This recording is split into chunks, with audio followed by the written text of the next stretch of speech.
Hello, good afternoon. Welcome to Riyadh. It's a beautiful day here in Saudi Arabia. The temperatures in the mid-20s Celsius. And you joined us, of course, after what was a brilliant weekend last weekend with those Crown Prince races. And do you know what? There were more of you watching the Jcsa English-speaking service last Saturday than any other time this season. So we thank you very much for your support and your loyalty. Make sure you tell your friends. Now, it's a slightly lower key affair in terms of the racing today, but we've got 12 races, very competitive races, of course, and Tom Collins is in the studio alongside me to bring you all of that action.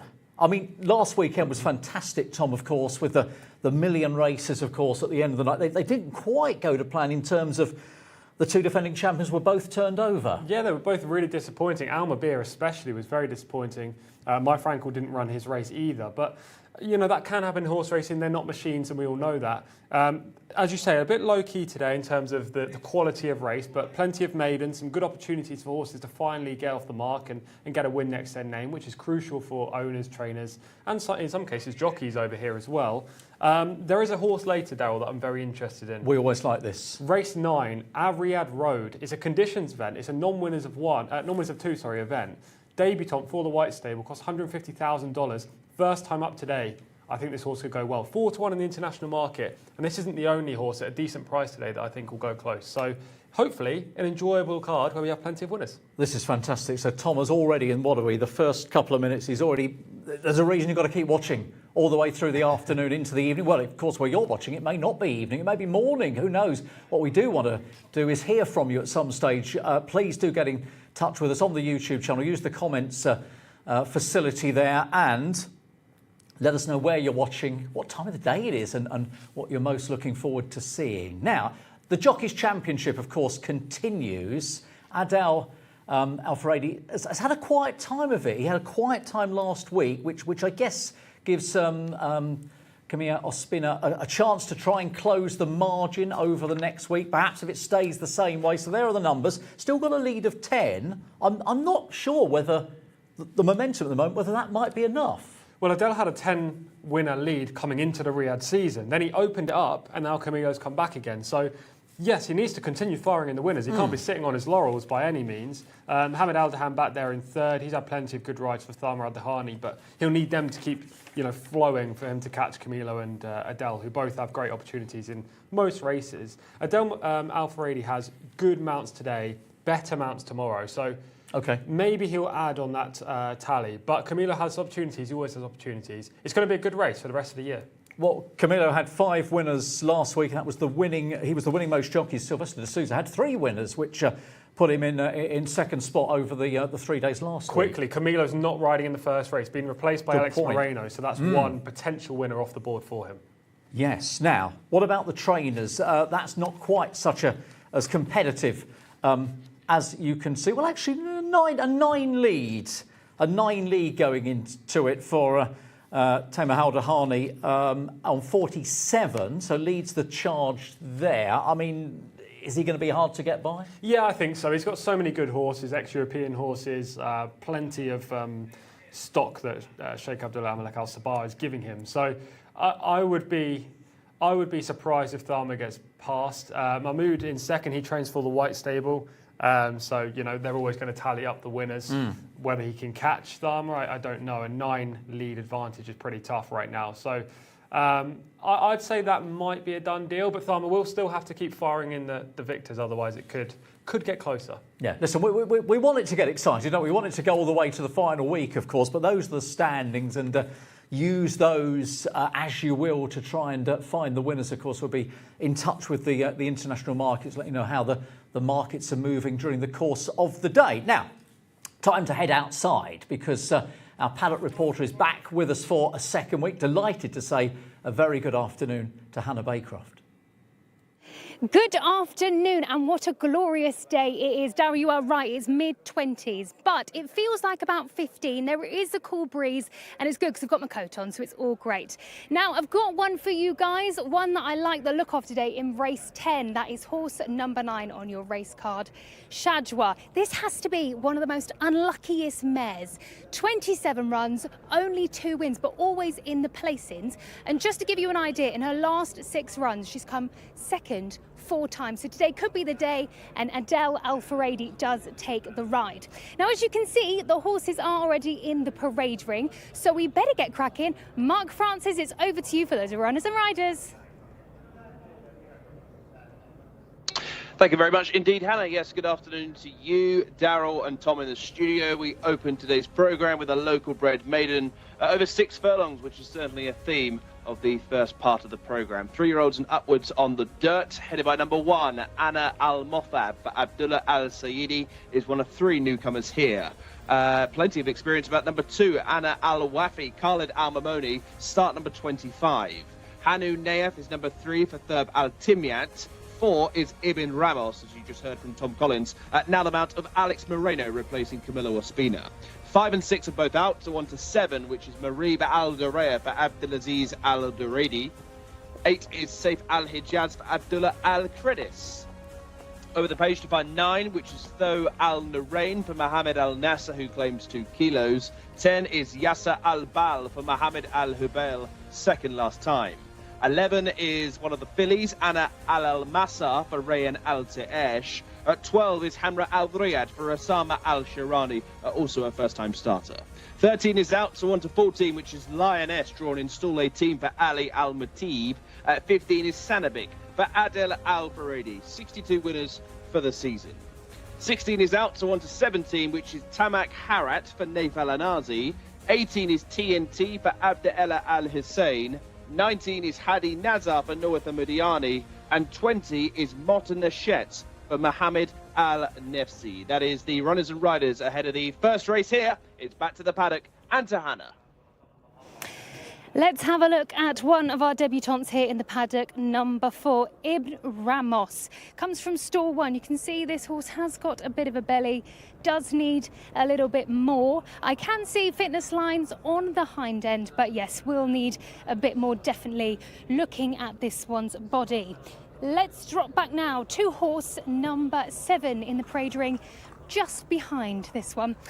Foaming at the mouth slightly, playing with its bit, but looking nice and alert. Does have the earplugs in as well. Walk-wise, it isn't particularly tracking up in the best way.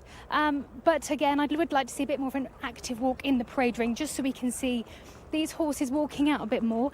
Does have a nice muscled bum, but again, we'll need some more fitness and a little bit more to it. Dropping back now, horse number 8.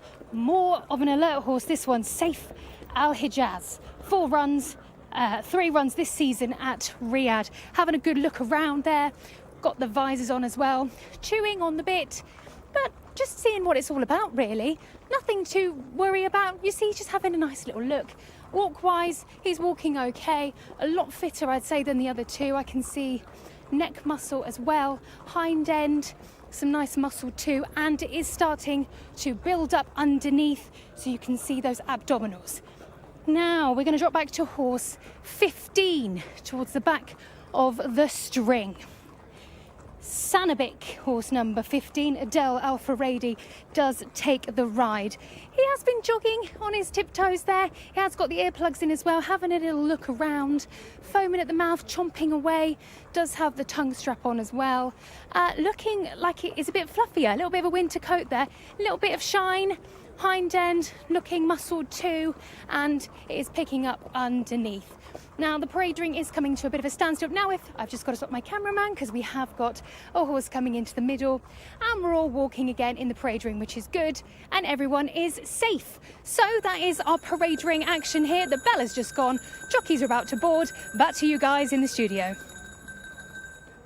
Thank you very much, Hannah. So there we are. Hannah will be with us for each and every race, casting her eye over all the runners, trying to find us the positives and, of course, where they are, negatives as well, to try and narrow this field down. Right, we're going to try and narrow this big field down by having a look at one of the runners on a piece of tape, and we're going to focus on horse number 10, Yasser Al-Bal, who is currently trading as the international favourite at 5-2 in the market. Has had the 9 starts so far. We pick up on this run, which was second last time out. Yeah, this was a clear career best. You can see the orange silks, Yasser Al-Bal, about to come through and finish second in the end. Had to just duck inside there to avoid interference, and then produce a relatively strong late charge. This was a flash in the pan, though. What happened in the previous 8 efforts? Very disappointing as a 3-year-old. Seen once last year. I don't know. Bounce factor is a big concern for me. It seems like this is a one-off kind of performance. Now you've got to trust this and suggest he can win. I mean, if he can repeat that, then of course he's got a great chance. But that's literally the one good effort from 9 that he's shown so far.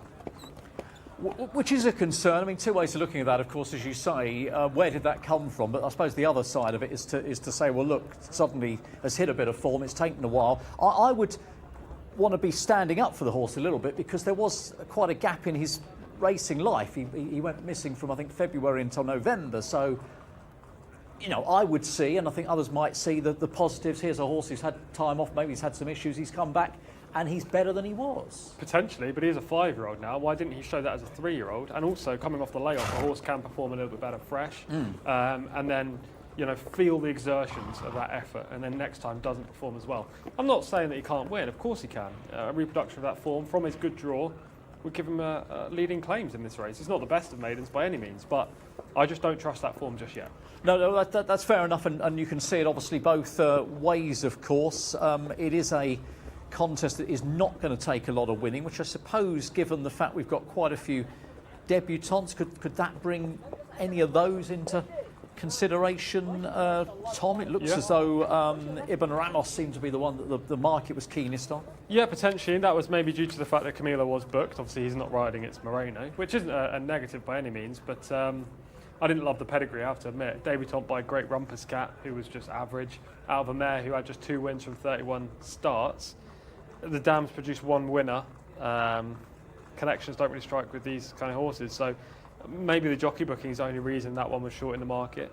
I actually had this down to the experienced runners, to be honest. I had Yasser Al-Bal, who we just talked about, in as 3rd, mainly just a default pick because I struggled for 3rd and 4th in this kind of race.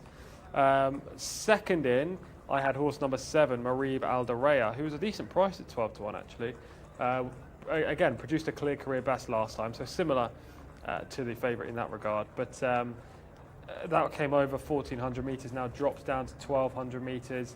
Did finish tired that day, so maybe the drop helps, and the draw's fine. So Marib Aldareya was the last off my shortlist. But I ended coming down on Sanabic, who, look, I can't trust this filly much because she has had 17 starts. However, she gets a Del Alfaredi, which is a big positive. She's drawn middle, and at least we know what she's capable of. She's pretty consistent. Her last 2 runs have been solid. She's been knocking on the door. She now drops in trip, which could be the catalyst to improvement. And I thought 20-1 on Sanabic was just way too big. The likelihood is she's going to find 1 or 2 too good again, but hopefully she can hit the frame at the very least.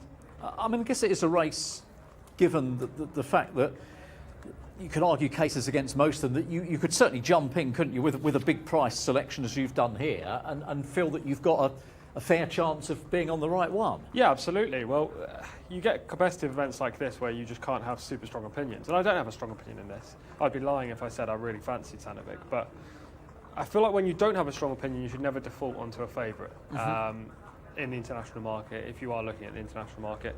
It just feels like an easy and cop-out thing to do, where you can get better value elsewhere about horses with similar chances. So I will be avoiding the favourite in here, and I'll be looking elsewhere. I do want to mention the 8 actually, Saif Al Hijaz, who was my 4th in, currently 9-2 in the international market. Had 3 starts, hasn't really done much on any of them, but showed up for a fairly long way over this course and distance last time, despite having a wide trip, which could be a reason for the defeat. Now Saif Al Hijaz draws inside in 5, and we could see better from this gelding. I wouldn't be surprised at all if the 8 won this race, but he just hasn't done enough in 3 outings for me to put him on top.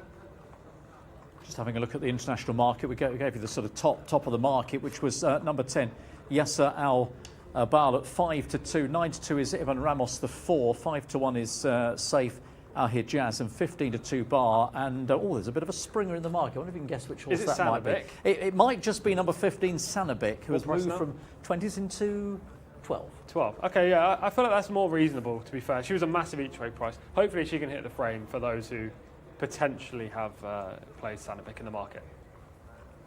Now we've got Hanny who's been in touch to say hello. SM, yeah, SM is also joining the programme this afternoon. So thank you very much for getting in touch. And As we say, please tell your friends, because as I say at the top of the programme, we're delighted to announce record-breaking viewers for the programme on Saturday, and hopefully we can exceed those figures in the weeks to come. But we do thank you very much for your support. Plus, if you write in English, that would be great. So then we can read it out. We don't just have to give you a shout out, we can read out your message. But thank you anyway for getting in touch. Yeah, of course, of course. So, Phil, arriving down at the start then with these non-runners, well, selection-wise, I feel as though, having listened to what Tom said, I'm defaulting to the favourite. But I think there is, my argument for the favourite, Jcsa Albal, is that run came after a break. And I'm just hoping that whatever happened in the 7 or 8 months he was away, he's come back and he's now raring to go.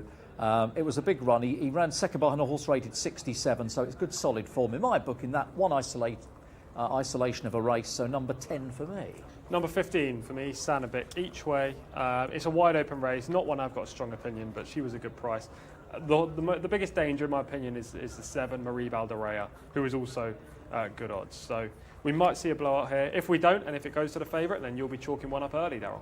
Well, it's a long game, as you know, Tom. We've got, are we counting the pony races tomorrow? We're absolutely not. So 34 races, so an early start is always great, but it's not a necessity. It's what's happening come sort of the middle of tomorrow that is important. Let's go out to Hannah once again and find out which one of these, Hannah, is going to be your choice. Well, I was torn between two once again. I have to say, Jcsa Albal, number 10, looked absolutely phenomenal in the parade ring. I had a good look when he went out to the track, so gleaming. I can see why that is also one of your fancy, taking that into consideration. My selection, I am going with number 8, Saif Al Hijaz. This is the one that I picked out on paper. I'm happy with the way he looks in the parade ring. I think the drop in trip isn't going to harm him at all, and I do think he's going to get up to the line. Looks great, and I think this could be the one, but as you said, it is wide open and it's tricky. But yeah, that will be my selection for this race. Locked in, number 8, Saif Al Hijaz. Mark Francis, it's over to you. Thank you very much indeed, Hannah. Yes, the runners are circling down at the 1200 metre start here. First half of our programme, more or less. All races over the minimum trip of 6 furlongs. I quite like the chances of TNT here. It's a big old price, TNT, the filly. Drawn in stall 13 for Abdella Al Hussein. She does have early speed, TNT. I don't think this is a race that will take an awful lot of winning. And seeing as though I'm not part of the selection competition here, I think I'll flag up a couple. Saif Al Hijaz would be a straight win selection for me for Abdullah Ali Credis in stall 5 at 5-1, but TNT at 28-1. That does look on the larger side. So the runners will be loading very shortly. Saif Al Hijaz will be the first one to go forward. Looks as though Lioness for Ali Al Mitib is slotting forward into stall 18. The widest post of all here. Reminder, we go without numbers 5, 6, 13 and 16 here. There's now going forward the grey Anna Al Wafi into stall 7. Also the black and blue hoops of Anna Al Mathab for Abdullah Al Saidi. Blue jacket of Tamak Harat, Naif Al Anazi into 11. Yellow silks out wide belonging to Hanoun Nayef. Horse with the yellow blinkers, so often worn by the Prince Abdulaziz bin Musaid colours. Thurbal Timyat, regular pilot on board. At Sanabik, Tom's big price selection going in. Sanabik has certainly received plenty of interest on the international markets, as Darrow alluded to. 20-1 now into 12-1 as Ibn Ramos goes into stall 1. Final 2 coming forward are Jcsa Albal in the orange, and also Marib Alderea as Motanachet goes forward, or I should say Hamra Al Riyadh. Same combination of yellow and black. Hamra Al Riyadh going into 2. Motanachet, yellow and black hoops in stall 14. But they're all loaded for the first race here on this Thursday programme in Riyadh. They're off and racing, and falling out of the stalls there was Motanachet. Did didn't give the pilot any chance at all. Mohammed Al-Nebsi is on the floor, and hopefully he will be okay. Through the first furlong they go, and Saif Al-Hijaz is up with the speed with the orange jacket on the inside of Jcsa Al-Bal. Marib Al-Dareya is also wanting to go forward. Plenty of speed here with Anna Al-Wafi, the grey, joining in, and wider out to find Hanu Nayef. Between those two, Al-Narain is no better than 5th place at the moment, being stalked and followed by Sanabek in 6th position. Anna Al-Masar is back towards the inside running rail, right towards the back end of the field. We have the likes of Hamra Al-Riyadh, and also at the back is Anna Al-Mathab. But they're turning into the straight as they've gone through halfway. It is Saif Al-Hijaz, Abdullah Al-Kredis running between horses. Marib Al-Dareya nearest to us. Horse with the big white face now takes over. Jcsa Al-Bal back in 3rd, and then comes Anna Al-Masar. Trying to run on is Sanabik. So too is Anna Al-Wafi. As we approach the final furlong, Marib Al-Dareya is clear on the run to the line, leading by 4 or 5. Abdelaziz Al-Faredi will guide number 7, Marib Al-Dareya, to an easy win. Up for second was Saif Al-Hijaz, very tight for the placings, possibly Anna Al-Masar at the near side of Jcsa Al-Bal in 3rd and 4th. Marib Al-Dareya is the winner from stall 6. Wins for Abdelaziz Al-Faredi on start number 5. Has broken the maiden tag here, driven out on the run to the line. Given many reminders in the closing stages. Has done this pretty well in the end, up a mark of 53. Tells you everything you need to know about the standard of the contest. 1:14.7 the winning time. Wins by 5 lengths at the wire to Saif Al-Hijaz. These two were always up there with the early speed. Very few got into the race in the closing stages. We'll need to fast forward the tape to find 3rd, which is Anna Al-Masar, the near side of Jcsa Al-Bal. Next came Tho Al-Nurain and Sanabek on the far side. 7, 8, 11 and 10 are the numbers to the first race here at Riyadh. Marib Al-Dareya is a maiden no more.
Well, they finished well strung out, haven't they? And Marib Al-Dareya, who was certainly running a PB last time on what was a 3rd start, confirms that promise, Tom, by winning 4th time of asking. A little frustrating for you because you did make the winner a very solid 2nd pick. Yeah, very frustrating, just purely because I want to get off to a winning start in our competition. But hopefully a few guys at home listened and took action in the international market. 12 Tom was a big price, and as you say, I put him up as my 2nd selection.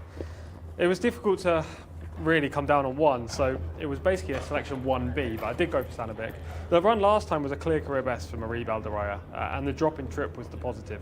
Now on form, on handicap figures, you would suggest that he didn't have any chance because he's only rated 53, but there were visuals that suggested he was more than capable of winning, and he's ended up running out a 5 1/4 length victor over Saif Al Hijaz, who I suggested may have been favourite in this race, had the traders not looked too much into that run last time from Jcsa Al Baal, and it was a 9.5 length gap back to the rest. So they were well spread out in the early part of proceedings coming towards the line, and the favourite and my selection, Sanabek, we all kind of finished in a clump.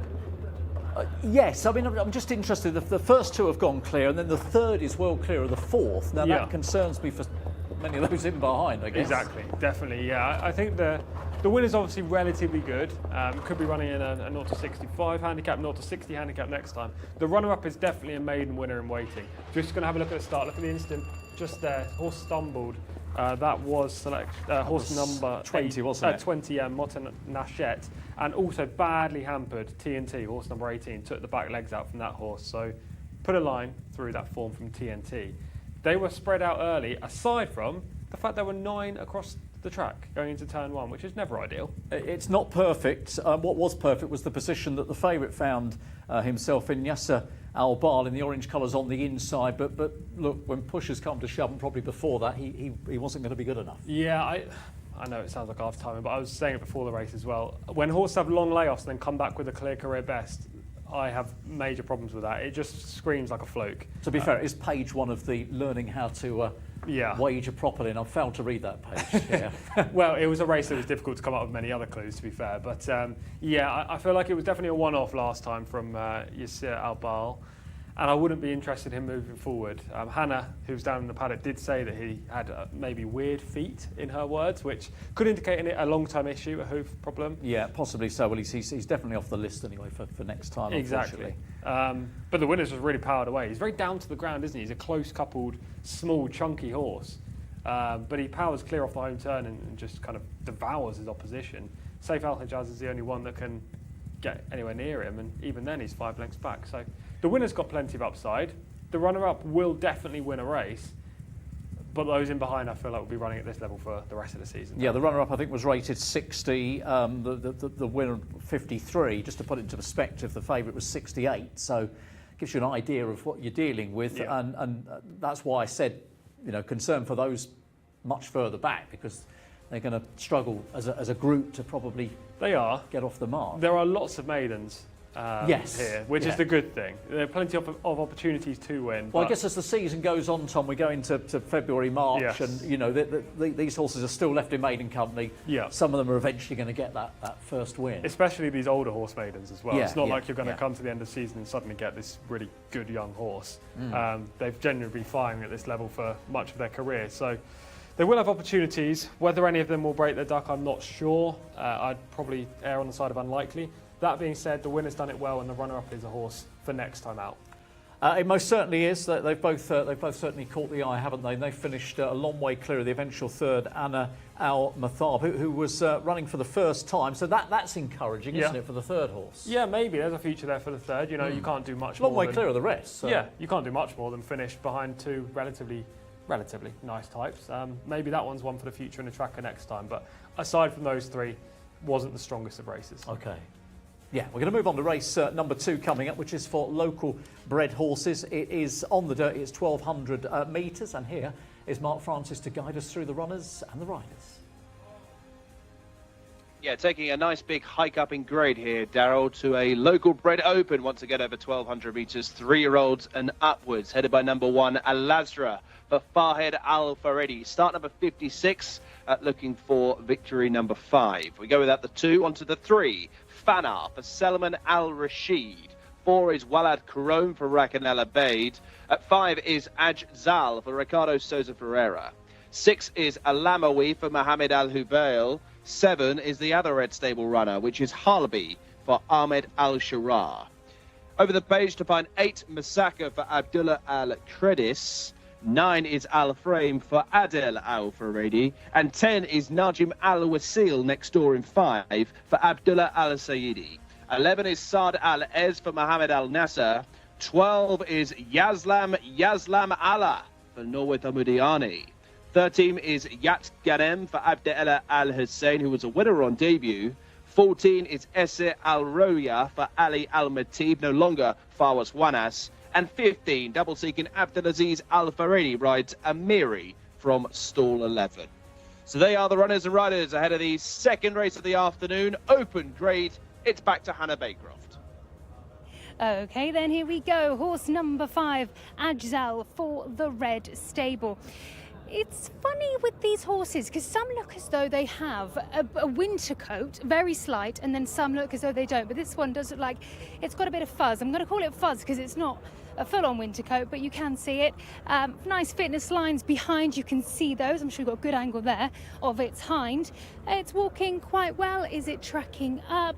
It is indeed. It's actually tracking just coming over itself. Remember, that's when the hinds overtake the front. Having a little look around, you can see its ears are pointing to the side, but that's because there is another cameraman there. He's having a good look and seeing what's going on here. But all in all, it looks very good. Dropping back now to horse number 6, Al Amawi. Mohammed Al Habail takes the ride on this 5-year-old. Looking rather good, this horse. Not looking too bothered by anything. A couple of horses have been having a look around, but this one hasn't. Looks quite chilled out. Chewing on its bit, but you can see it's more in a relaxed way, not anxious. He's not having a worry about anything. Coat looks lovely and shiny. Hind end, I could see muscle fibre, looking rather good. His crest is looking nice and muscly also. Nice looking horse, perhaps could be a little bit tucked up underneath just to show those obliques because I can't see them. Not as super race fit as I'd like to see, but all in all does look a nice clean bill of health with that gleaming coat in the sunshine. Dropping back now to horse number 9, El Frame. We've got a bit of a gap in the paddock, so we're going to just step back a bit. We need a couple of horses to just walk on a little bit more. Right, number 9, Al Frame. Adel Al Faredi takes the ride on this horse. Bit of sweat around the girth area, but again, it is a bit warm out here, especially when the sun is on you, even though there is a slight breeze. If you take a look at his face, you can see the whites of his eyes. You see he's having a good look around there, just checking what's going on. So as he's chewing the bit there, you could say there is not loads of anxiety, but he is having a think about it. Little bit of saliva in the mouth too, but that's only because he's chewing lots. He has got his head dropped, so he's not looking too alarmed by anything. The hind end is looking seriously muscly. It's a very chunky hind end. Lots of power in that engine, but again, I would like to see that tummy tucked up a bit more underneath when you can see a real fit, fine racehorse. Number 14 now is the last one we're going to have a look at in my selection. This is Asra Al Roya, winner on debut last March here in Riyadh, over 1,400 metres.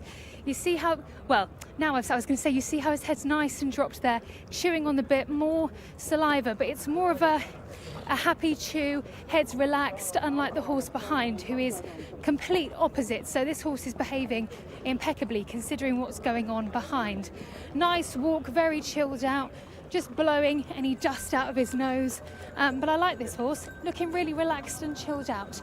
So that's my selections in the parade ring. Bell has gone, jockeys are boarding. Over to you guys in the studio.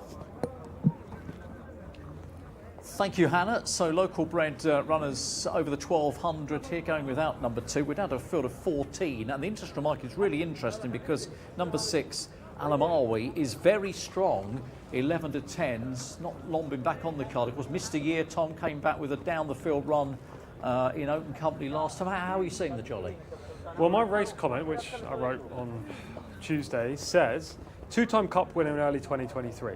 If you just stop there, you'd be like, well, this horse should be a short price favourite. Okay. Got proven back form, obviously very talented. Returned from a long absence when 11th here 2 weeks ago, major player but still likely to be short of fitness. Do you want to take a horse at 11 to 10 in the international market who could be short of fitness? My answer would be no. No, I'm quite surprised that the price is as skinny as 11 to 10. But yeah, it may be on ratings alone, just rated 94, £4 higher than Harby and then way clear of the rest. So maybe that's the reason, but you need to see more from him. That run was okay last time. But you've got to get back to the 3-year-old form to really find Al Marway who can win this race. I mean, Harby had some time off as well. I think it's dropped from 96 to 90 in that period. So has Harby come back and shown us what he's capable?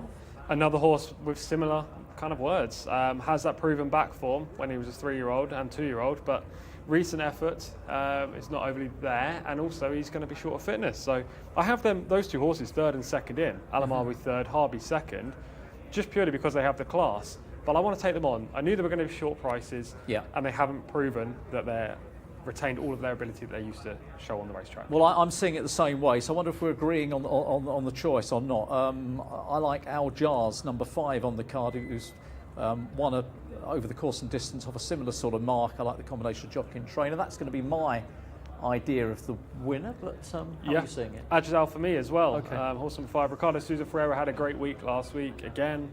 The week before, I think he had 6 winners, and last week he rode a couple of big race victories. Jcsa is only rated 79, so has £15 to find with Alamawi, but is at least consistent. He's unexposed. He stays on strongly over this trip, which is key. And if he's maybe 2-3 lengths down turning in, I think he'll back run anything in this race. So Ricardo Souza Ferreira's sole mission should be to get this horse close enough to do himself justice late on. Obviously it's only 1,200 metres, they're going to go quite hard. There are a few forward going types in here, but there are also quite a few closers. The likes of Alazra is going to be out the back. Fanar, I think, will be out the back.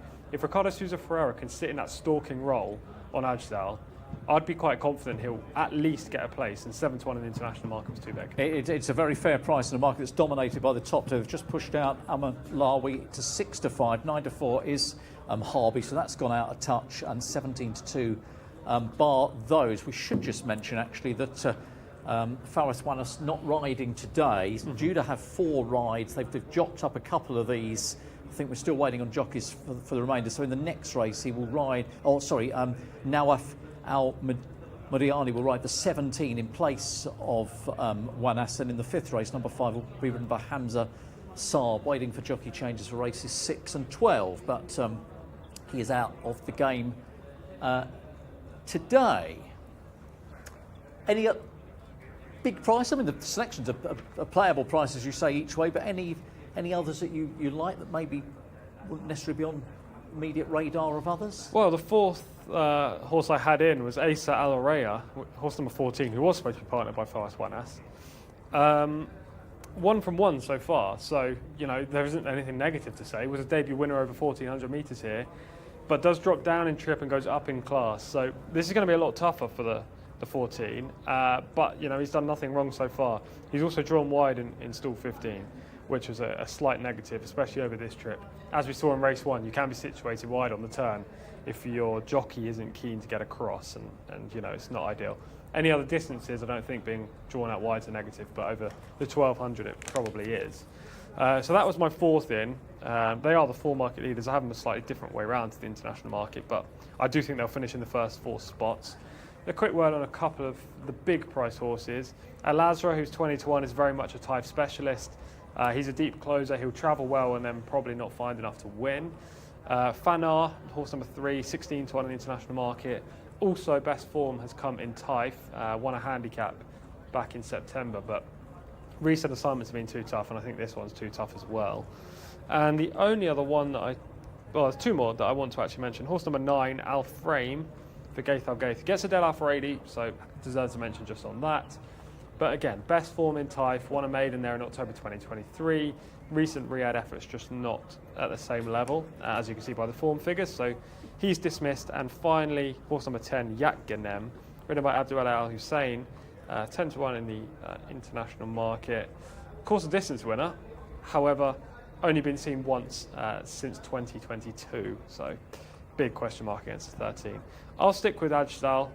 If either of the 2 favourites, Alamawi or Harby, win, then it's no surprise whatsoever. No. But they just represent no value, considering what we've seen from them this campaign. Yeah, we've seen it the same way. I mean, I did put next to Alamawi a sort of if backed, but I think there's being backed, and then there's set to go off at a price that is far too short. So yeah, we're with the same.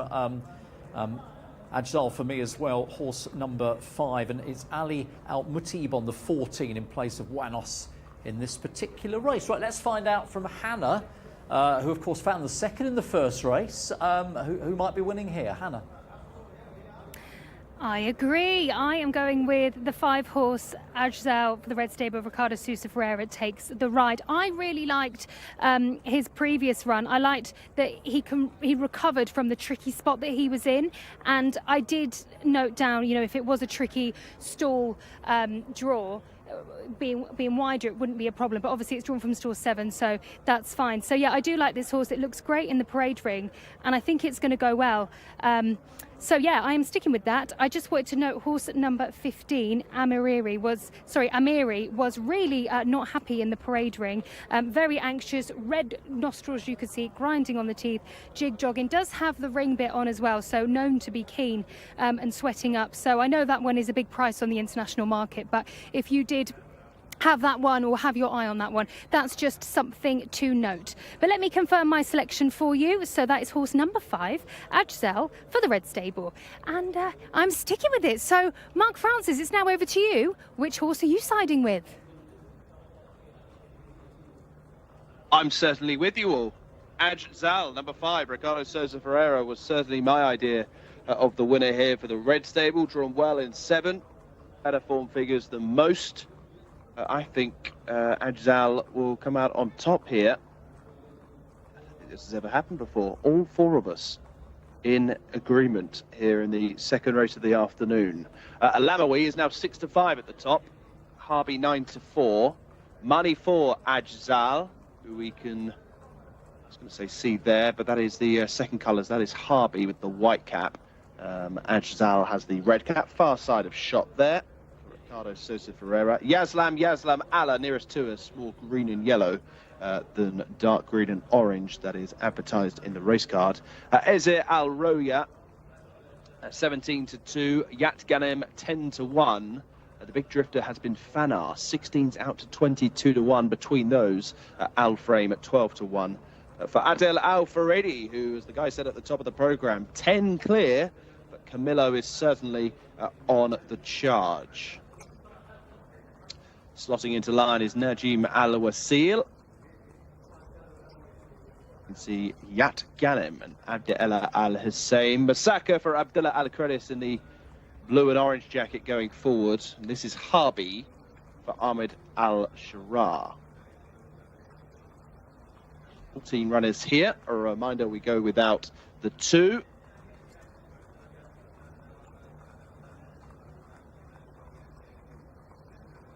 Comes Ajzel into stall 7, Al Frame into 4. We're nearly ready then for the second race of the afternoon.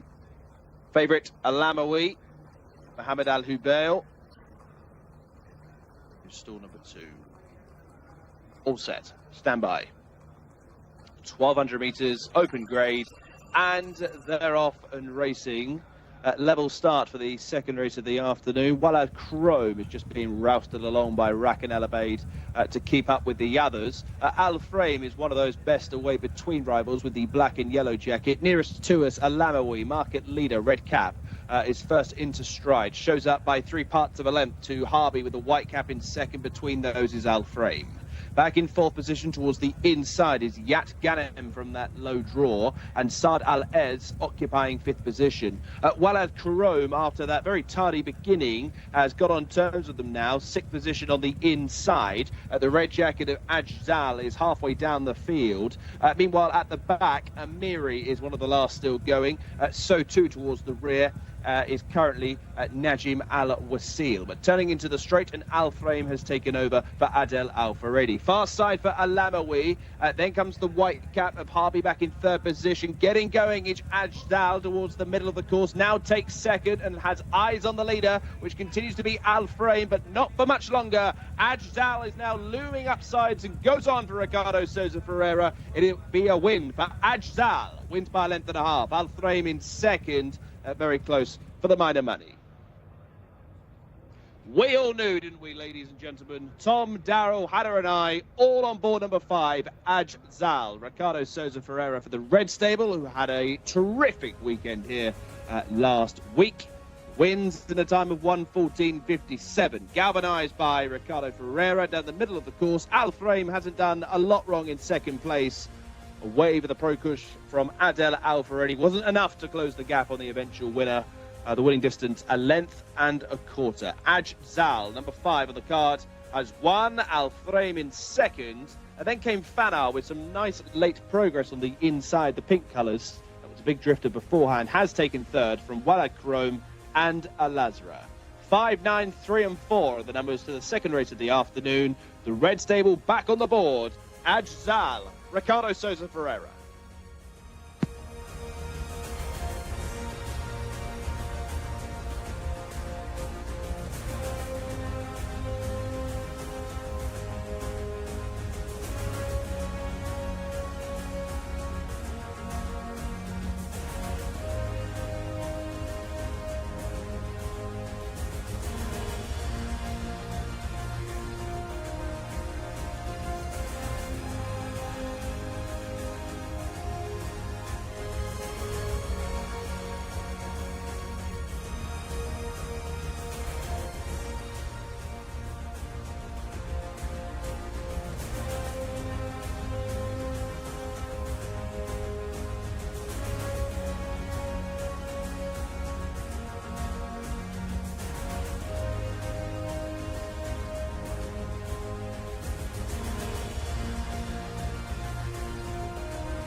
Well, we often hear the phrase uttered, they knew, they knew. In this case, it was, I think, probably fair to say we knew, or at least we all had the same opinion, Tom. Yes. Which won a horse's third favourite, and I think 7 to 1 at one stage. That's always interesting. Yeah, the price was massive. We all kind of indicated that.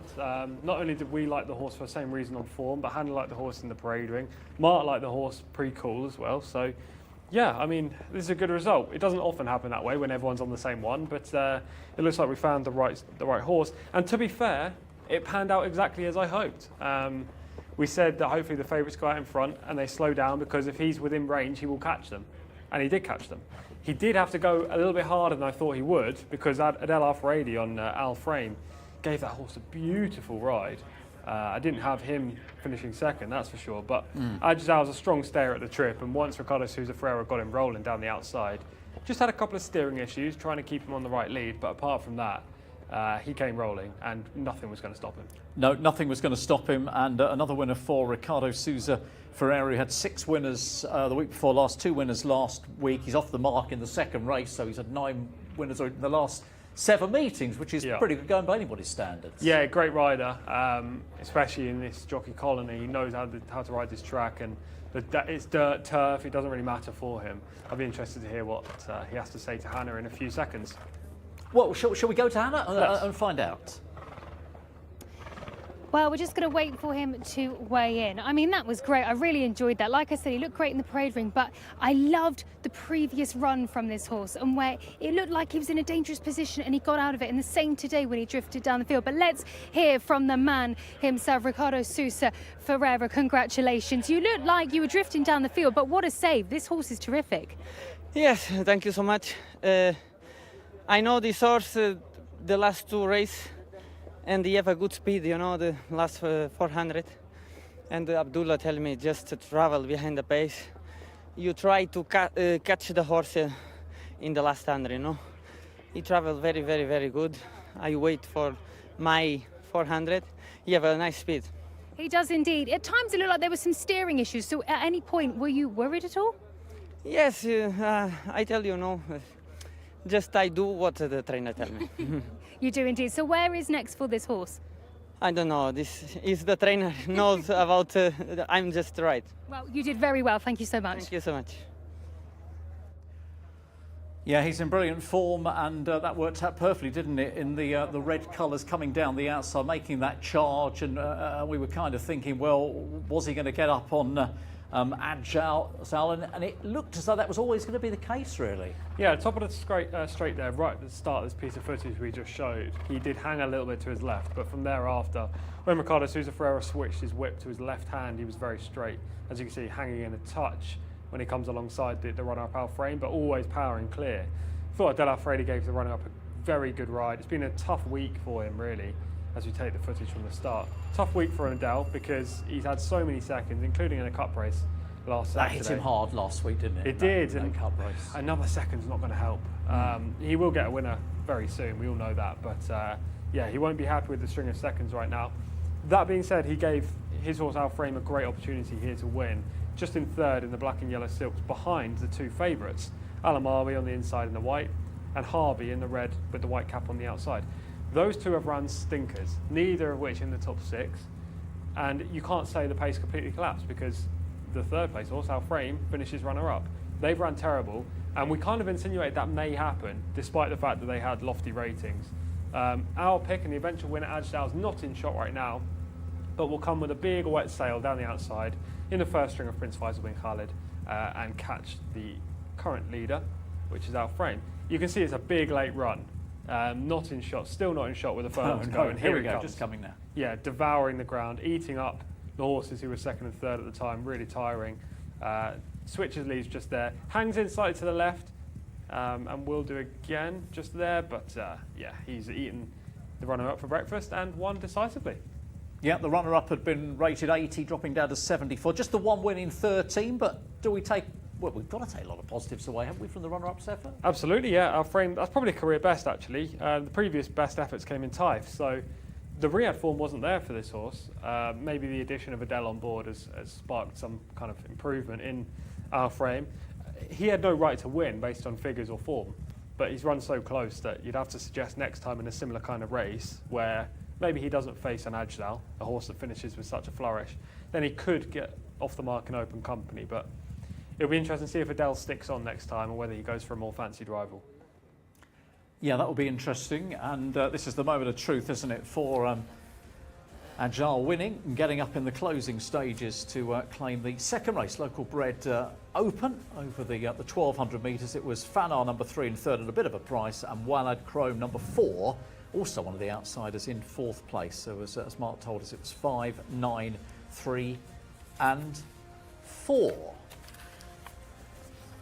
You know what that winner means? 1-1-1 for all of us in the studio and paddock challenge. Which we've managed to get to the first, almost first hour without mentioning the competition in any real detail. But yes, the scores are, well, what's looking good, of course, is that we've all got a winner. Yes. And it's only race 2. Exactly, because Yes. last week it was a bit of a slow start, wasn't it? Somebody waited until the final race last Thursday before getting their winner, but nobody came with a blank, and it actually went down to the, well, almost to the wire. It certainly ought to play for late on Saturday. It was very close. There was just one win in it last week, so interesting to see if we do as well this week, whether we tally more winners. Plenty of races to come today to see. I sense Tom was disappointed with the overall effort last week, and we all need more winners. But do you ever put a thought on it, Tom, as to, you know, what would... I mean, obviously it depends on the quality of the race, it depends on the competitiveness of the fields, but what would you see as a good, solid ballpark figure? Over the course of the 3 days? For 3 days, yes. I would say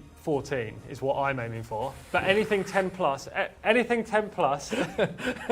plus is solid. Last week we were slightly below, but okay. Only, I think we tallied 9 and 8 last week. Yeah, I think we're going to agree a lot here, but I'm not sure we agree on the score. I mean, if I can get double digits, I'd be reasonably happy. Tomorrow there are a lot of small fields. I think a lot of good opportunities. And if I need the pony races, I'm taking them. Okay, that's fair. Okay. Okay, right. Mark is back with us to call the runners for race number 3, Mark. Just the 13 winners to go for Tom Collins, then it might be number 2 in this race. The third of the afternoon is a local bred maiden due off at 4:15, 1,200 metres again. Juveniles in action, headed by number 1, Al Farani, the mount of Mohammed Al Nasser. 2 is Al Hamri for Abdullah Al Khamis, drawn way out in 17. 3 is Al Wab for Tariq Al Mansour, a newcomer in this field. 4 is Aziz Al Mohammedir for Rayan Al Ta'esh, start number 2. Beedsko is number 5 for Mohammed Al Nifsi. 6 is Hadith. Pretty sure we'll be seeing some form very shortly about the 6. Alex Moreno, opening mark of 61. Number 7 is Mo Sawem for Azil Al Sahani. 8 is Sama'in for Abdullah Al-Lawfi, also a first-time starter. 9 doesn't go here, so 1 to 10, which is Yo Fintz for Adel Al-Faredi, a very agonising second in the previous race. 11 is Al-Hashidaya for Rakan Al-Abaid. 12 is Bint Kafa for Abdulaziz Al-Faredi, who seeks his second winner of the afternoon. 13 also out, so 1 to 14, Moasil for Thurb Al-Tinyat. 3 on the final page, 15, 16 and 17 all fillies. Munarat Al-Riyadh for Abdullah Al-Sayyidi is number 15. 16 is Tek Falhom for Ayed Al-Tarizi, also a first-time starter. And 17, as Daryl highlighted earlier, now Noah Mudiani, no longer Farwas Wanas, on number 17, Tashawa from stall 7. Third race of the afternoon, the runners are in the paddock. It's back to Hannah Baker. They are indeed. They're here and ready to view. Number 3 we're looking at here, Al Waab. Yet to have a run, but behaving impeccably. It's been having a good warm-up, so you can see its veins are starting to come out. I like its hind end, looking very shiny in its coat. Of course, remember, that means looking great inside. Now, you see underneath, the tummy is dropped a bit, but that will come up in time with a bit more fitness. It's also got a very funny marking on one of its hind legs, not a scar or anything like that. You can see its obliques underneath as well. So that's number 4. Dropping back now to horse number 6. Number 6 horse is Hadith. Alex Moreno takes the ride on this horse, having a bit of a look around, but it's actually looking very nice behind. Nice fitness muscles on the hind end, quite defined as well. Nice muscle on the shoulder part too. It'd be really great if we could strip back that cloth, wouldn't it, and have a good old look. But of course you can't do that here. They're ready to rock and roll. But yes, looking quite well, walking nicely too. Yeah, its hoofs actually. I don't know if you can see its hoofs, but I can. Looking quite long actually on the toe. But yeah, apart from that, that's number 6 Hadith. Now we're going to have a look at horse number 10. That's Yofins. Adel Al-Faredi takes the ride on horse number 10. Looking quite muscular, this horse actually, tucked up underneath, and from just behind, those oblique muscles are shining through, so looking good. Not loads of muscle on the shoulder, but again, you can see muscle on the top line, which is of course what we need to support the rider. That's horse number 10. Now we're going to have a look at horse number 22 to the back of the parade ring now. So we're going to have a little walk back to horse 22. This was a reserve, but now the 18 doesn't run. We've got horse 22. Oh, actually, is horse 22 in here? I can't see 22. No, they're not apparently all in the parade ring. So I'll hand it back to you guys in the... Sorry, I've got this completely wrong, guys. The 22 is a non-runner. But I do have a note for you, actually, for horse number 6, Hadith. I did stand in front of this horse. And again, this horse has got a funny angle on the front feet. So this, I mentioned this with one of the other runners. Its feet are turned out 10 to 2. Now, this may not affect its run particularly today, but it's one to note because eventually this will cause knee problems. So conformation-wise, it's not looking good on the front end. So that's one to note if you do follow that horse. Turned out front feet, not ideal. Back to you guys in the studio. Thank you very much, Hannah. We're just going to check the status of number 22, Sahafi here, because there are doubts regarding whether this horse is a runner or not. So just bear with us while we do that. Was obviously one of the reserve runners and was certainly in earlier today as third choice at 4 to 1 in the international market, with number 3, Al Wahab, as the 9 to 4 favourite, and Hadith number 6 at 100 to 30. I can only presume he's a late scratch. I think it is a late scratch. Yeah, it's been removed from the list of runners. So yes, it was saddled. It's was definitely saddled. out. Yeah, it was saddled Yeah. in the pre-parade and didn't come into the parade ring, so it must be a late scratch. Okay, so that is confirmed, as you say, that 22 has gone, and that will obviously revise those prices. 15 to 8, Al Wahab number 3, and 11 to 4, Hardeth horse number 6. I'm going to have a look at Hardeth in some action now. This was the run at the end of November when finishing second. Does get a little tired in the closing stages, and is eventually picked off, the horse in the blue. Yeah, very speedy sort. As you can see, we pick it up, he's in front, making a bold bid for home under Alex Moreno. Does get past in the latter stage of the race, and You do really need to see Hadith finish off his race better, sustain the challenge for a little bit longer. And if he does, then he'll be a major player today. He gets run down by an FMQ horse here, a really nice type as well. But he does well to cling on to second. And I think it's similar display to this, maybe more efficiently ridden, not kicked on at the middle part of the turn, but once they turn into the home straight, he could get off the mark today. Yeah, disappointing. It's a shame the 22 reserve came out because it was one of the reserve that sort of survived the early morning scratches and would certainly have had a chance. There's no point in talking about the form now because the horse is not running. But I'm going to have to come up with an alternative selection, which I think I have already. But would have been leaning that way. How are you seeing it in terms of picks yourself, Tom? Well, Hadith is going to be my pick. The horse we've just seen there, horse number 6. Was 130 in the international market, but obviously that was with the 22 win. 11 to 4 now. Yeah. 11 to 4, second favourite. Yes. Yeah, 11 to 4, second favourite. I think that's perfectly fair. He's going to be on the front. He's drawn wide, but Alex Moreno knows what to do with this horse. You can only ride him one way, and that's go forward. Over the 1,200 metres, being aggressively placed is always an advantage. So hopefully Alex can get across to the rail, sit on the horse until the home turn, or coming off the home turn, and kick when they come in for the straight. He has consistent form. He's rated 61. I don't think it's going to take a lot more than 61 to win this. No, it's interesting, isn't it, that the favourite is the newcomer, of course, or one of the newcomers. There are others in. Is it the 3? Is the 3 favourite? Horse number 3. I have absolutely no idea why this horse is favourite. I'm guessing you didn't write too many positive things then about. No, but I don't see a single reason why the 3 should be favourite in here. It's by Outplay, who is an okay sire. The dam was nothing out of the ordinary. The trainer strikes at 9%. Tariq Al-Mansour, albeit he's a very good young rider, he hasn't had a winner that I've seen in the last 3 or 4 weeks. Okay. The horse is drawn all right. There is no reason, in my opinion, why this horse should be shorter than Hadith. I wouldn't have been surprised if he was 14, 16 to 1. Yeah, he's 9 to 4 favourite. I don't see a reason for that.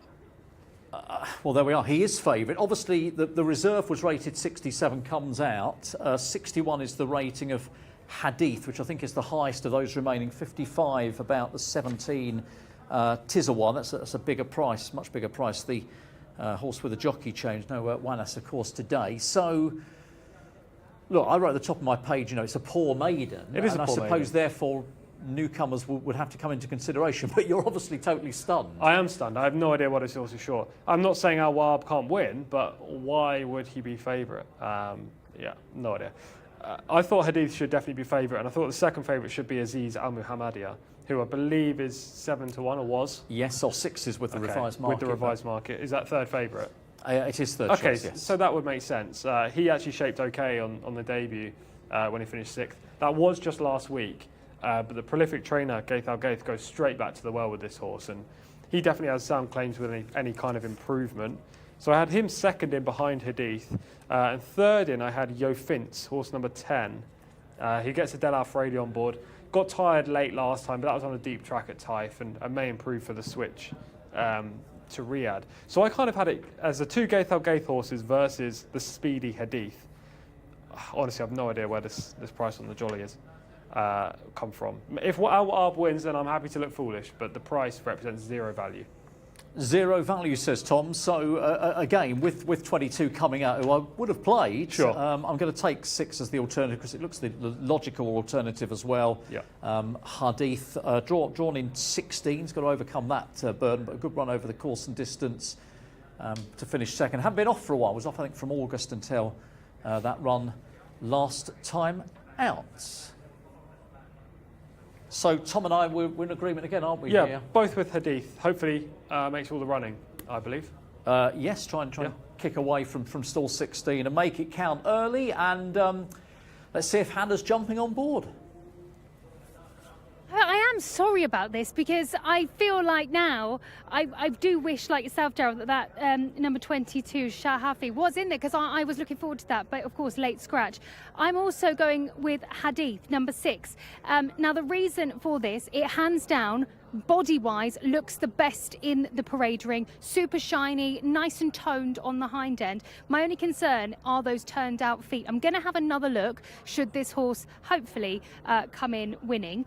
But like I said, this won't affect a race now, but the conformation of the horse will affect as time goes on. So if it's one to follow and it does really well, that's something to be aware of. It's 10 to 2 feet. Another horse I want to mention that looked very good in the parade ring is number 17. Tal are always well to the fore in races where you don't know too much about the form. I thought Yo Fint, with a bit of experience on side, yes, only 2 runs, but more than some of these, was overpriced at 9 to 1 from stall 9 as well. Happy to go against the team who are with Hadith, who has stall 16 to contend with. Alex Moreno does like to go forward. How much early energy will Hadith use as he bids to make all here? Runners just circling down at the start then, 1200 metres the trip once again. Just tidy up the non-runner situation. We definitely go with that 9 and 13, and then anything south of 18 is out. 18, 19, 20, 21, and yes, 22 was a very late removal, but is definitely a non-runner. There we can see Al Hashidaya for Rakan El Abeid, who is one of, let's top them up, 5, 6, 7. 1, 2, 3, 4, 5, 6, I should say. Newcomers here.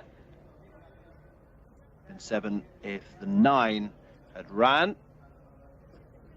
As we tick closer to post time, it looks as though the team are just changing some of the numbers ahead of the stalls, above the stalls. Quick shots here at King Abdulaziz Racecourse. We have our first handicap of the afternoon coming up at 4:40. That is a 0 to 65.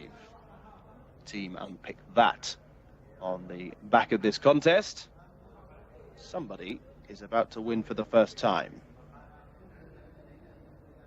There is Tek Falhom, Ayed Al Taridi in 11, and also Samain. Both of those first day at school. Here is Aziz Al Mohammedia, who was 6th on debut. Prince Mohammed bin Sultan and Gaith Al Gaith, Rayan Alta Ash, regular pilot for the White Stable in the summer at Taif. I think he had a rather nasty injury at the start of the Taif season. We didn't see him that often. Second start here for this 2-year-old. I just wonder what this delay really is, because as I highlighted, they are changing the stall numbers. You can see the team, both of those people in yellow jackets, are just moving along the numbers. So I can see everything up to 11. We're missing 12 and 13, which is the scratches at 9 and 13. They were due into 12 and 13. And they're just moving along to 14, 15 and 16. And that's all we saw. So just a little bit of a delay here whilst we sort out the numbers. Of course, widest of all is Beatsco in stall 18. Just get that shot again, we can see which numbers they are moving along. But I haven't received any further information regarding very, very late scratchings. Perhaps the team were ready to accommodate horse number 22, who of course now doesn't go. There's Yo Fint, my selection by New Line. Adil Al Faradi looking to finally get back to the winner's enclosure. It seems such a long time since he's had a winner. This is a guy who's rode 62 winners this season. They are loading now. Al Wab has gone into 2. Unirat Al Riyadh in white and pink colours. Nearest to us there is Mo Sawem, Azil Al Sahani. So I think there are no further changes to the race card. A reminder, we go without 9, 13, 18, 19, 20, 21 and 22. Half the field are in. Just working on the next wave, which include Al Farani, bottom left. Goes into stall 3 for Mohammed Al Nasser. Yo Fint into 9, no problems at all. Shawa into 7. This is the guy selection, Hadith, who is just going the wrong way and kicking out under Alex Moreno. Aziz Al Mohammedia also a little bit lit up. They are slowly going in. So final chance for a play here in race number 3. This local bred maiden, now 3 minutes behind time. Hadith, one of 4 waiting to go forward. Really is a front runner. He is ready to go. Aziz Al Mohammedia, Beats Go, and Samain. The Yada trio waiting to go forward. See the man in the black jacket on the right just ushering everybody forward to speed things up. Going in is Samain. So 2 more to go forward. Beats Go in the orange on the left, and Hadith also about to line up. Samain has just backed out a little bit. Coming back forward to stall 10. Certainly get this in any jurisdiction around the world. 2-year-olds who are very fresh and new to the race scene and certainly take their time. Hadith should know better. Start number 4 today. But they are lined up, ready for race number 3 of the afternoon eventually. Stand by.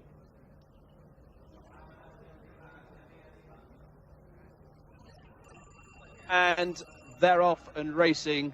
1 or 2 very slowly into stride, including Al Wab, the market leader. White cap on the inside. Also ushered back is Samain, and Tekfal Hom certainly just walked out the stalls, is right towards the back end of the field.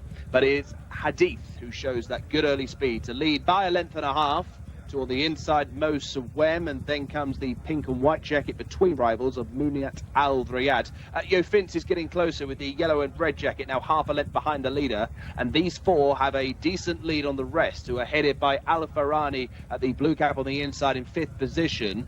Maroon jacket of Mo Wasil is halfway down the field with Aziz Al Mohammedia, and then came to Shawa. Right towards the back is Bint Kafar, and the back marker is Tekfal Hom as they turn into the straight with 300 to go. Hadith the far side of Yo Fince. These 2 now go on to Aziz Al Mohammedia, who is now switching towards the far side in 3rd place. Then comes to Shawa. Down the middle of the course, Beats Go is trying to rally late, but running out of time as Aziz Al Mohammedia has now come through to deliver a challenge and now is sent to the winning line. Extends by 3 or 4. Aziz Al Mohammedia is off the mark.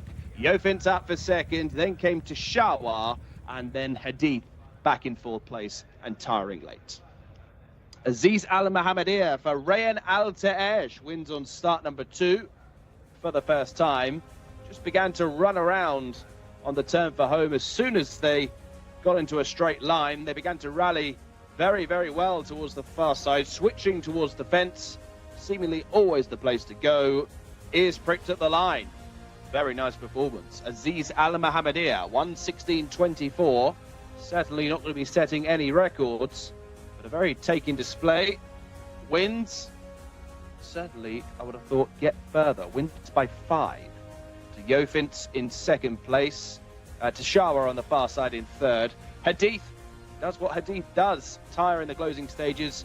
Eventually come home in 4th place. And then came Bint Kafar from the back of the field and Mo Wasil. 4, 10, 17 and 6 are the numbers to race number 3. It's a win for Gaith Al Gaith and Rayan Al Te'esh.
Rayan Al-Taraish, who had the first winner last Thursday. Well, he's had the third winner this Thursday. Aziz Al Muhammadia for Gaith Al Gaith, and 7 beats the 10. Yo Fince into second place. We were there for a long while. We expected to get a run on the front end, didn't we, with Hadith, but ultimately just gets run down. Yeah, no excuses for Hadith whatsoever. Didn't want to go into the stalls, but that played no part. Yeah. Was in a great spot. Alex got him to the rail out in front and just got run down. Do you know what we did get, though, Tom? We got a much better run than those who were on the favourite, the newcomer Al Wa'ab, who were probably pulling their hair out slowly away, just never played a part. Well, they wouldn't be pulling their hair out if they were watching our coverage, because this horse, as we said in the preview, had very little chance of winning. It was a complete mistake. And hopefully whoever priced it up is watching this, because... Very red colours, but not obviously the red colours. Well, they must have thought this was red stable. That is the only reason to put this horse in at 9 to 4. Honestly, and I know it sounds like after timing, but you can go back 10 minutes in this broadcast on YouTube. I said he should be a 25 to 1 shot. There is no way that horse should be 9 to 4. So if you're trading in the international market, do better. That was shocking. He didn't beat a single horse home. Goodness me. Right at the back of the field. Meanwhile, here's the closing stages. Well, you can just about see it with your binoculars. There he is in the red and the white cap at the rear of the field. It's ludicrous. Look, I don't want to go ramble on about it too much, but there will be people who play in the international market that just back the favourite because they don't know enough about the racing. That happens, right? Someone has probably put money on that horse when the horse should be 25 times the price, 15 times the price. It's stupid, and you need to be more accurate if you're a trader, because that would have thrown some people off. Okay, yeah, absolute disappointment for those on board. You probably want to look away now. Stall 2 if you're on the favourite, but it was stall 16, I think, in the blue. A ping start as expected from our choice. Yeah, Hadith broke really well, and the plan was always to go to the front and try and last for as long as possible. We saw that in the footage of the last out effort from Hadith. And again, the same tactics were employed today. I thought Alex gave the horse every chance, to be honest. There were no excuses. He ended up beating 7.5 lengths into 4th, but he ran his race, and that's kind of the level that Hadith is at. Aziz Al Muhammadia, who was the winner, I actually put up to win last week, and today I put as a second selection. So it's a double bit of pain for me, Daryl. It is. But the colt had plenty of opportunity to win today. It wasn't like it was a complete long shot. It was around 6 to 1 in the international market, I think, but should have been second favourite behind Hadith. And it's quite clearly built on that run 7 days ago where he actually shaped pretty nicely. That was behind a horse called Robot, who was very good last week. Yes. And there's a lot of horses coming out of that form over the next day or two. So exactly. So it could be a key form line to follow. He cuts to the inside here, which is a great bit of riding from Rayan Al-Taraish, just purely because Hadith is lunging right. The eventual winner's just sided up the inside rail and won decisively at the line. The runner-up I had in as one of my main fancies, my third fancy in the race as well, Yo Fince. That was a better effort under Adel Al-Faradi. Another second for Adel Al-Faradi. That streak is going to end soon. He's hitting the crossbar constantly. And actually, the third home, Tishwa, was my 4th selection. So we could have had the 1, 2, 3, 4, Daryl, in the wrong order. But Tishwa ran nicely at a good price. Yeah, that was the 17, and Yo Fince having a first run since back in August as well, just a 3rd career start, so could easily come on for the benefit of that run as well. And it is 1-2 for the stable. I had some stats actually for the Algaith juvenile numbers, and they're not that high. Very low percentage, but it's a 1-2 here. They've run a lot of horses. Yeah, he has the most horses in his... I just love the commentator. Why not? Mark Francis. Why not indeed? Mark, you're not allowed to send it. Someone else has got to do it. But here he is with the runners in race number 4. Guilty. I'll delete the draft, Daryl. I'll delete the draft. Race 4 coming up is a handicap 0 to 65. Small field as well for this. 3-year-olds only over 1,200 metres. Eshk Bladi is the first one on the race card. Abdullah Al-Farouz. 2 is Tilla Al-Fahad. Osama Al-Shirani, who's been in good form since the switch to the capital. 3 is Mahib Al-Duraya for Mohamed Al-Nefsi, no longer Alex Moreno. And 4 is Ain Al-Saheb for Camilo Ospina, in striking distance of Adel Al-Faradi at the top of the Jockeys Championship. 5 is a non-runner. 6 is Dahama Alays for Selman Al-Rashid, still a maiden after 15 starts. 7 is Katana for Ferez Al-Sanaitan. 8 is a scratch, so 1 to 9, which is Alain Radar for Mohamed Al-Hubayl. 10 is Mucho Caraces for Alex Moreno. 11 is Kadej Khalid Al-Mamoni. That is the field then for the fourth race of the afternoon. Only a few to look at, Hannah Baycroft. Indeed. Well, we're going to start at the top of the card here. Number 1, Aishk Blady. Now he's calmed down quite a bit, but you can see he's got his earplug string on his head, and that's been annoying him. So he has been shaking his head, but he's behaved now. Poor thing. I'd like to move that out the way. Got the noseband on there. Looks like it's dropped down a bit, but he's walking quite nicely. A nice, actually, muscly shoulder as well. Cresty neck, some nice muscle across the top line and on the hind end too. It's got a lovely shine, and the shine's important as you go into the light where the sun isn't directly shining, because that's when you can tell what their coat really is like. So that's horse number 1, Aishk Blady, looking great. We're going to drop back now to horse number 3, Mohib Aldia. Alex Moreno takes the ride. Okay, so this horse, quite a funny shape, and I think that's because there is quite a lot of muscle on his neck. Very, very cresty, and it's almost like it comes in a slight arc.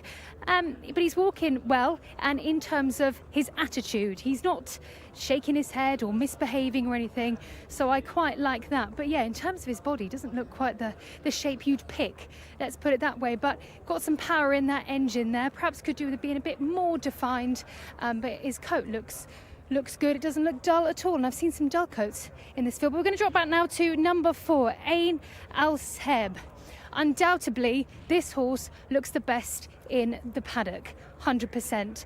Got the earplugs in there and the noseband. Quite a lot of things going on the head, as you can see. Like I said, the noseband, but you've also got a cross noseband. I think that's a rubber one from what I can see here. So obviously that's going to stop him from playing with his tongue and his mouth and potentially getting the tongue over the bit.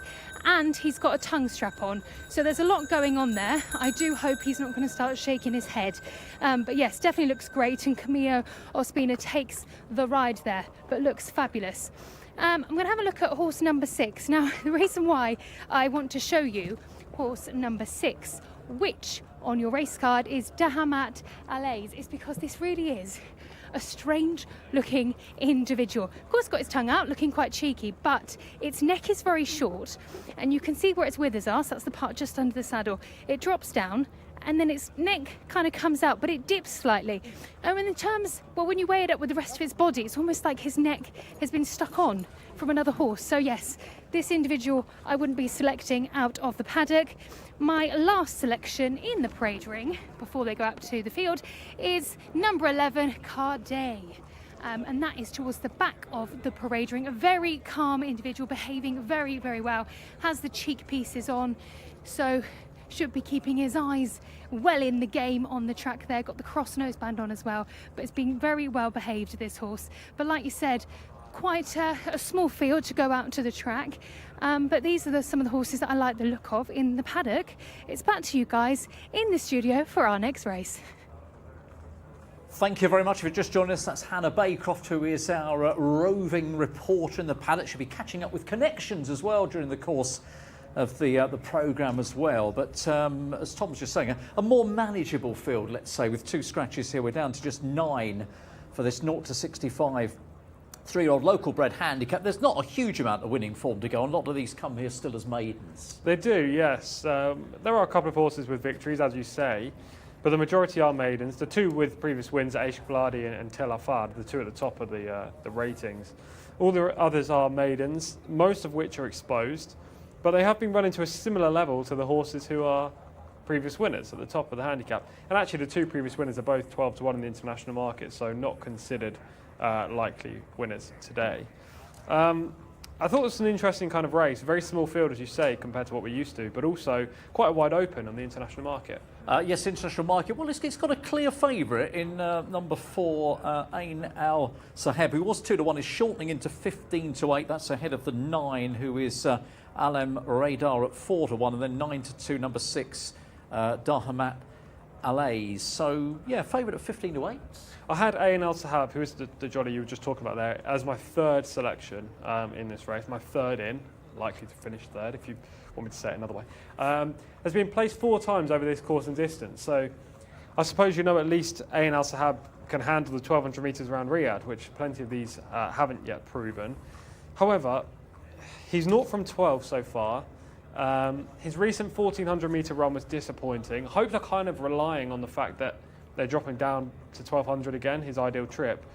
Camilo Ospina's on board, and that's why I think the horse is short price, as he is. Otherwise, he would be 3 or 4 to 1 in here.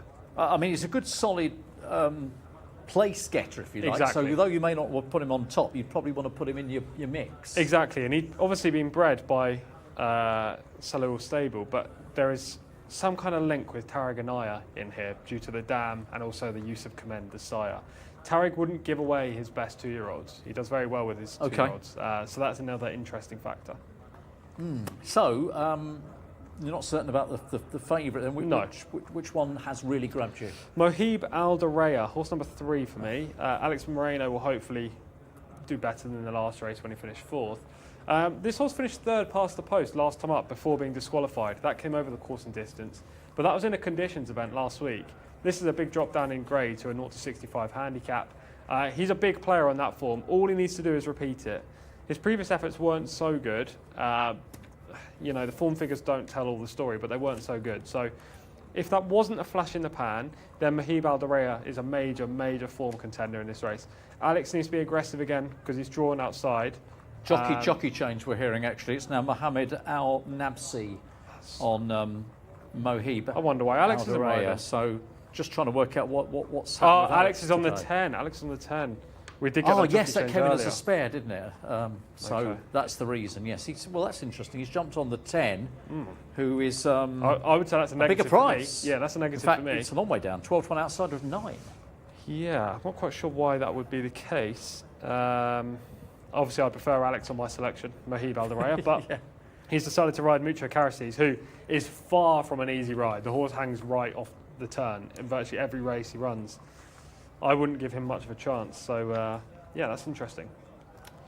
Yeah, it is interesting as well. What is also interesting, I've ended up on 3. Have you? As well, yeah, Mohib Aldareya, mainly on the run last week when 3rd obviously demoted. Yeah. Part of the reason also would have been the strike rate with Moreno rides for that barn, or that stable, but that's obviously not applicable now, but still will be 3 for me as well. So those sort of others at the top end, are you including the likes of the 9 and the 6 in your reckoning as well, the other market leaders? The 9 Alam Radar was my 4th in this race. Wasn't disgraced in a couple of big field maidens recently, but is 0 from 17 and just can't be trusted to make it 18th time lucky. The 6 Darhamat Alays wasn't a factor for me. A limited 15 race maiden. Best forms come over longer trips and at Taif. I don't see why she'll be winning today. So not for me, the 6. I thought the 1 was interesting. H. Blardy at a big price. Not as my main selection, but maybe a place if you don't want to play our main selection, which is Mohib Aldareya. H. Blardy had 1 maiden victory. That came over 1,600 metres. So the trip is a concern, dropping back to a sprint. However, he has a lot of ability. The question is, will he just show it?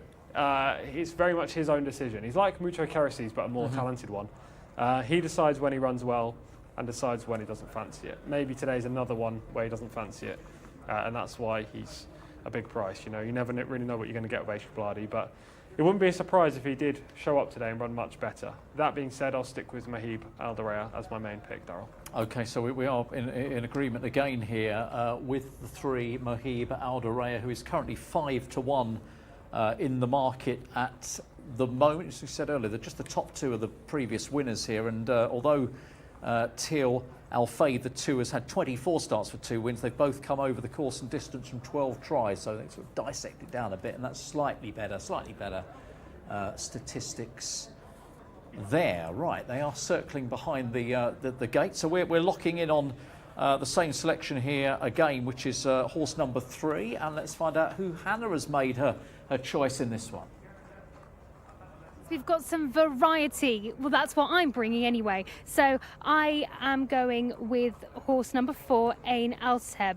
And I listened actually to what you guys were saying, and with Camilo Ospina on board, I can see why that one is the international market favourite. But like I said, when that horse was going around the parade ring, it did look the best in the parade ring. Looked very fit. I want to say his muscles looked streamlined, but you know what I mean. It looked really ripped and muscly on the back end. So that's why I liked that horse. But I am going to be interested to see how number 11 goes. Now, Mark Francis, over to you, because they're all going in. They certainly are. They're not hanging around here, Hannah. Just the 9 runners to go forward, and already 5 of them in. I'm going to team up with you here, Ain Al Saheb for Camilo Ospina. Back down to 1,200 metres, hopefully can work the trick. A reminder that Alex Moreno's on Mucho Caraces on the inside, and nearest to us there in 1. Certainly need the seatbelt. Lined up for the 4th race of the afternoon. Ready, and they're off and racing. Marib Alderea, possibly a little bit awkward, not as bad as Katana, who's given away 5 or 6 lengths, and Cadet cannot go the early gallop, is now last but 1. But through the first of 6 furlongs they go, and the black jacket, yellow colours nearest to us, Dahama Alays is one of the early leaders. Maroon of Alaim Radar, and back towards the inside, Mucho Caraces make a line of 3. Favourite away well in 4th position under Camilo Ospina, that is Ain Al Saheb. Just getting an early squeeze. Eshk Bladi, black jacket, is back in 5th position, already been pumped along. And then comes the blue colours of Cadet as they take the turn. Mahib Alderea is making some progress on the inside of Til of Farhad, and Katana remains the back marker. With 400 metres left to go, Alaim Radar is cruising for Mohamed Al Hubel and opens up by 3 or 4. Here comes Ain Al Saheb now moving into 2nd ahead of Dahama Alays and Mucho Caraces, who are both spent. Mahib Alderea and Til of Farhad continue to make significant headway from the back of the field, but time is running out here as Alaim Radar still is out in front. Ain Al Saheb will have one more go, but making all is Alaim Radar. Ain Al Saheb only 2nd, Til of Farhad crossed the line with Mahib Alderea and Eshk Bladi. Alaim Radar on start number 18 has finally got victory number 1. Mohamed Al Hubel, Alaim Radar rousted along in the closing stages to make sure of the victory. Ain Al Saheb would not go away in 2nd, and they drew clear of the remainder. 1:15.44 is the winning time for number 9, Alaim Radar. Mohamed Al Hubel, who was always handy, 3 wide on the turn, produced with a decent challenge and was not closed upon. Ain Al Saheb only beaten 3 parts of a length in 2nd. Til of Farhad, Mahib Alderea and Eshk Bladi all finished in a bit of a heat back in 3rd, 4th and 5th placings. Cadet eventually 6th. 9, 4, 2 and 3 are the numbers here as Alaim Radar breaks the maiden in our 0 to 65 handicap.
Yeah, it's gone to number 9, Alam Radar, who was certainly one that was up for consideration in the market beforehand, and not from 17 coming into this, nevertheless. Yeah, I had her 4th in, but I'm not claiming anything like I was in the previous races where 2nd in, unlucky. I would never have put her on top.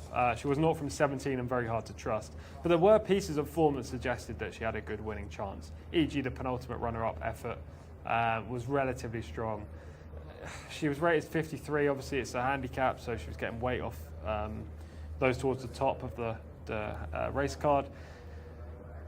I mean, look, she's won the race. It's good that she's got off the mark at the 18th attempt. She wasn't a great price in the international market, so she wasn't a great bet.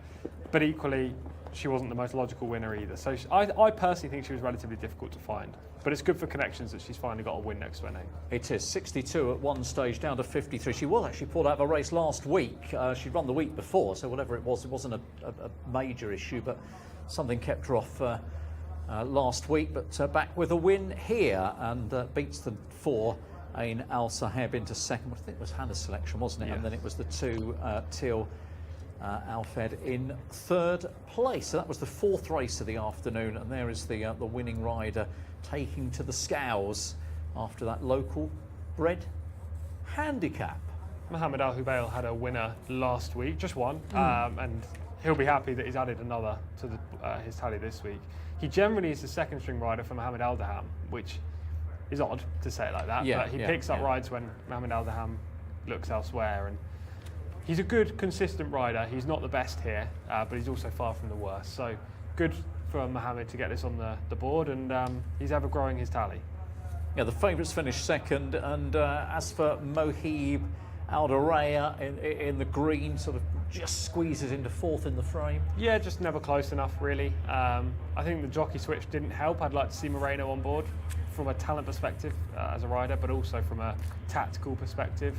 I think Mohib Aldaraya would have been better suited by being forwardly placed, and as you'll see from the outset, he breaks okay, he dives in a little bit left, and there's only 2 behind him at this point. He gets rushed up into 5th, but actually not close enough. Meanwhile, Alex Moreno on Mucho Kereces pushes up the rail and goes prominent. So, yeah, I think Moreno would have been a big advantage on our pick, but there were no excuses, he wasn't good enough anyway.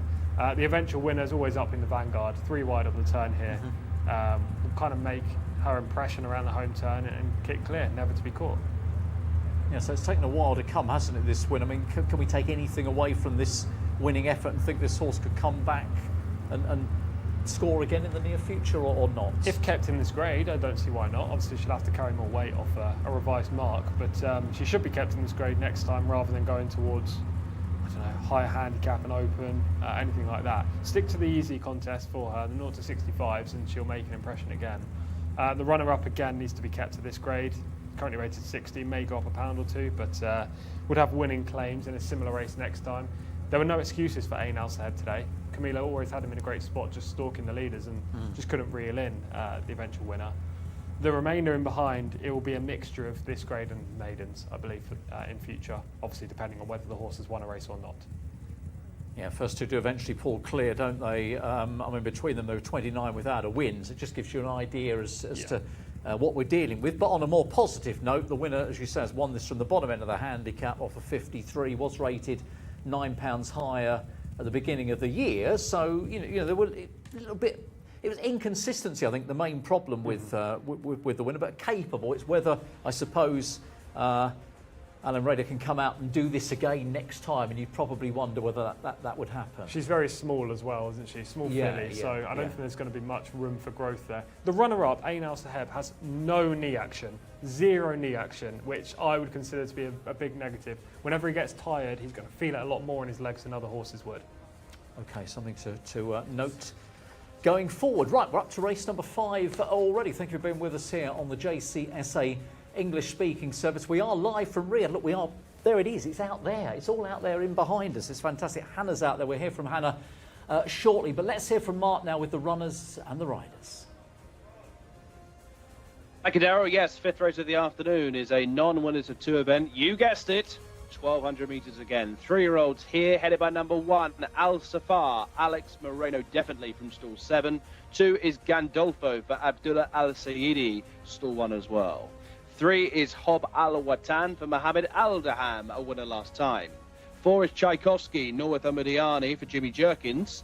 5, Alorja for Hamza Saad. 6 is Al Qaid for Abdallah Al Hussein.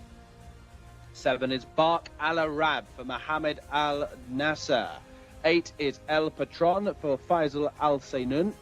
9 is Eclidus, the filly for Mohammed Al Hubail, who won our last race. 10, Hassan Ahmed Al Tayar, a maiden from 12 starts. Jofan, 11, a maiden from 7 starts. Osama Al Shirani. 12, Lahab for Naif Al Anazi. And over the page to find 13, Looking Bear for Ahmed Al Azari. 14, Mutanami, British bred, Ayed Al Tarizi on board. 15 is out. 16 is Tabshir, Fahid Al Faridi. 17, no longer Mohammed Al Nasser, now Abdulaziz Al Faridi, who rode the winner in our opening race of the afternoon. 2 more, 18, Yaflan, out of stall 17 for Abdullah Al Firuz, and also a late jockey edition is Abdullah Al-Lawfi on the 19. That is Loyal Friend from stall 9. We'll get to Hannah Baycroft very shortly. Meanwhile, it's back to the studio, Tom Collins, but first, Daryl Williams. Mark, thank you very much indeed. Mark Francis, you're here. Mark, of course, calling the races if you have just joined us throughout the afternoon. We've got a big field here to work through, despite the fact there are 4 absentees. The top end of the market, as we look at the international prices, Tom, is headed by the 1 horse.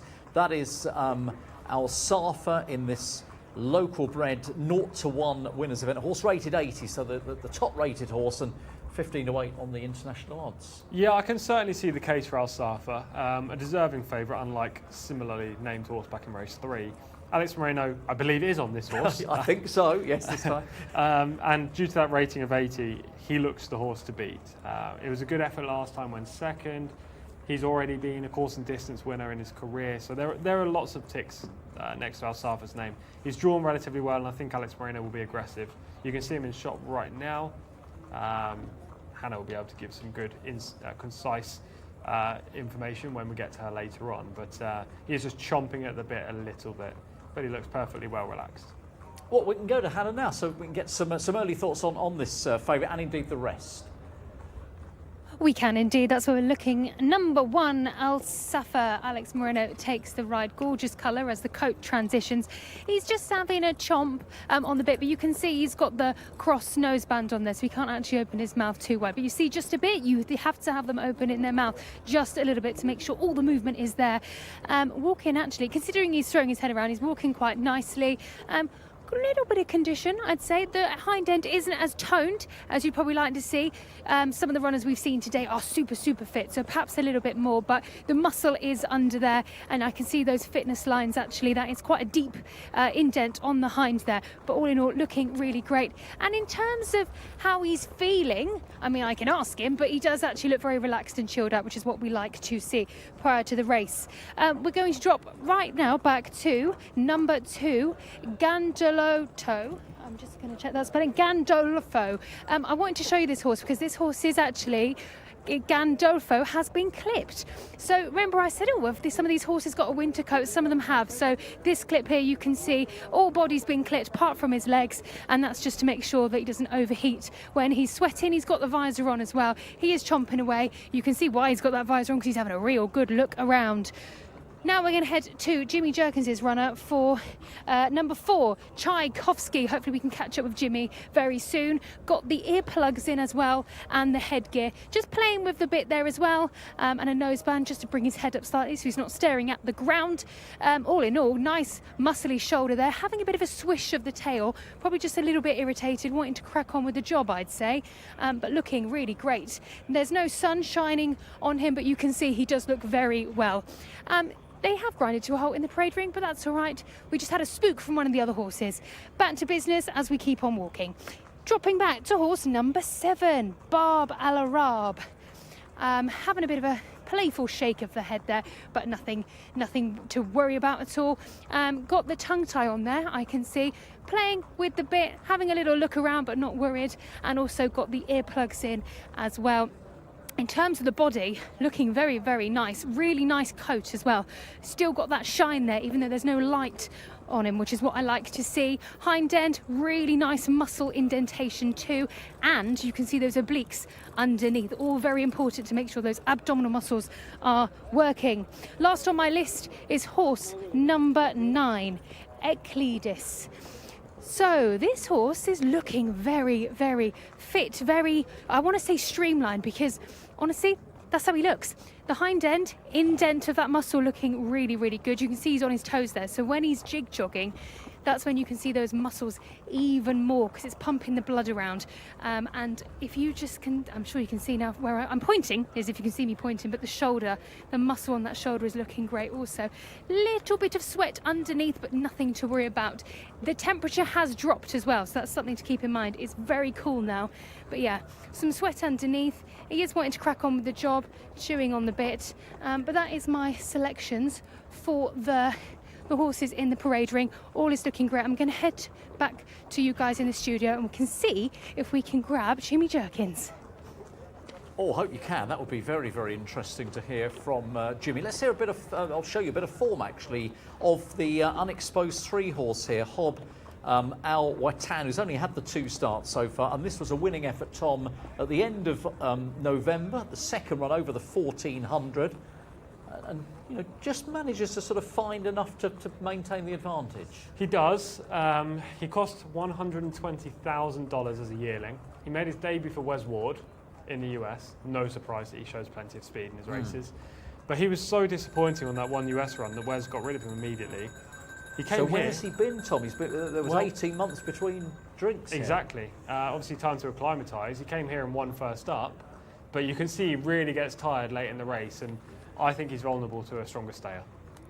Well, Hannah was hoping to get to Jimmy Jerkins. I'm delighted to say she's done just that. I have indeed, yes. Jimmy Jerkins joins me now. Saros Tchaikovsky in the next. Talk to me about the last run. Obviously, it was very disappointing. The pace collapsed. Different tactics this time? I don't think so, because he's, unfortunately, he's shown to be kind of one-dimensional right now. Maybe he'll grow out of that with more racing, but the 3 starts he ran in Typhon, got between horses and didn't like that, and he didn't run good. First time here, he ran very, very well. He broke from way outside and got to the, I don't think I ever saw a horse get to the lead in the rail as fast as he did that day, but I think it told on him just and he got nailed just at the very end. Then he drew next time he drew outside, way outside again, and we thought we'd maybe sit off, instead of rushing right over, just sit off the pace a little bit, but that didn't work out at all, and he ran really bad, that was really disappointing, because it didn't show that he had, he kind of just wanted to be on the lead, and that was it. But like I'm saying, sometimes they grow out of that, and we'll try to use his speed today, like always. But if it doesn't work out, probably have to take the blinkers off and run him a little longer. This way, maybe sometimes he can use his speed to, he'll have an easier lead, and he might fight on a little better. But hopefully he's a little bigger, he's a little stronger now since he ran last time. A little more strength to him, I think. His hindquarters look a little stronger, and I don't know, and he drew a nice post, so we're just hoping for the best. Perfect. Thank you so much, and best of luck. Thank you.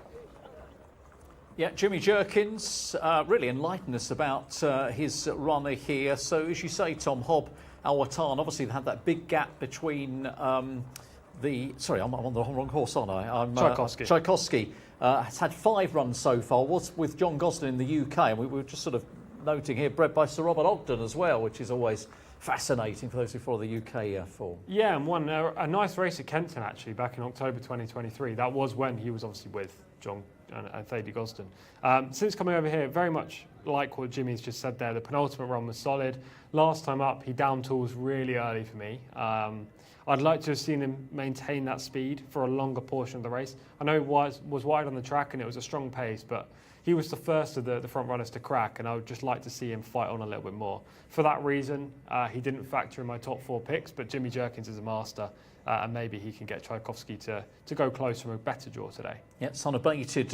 Breathy's sort of some way down in the betting markets as well. Horse number 4 at 7-1. In fact, he is actually he's third in, isn't he, behind Al Safa, who is a pretty heavy 15-8 favourite, the top horse. Then Eclidis is on 9-4, number 9. Those two taking fair chunk out of the market. It's 7-1 bar those. Should we talk about Eclidis? I think we should. Yeah, second favourite. I wouldn't have been surprised if this horse was favourite, actually. Hannah didn't say he looked the best in the pre-parade. There was a bit of sweat there, despite the weather. But she's a 3-year-old filly who's got good form so far. All 4 starts have been solid. Second on the debut, then she won on her second outing. Her last 2 runs have been good as well. The victory came in a course and distance open. Not a maiden, so that suggested she was highly tried from the outset. And the fact that she won shows us that she's got plenty of ability. Last time when she was second, I thought that was very solid. And to be honest, I make her the horse to beat on that race alone.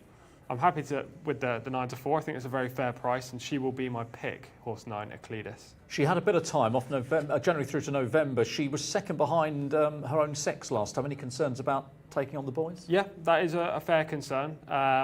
Obviously, this is a race where the majority of them are inferior in terms of handicap ratings. That doesn't include the favourite Al Safa, but the remainder are all inferior. So she's facing the boys, but the majority of this group are just not very talented. If she could beat Al Safa, then I think she could beat the remainder. That's my thinking here. Yeah, I mean, on the numbers, those 2 are a little way ahead of the rest. The 21 reserve would have ranked with them. It doesn't run. And I've gone with the favourite and the marginally better horse in terms of figures in Al Safa, who was second in a 0-2 last time. So this is a drop down in class. That was back at the beginning of the month. Again, Moreno riding for Al Masodi, and that's a good strike rate when those 2 come together. So 1 win from 9, whereas it's just 4 runs so far, obviously, for Eclidis, who therefore is slightly less exposed. Yeah, less exposed, open to more improvement, but she does have to prove it against the boys, as you say. 2 others that caught my attention in a race that really does lack depth. The horse I had third in was Tibashir, probably better pronunciation from Mark Francis in the call, I imagine. Horse number 16. This colt has had some solid performances without actually winning. 5 outings, regularly there or thereabouts, but struggles to get his head in front. I think he's a proper 71 rated horse. I don't think he's well handicapped, but obviously you don't need handicap in a conditions race. But if he runs to 71, I think he'll be in the first 5 or so. So therefore you can't discount him from a good draw. And then horse number 12, Lahab, also worth mentioning when they've had a Nazi on board. Draws way outside in 14 here, but is a forward going type. He could cling on to a place if he can sustain that effort for longer. But with the fact of Tchaikovsky also being in the field, they're likely to go quite hard up front, and I do think that will suit a stronger stayer, of which Eclidis and also your selection, Daryl, Al Safa. I think those 2 both will hit the line relatively powerfully from just off the speed. So despite the fact we've already mentioned it many times, I do think this will be dominated by the top 2 in the market. Yeah. We're going slightly different ways, but I imagine they're going to run 1-2 if they can run anything like their rating here. I mean, I would be disappointed if between us we don't manage to find them. And I know we've got the top 2 in the betting, but they just seem to have that hold over the rest on the numbers and what they've done so far. So I wonder if Hannah's going to tip 1 or if Hannah's going to tip 9, or maybe Hannah's going to be with Jimmy Jerkins, or possibly none of those, Hannah. Well, I have been stuck between Jimmy Jerkins' horse number 4 and number 1, but like he said it himself, he's not even sure which way he can go. But anyway, it was great speaking to him. He's such a great talker, and he's such an insightful person. But my selection for this race is going to be number 1, Al Safa, with Alex Moreno taking the ride on this one. Obviously, better form here at Riyadh, a definite contender, and I did like the look of him very much in the parade ring. But I did find this one tricky, because part of me really did want to side with Tchaikovsky. I had him in my head, and I was very much looking forward to speaking to Jimmy, but narrowing it all down, weighing it all up, I'm going to go with number 1, Al Safa. What about you, Mark Francis? Which horse are you siding with? I like Eclidis here for Mohammed Al Hubail, who looks for a quick-fire double.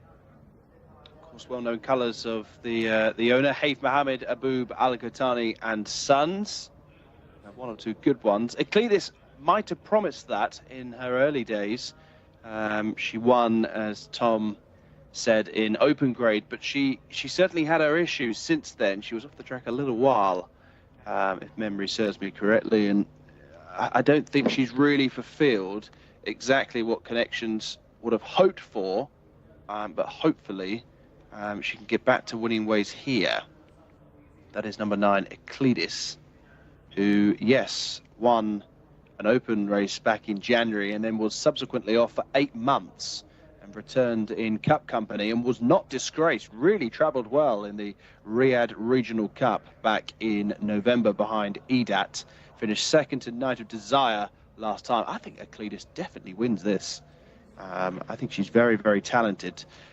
Elsewhere, very, very kindly, Al-Qaed the 6 and the line at the 17, who represent completely different owners, have exactly the same colours on.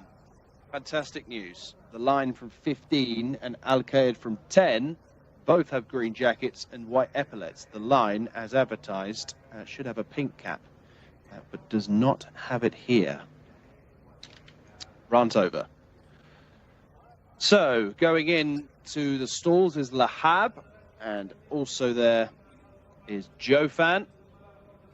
Half the field are in, as Gandolfo goes into stall 1 for Abdullah Al-Saidi, who will be looking forward to the return of Merber Alays in the next couple of days. Looking Bear going into 5. Mutanami due into 6.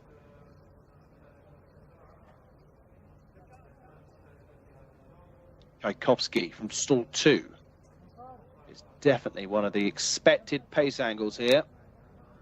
Jimmy Jerkins, great to hear from Jimmy.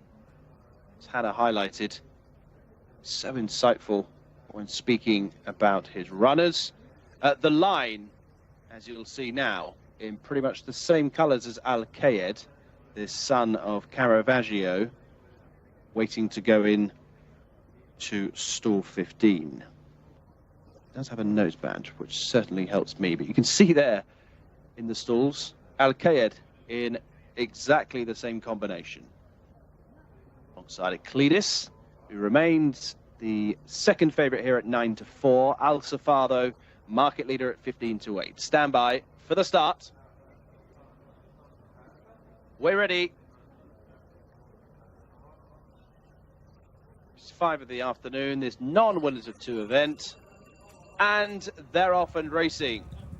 Really good start made from Tchaikovsky, who used stall 2 to bag the inside rail.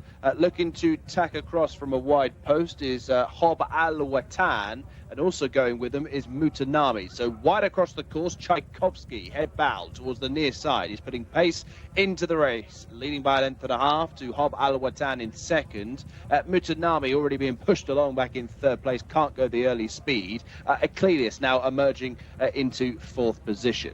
Al-Safar, the market leader, towards the inside of runners, and then comes Bark Al-Arab, who is wide around the turn.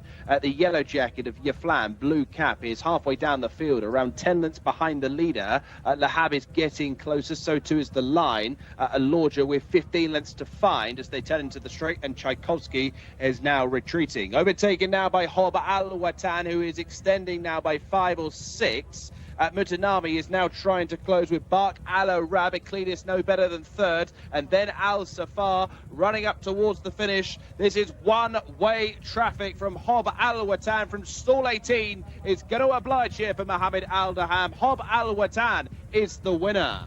Bark Al-Arab up for 2nd, very close for the minor money, including Al-Safar and also Lahab, who certainly caught the eye in the closing stages.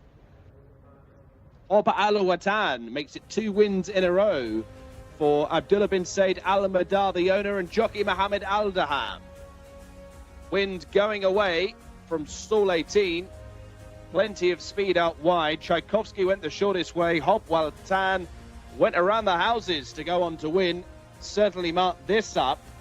It's a very taking display, and we'll get a rating after this performance.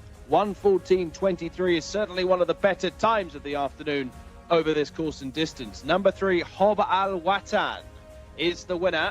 8th on debut, now twice a scorer. Bark Al-Arab tries to close the gap in 2nd, very close 3rd. I think Al-Safar, the far side of Lahab, 3 and 4. Euclidis in 5th place, looking bare, never really on terms. Likewise was Jofan. 3, 7, 1 and 12 are the numbers to the 5th race of the afternoon. Hob Al-Watan has now won for the 2nd time.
Hob Al Watan.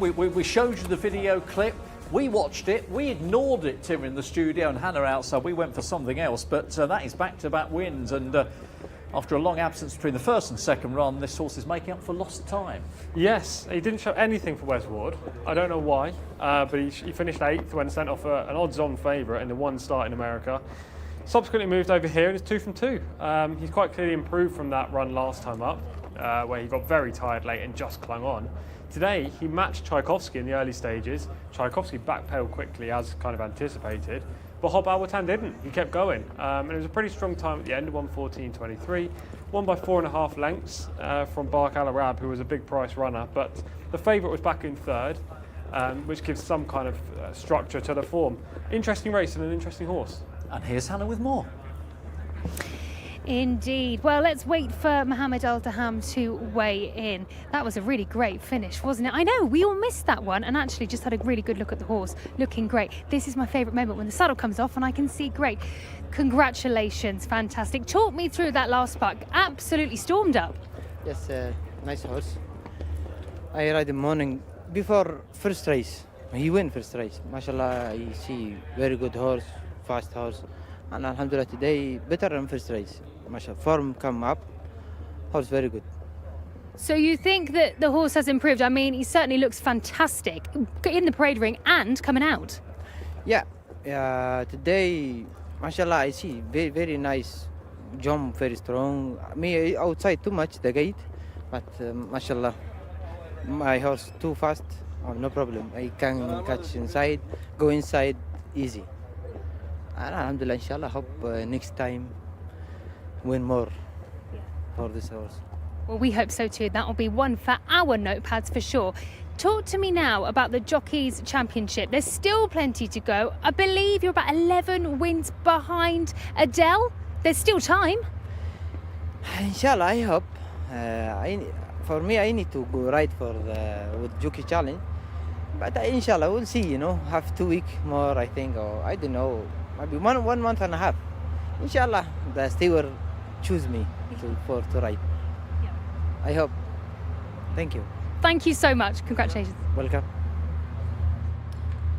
I did him a disservice earlier. I said he had 2 winners last week. He had 3 winners last week. He had 3 winners the week before. So he is laying down a challenge for the championship. And this horse has done well. We'll see from the start in a minute how it attacked from stall 18. But yeah, look, missing for a long time, but two quick wins. Yeah, he's obviously a nice horse. I don't know what happened in his 2-year-old campaign, which we've already talked about for Wes, but since he's come over here, he's starting to show his best himself, I guess, his best self. And he dominated from the outset. He's going to be dangerous in higher grades as well, just purely because of that electric early speed. When we take it from the outset, which I imagine it will be now, you'll be able to see him break averagely, considering how fast he is. But he immediately shows early pace on the outside and gets across to sit in a good spot next to Tchaikovsky. While Tchaikovsky's kind of running choke out, Mohammed Al Daham is sat there on Hob Al Watan, and it's just natural speed that gets him into a prominent position. And all the other speed horses, even those in stalking roles in behind, have all paid the price for going up with this fast pace in the latter part of the race. They all fade. The only horses that actually stick around are my selection of Cletus, who I believe finished 5th. She's currently in 3rd with the red cap. And your pick, the favourite, who is out of shot but is in 6th at this point, who eventually finishes 3rd. So even those two, who had the best form, the highest ratings coming into the race, and sat relatively nice positions, they couldn't finish off their race well. Yet Hob Al Watan has just kicked off the front and has been strong at the line. It was a very good performance. And the runner-up was a big price, wasn't it? Bark Al Arab, who is still in that second position now, coming under pressure. 25 to 1 chance has obviously shown far better than that would have suggested. Yeah, actually, he sat closer. He was than I close thought enough, he did. wasn't he? Yeah, I thought he was a little bit further back, but he was hard to like on form. Maybe he's kind of finished at default second place. All the other horses around him crumbling, and he was just in a good spot to pick up some pieces. But it will be there to see whether this was a fluke from the runner-up next time. He was always well positioned. I imagine next time they'll try and get to the front when he races against horses that aren't as quick. But I suppose it was career best today for the runner-up. Yeah, it looks that way, doesn't it? Certainly. But I think obviously the winner is the one we have to take away from this race. And this is a 0 to 1. I mean, logically, would you Would you jump to a 0-2 next time? Or? It depends where Connections believe his progression is right now. I wouldn't be shocked if they went to an Open. You could easily win a 3-year-old Open with a horse like this, just because he's got so much speed. Those races tend to be won by horses that blaze from the outset and cling on. But if they do go for a non-winners of 2, then again, he'll likely be favourite. He's 2 from 2 in Saudi. He's a lovely physical specimen, as you can see there.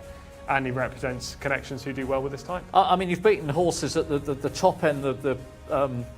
Al Safar was rated 80. There was horses in the high 70s in the race. So, I mean, they haven't all run up to their standard and their level, Tom. But I guess you know the rating would be a decent one, won't it, coming out of this? I'd say maybe 85, high 80s. It could be that, couldn't it? Yeah, it wouldn't be surprising. Yeah. And to be fair, I don't think it'll be a fluke either. As we've already talked about, the pace collapsed around him. He maintained the speed.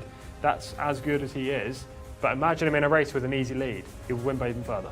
OK, we're going to move on. We're at race number 6 coming up. This is for local breds. It is a maiden. It looks very competitive. So let's check all the runners and riders with Mark Francis. Yeah, approaching the halfway stage in the programme, aren't we, Darryl? The floodlights are now on for this local bred maiden. Up to 1,400 metres. Oh, yes, 7 furlongs, 4-year-olds only, still seeking victory number 1. Mohamed Al-Daham has a chance of a quick-fire double on the top horse, Asam Al-Sail, who emerges from stall 5. Ajmal Tahiyya is the mount of Azil Al-Sahani, and next door in 11 is Al-Hor Thabit, now the mount of Yasser Al-Bakawi. That is a jockey change on the 3. Wider out in stall 18 is number 4, Bab Al-Hazm for Yusuf Al-Hussein. Bark Naya for double seeking Abdulaziz Al-Faradi is 0 from 1. And the bottom one on that caption is Black Power, Khalid Al-Mimoni. 7 is Cuador for Abdullah Al-Farouz, a very close second last time. We'll see that footage very shortly. 8 is the grey Gala Hamad for Ahmed Al-Tayyar. And 9 is Mayaj, Khalid Al-Lazmi, a debutant here. 10 is Karwash, no longer Farwas Wanas, now the mount of Faraz Al-Sanaitan. 11 is Ra'ed Al-Rafayea for Ayed Al-Tarizi. And 12 is Rayud Grey Horse for Misheri Alisa. 13 is Sawa for Adel Al-Faradi. 14 is Steve Al-Widiyan for Abdullah Al-Hussein. 15, the first of the fillies, is Mana Al-Badaya for Naif Al-Anazi. 16, Mosawima for Abdullah Al-Kredis. 17, Nuf Al-Mogatara, Asama Al-Shirani. And 18, Sandala for the Red Stable, Ricardo Sosa Ferreira. 2 over the page, the White Stable have Talamia, Camilo Ospina in stall 2, and Tenol in 12 for Fahed Al-Faradi. They are the runners for the local bred maiden. 7 furlongs the trip here for race 6. Hannah Baycroft is in the pre-parade ring. Look at this spicy chap right here. This is number 2, Ajmal Tahiyya, swishing tail, grinding of the teeth. This is the loudest teeth grinder I've actually heard all day. Cantering on the spot there. Hopefully will calm down before the race. Has had 6 runs, so should know a little bit better. But yes, that's your 2 horse, who is definitely on its toes. Dropping back now to horse number 7. Kudor, Abdullah Al-Farouz rides this colt. This one's a little bit on its toes too. In terms of body, very nice and shiny on the coat there, especially on the hind end. Good muscle. Another teeth chomper as well, but apart from this one and the other one, they all seem to be quite calm. So that's your number 7 there, looking very good in the body. Number 8 is just behind a calmer sort here. This is Gala Hamad. Wears the blinkers. This grey colt is a bit more chilled out, but you can see the difference in this horse playing with the bit. It's temperament-wise completely different. Walking. Nice walk actually, very rangy, very leggy as well, so probably will eat up the ground. Nice muscle on the back end. That fitness line is lovely and deep, and underneath looking very, very trim. Number 11 now, Raid Al-Faraye. This colt, lovely chestnut as well. More chilled out actually, the further down the string we go. In the parade ring, this one is looking rather nice. Its coat is looking a bit dull, not as shiny as some of the other chestnuts we've seen, but nevertheless, some nice muscle and walking. I'd like to see it walk out a bit more actually. I'd like it to be a bit quicker, but again, we've got a lot of horses in here, so hard to see that. We're going to have a look now at horse number 14. This is a real big chap here. This is Thebe Al Widyan. Very long legs and also very big body. This is definitely the biggest horse in the field. You can really see the difference between this horse and some of the others. Very gentle. I'm going to call this one the gentle giant. Very chilled out. Tongue just moving around, but honestly looks a lovely looking horse. Very muscly behind, but huge. I actually can't get over the size of this horse. That's your number 14. That's Thebe Al Widyan. Going to have a look at now at horse number 18, which is Sandala. Ricardo Sousa Ferreira takes this ride for the red stable. Very sweet looking filly, actually, this one. Chomping away, so some saliva in the front there. She's just throwing her head around, but that's just because she wants the handlers to get off the bit. But of course they've got to keep on that bit because we've had a few stop starts in this parade ring. Lovely obliques. Now I know I talk about the obliques a lot, but look at this. You can see that line there. Look how defined that is underneath. Good abdominal muscle, which is what we like to see. Now they're heading out towards the parade ring now, so I'll leave you with the view of the hind end, looking lovely from that filly. Back to you guys in the studio. Thank you, Hannah. So they're making their way into the parade ring proper, as Hannah says. These are locally bred horses. It is a maiden race. They're 4-year-olds. It's 1,400 metres. It's a big field and it's a competitive field. 11-4 favourite is number 19, Talamir, on the international odds, and 11-2 bar those. Let's show you a couple of clues, starting with Kudor. This is the 7 who's going to run second here. This was only last week, staying on, as you can see, the grey in the middle there. Yeah, looks likely to win actually from this point, but just look at the horse in the green and white on the outside, cruising into contention. Is going to just chin Kudor late in the race, as we see some interference on the inside there. Runs a really nice race, a winning race, Kudor, but just doesn't have enough to fend off this late closer. If he repeats this, he'll be in the first 3 or 4. Whether he can hold off a couple towards the bottom of the race card, I'm not sure. What about Gala Hamad, who is horse number 8, 10-1 on the international prices? Watching this run, was second at the end of November, running on in the green cap. Finished a little bit disappointing to me in the inside, the grey horse. A little bit disappointing back in second. Faded late in the day. Did manage to cling on actually, but faded away from the winner, if that makes sense. This was a very weak contest. The winner was ridden by Ricardo Sousa Ferreira, was only rated 60-something. Now, there are 60 rated horses in here, but there could be horses at the bottom of the race card that are 70 plus. So I think Gala Hamad needs to improve a great deal. Yeah, Gala Hamad, who's having run number 7 today. Obviously looking for the first winners. Indeed, they all are. So top of the market, Talamir, 19 at 11-4 under Espina. It is 11-2 Sarwar, number 13, and the same about number 18 Sandala, and also number 20 Tenol. Have they got the right favourite in the 19? Yes. This time they do have the right favourite, definitely the favourite, Talamir. That's not to say that she will win, but she should be the jolly. Maybe if you're looking at the official figure here, or the official rating of 50, you'll be thinking, well, why on earth is she favourite? There's a horse rated 77 in the lineup. But she's open to loads of improvement for the white stable. Camilo gets on board. She's drawn beautifully in stall 2, and she's a really nice looker, the 19. When we see her walk around in a second, the pictures are going through in numerical order, of course. When we get to 19, have a look at her. She's a beautiful looker. I think she's definitely better than what we've seen so far, and maybe Riyadh is going to bring that out in her.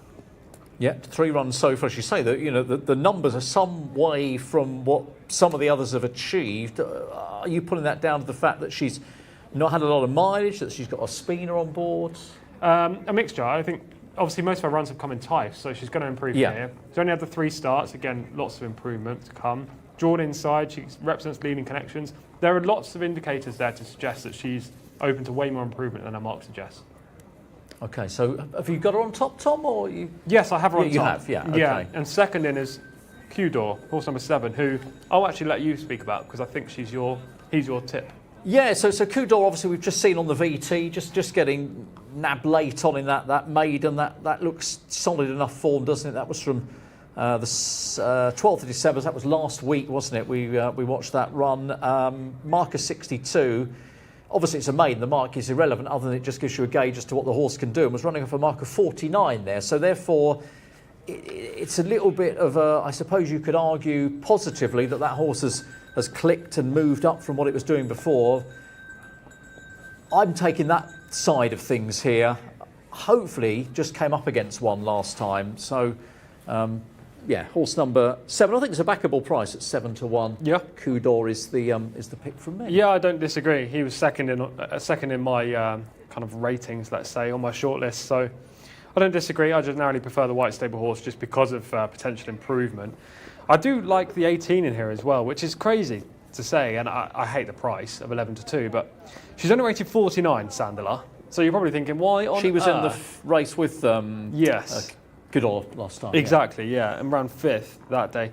Ricardo Souza Ferreira rides for Good Connections. Again, draws inside, which is key. Steady improvement so far. I think she's going to be a proper horse when she gets over further. I'm talking 2,000 metre further. But, you know, she's going to be running home well off on this kind of trip, and maybe she can run out of place. I had a 3rd in Sandala. I'll be disappointed if she did win, because I do think there are speedier rivals in here as we look over our shoulder and see the 19 go down to post. She is lovely looking, the white stable horse, Talamia. I'd be disappointed if Sandala won, but I really wouldn't be shocked if she ran a place just because of the way she races. Well, as in the parade ring, as you can see, and the one thing that we've noticed here at Riyadh, at the racecourse here, and indeed in the city itself, is that it gets dark so quickly. You look around, it's light, and the next minute the huge floodlights are on here, and darkness has descended upon us. Here we are, local time now at 5:30 in the afternoon. So, yeah, hopefully the temperature not dropping too quickly for everybody outside. I don't think it probably is. I feel for Hannah if it is getting cold out there. Anyway, they're coming out onto the racetrack now, about to make their way down. Little happening on the international market. It's really, as we told you a few moments ago here, they've just sharpened Sarwar down to 5-1, horse number 13 having been 11-2, and likewise Sandalar as well, and 20 Tenor has just gone the other way, so that's just popped out to 6-1, but not too much happening. We should talk about horse number 20, Tenol. What price did you say? It's just gone out to 6. 6-1. Yeah. So this horse is top rated by a mile, rated 77. But do you trust that rating? No. I don't either. No. 0 from 24. Missed a lot of racing. Yeah, that mark does not tell you how good this horse is. No, the second place finish in February 2023 would suggest that she's more than capable of winning, but that was in February 2023. It was almost 2 years ago. She has had a year off the track before running down the field in March this year, and has been off since. So, look, she's top rated, but I would be shocked if she even finished in the top 3 in this race. I did put her default as my selection number 4, just purely on the rating alone, and the fact I didn't like anything else in the field, barring the 19, 7 and 18. But I would not be advising betting the 20 if you are following the international market. And I think that's important, isn't it? Wherever you're getting involved watching the racing and trying to find winners, is you can get carried away by these ratings sometimes, but when these horses have been around a long time and they're still, trying to win a maiden or they're trying to win a second race, the ratings aren't always, you can't take them at face value all the time. No, we don't see this very often over in the UK, for example, where a horse would earn good ratings as a 2-year-old, but then barely be seen for a while, a year to 2 year period, and then come back off a similar rating. That doesn't happen much in the UK. Usually they're either rated highly because they're a precocious 2-year-old and then retired, or rated highly and then slowly regress after running plenty of times as a 3-year-old. With horses like this one, and actually horses we saw earlier today, they just have had big gaps and breaks in their careers, which aren't kind of accounted for in the rating system. So, not that the ratings are wrong necessarily, but plenty of time has lapsed since that rating was accurate. And we know with horses they can go off the boil. There can be injuries that causes them to not be as quick and not be as able to run as they used to. And that's the case with the 20 here. I'm so taken by the white stable filly. I love how she looks, and I hope she actually can kind of translate how she looks onto the racetrack in a performance, because I do think she's the clear standout in terms of potential in this race. Yeah, so Tom, very, very keen indeed on number 19, Talamea, who's having a 4th start today as the runners gather down at the post. Big field to select from, of course, without the reserves. We still go for the, the maximum of 20 for this contest. And they are down at the start. So we're going to lock in some selections, I think. So you're with 19? I'm with the 19, yeah, for Camilo. Hopefully we can see an early Camilo winner today and an interview thereafter. That will be wonderful. And 7 for me, Kudor, so ran well, just picked up closing stages last time. So a 19 and a 7, and which number do we add to those, Hannah? Well, so let me a horse that I am interested to see how it performs is number 14, Thebe Al Widyan. This is the horse that I said was absolutely humongous, and the more I looked at it, I thought I'd love to know actually the true height of this horse. It was huge, so I'd like to see how that one performs in eating up the ground with his giant body. But my selection will be number 7, Qdor, and my selection is based on his previous run where came second and stayed on well. I think he's going to manage the track well, and I think he's progressive. I think he'll do well. The question marks I have are with his body. So he's very bum high, and considering he's a 4-year-old and horses stop growing at around 4 and 5, I don't know how much more there is to grow, and there is a dip, obviously being bum high from the bum then up to the withers. So again, I'd like to see what it looks like under the saddle to see what muscle is there. It also could mean that it needs to tuck underneath by building more core muscle, but this is obviously things to keep bearing in mind if you're following this horse as it runs on. So to lock in my selection before we go over to Mark, it is number 7, Qdor, and I think it will go well. I really like this horse. So yeah, that's my selection locked in. Mark, what are your thoughts on that? Best of luck with Qdor, who certainly made my shortlist, Hannah. I found this a really hard race to solve. You've got a red stable horse, a white stable horse, 1 or 2 other leading connections. It's difficult. Talamea could be the class act, but for a mark of 50, she's really got to improve a lot. Tenel below her in the race car, rated 77, but she certainly needs a bit of a revival. I'll join Tom with Talamea. Stall 2, white stable, Camilo Ospina. Lots to like. She really does need to lift her game here. Sandella, who is rated a pound inferior, almost next door in stall 4. Between those, Black Power has had 16 starts, so should know how to break. So there should be plenty of speed from the inside. Of course, being a maiden race and 4-year-olds, most of these should be switched on. Some of them still lack general ability. 11 to 4 Talamea. Sawa 5 to 1 was 11 to 2. The same can be said for Sandala. Red stable Ricardo Sosa Ferreira looking for a double this afternoon. 6 to 1 Tenol. Same price for Qdor. Raed Al Rafayea at 7 to 1. That's a bit of a mouthful, isn't it? Mayaj 15 to 2, 10 to 1 bar those. Still circling. You can see one of the greys, which is Gala Hamad. If you like the greys, you've got numbers 8, 19 and 20 on side, and that is the favourite, the top rated Tenol and Gala Hamad.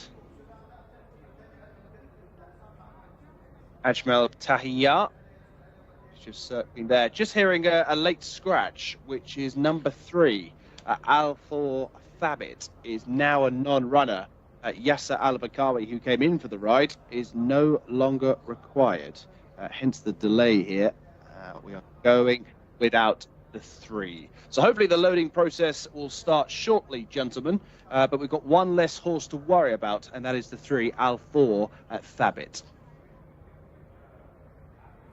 Thank you, Mark. Be back with you once the loading does start. Big price, actually, that withdrawn horse. It won't affect too much unless, of course, that was your choice, and you may well be looking to come up with an alternative, but 25 to 1 or thereabouts. They are now beginning to start the loading up process. I can't give you an updated set of prices because they've just reverted to SP sure. for the moment, although a 25 to 1 chance probably won't have any impact really on the horse that you would have supported. And in fact, the loading is beginning again, so with a bit of sort of table tennis between us, let's send it back to Mark. Yeah, thank you, Daryl. Just allow me for a few moments to make some changes to the race card. Now we go without the 3. A big black pen to draw a line through the 3. Of course, we go without 21, 22, 23 and 24 if you're just joining us. Favourite number 19 has gone into line. That is Talamea, Camilo Ospina. As as we approach the halfway stage in the program here. Still lots to come on the JCSA English-speaking channel. Do get your comments in on the YouTube page. Any selections, opinions, or if you just want to say hello. Right, Ed, Grey Horse going in. Just waiting on Mayaj, the debutant, and also Nuf Al Mogatara nearest to us. Stand by for a start of race 6.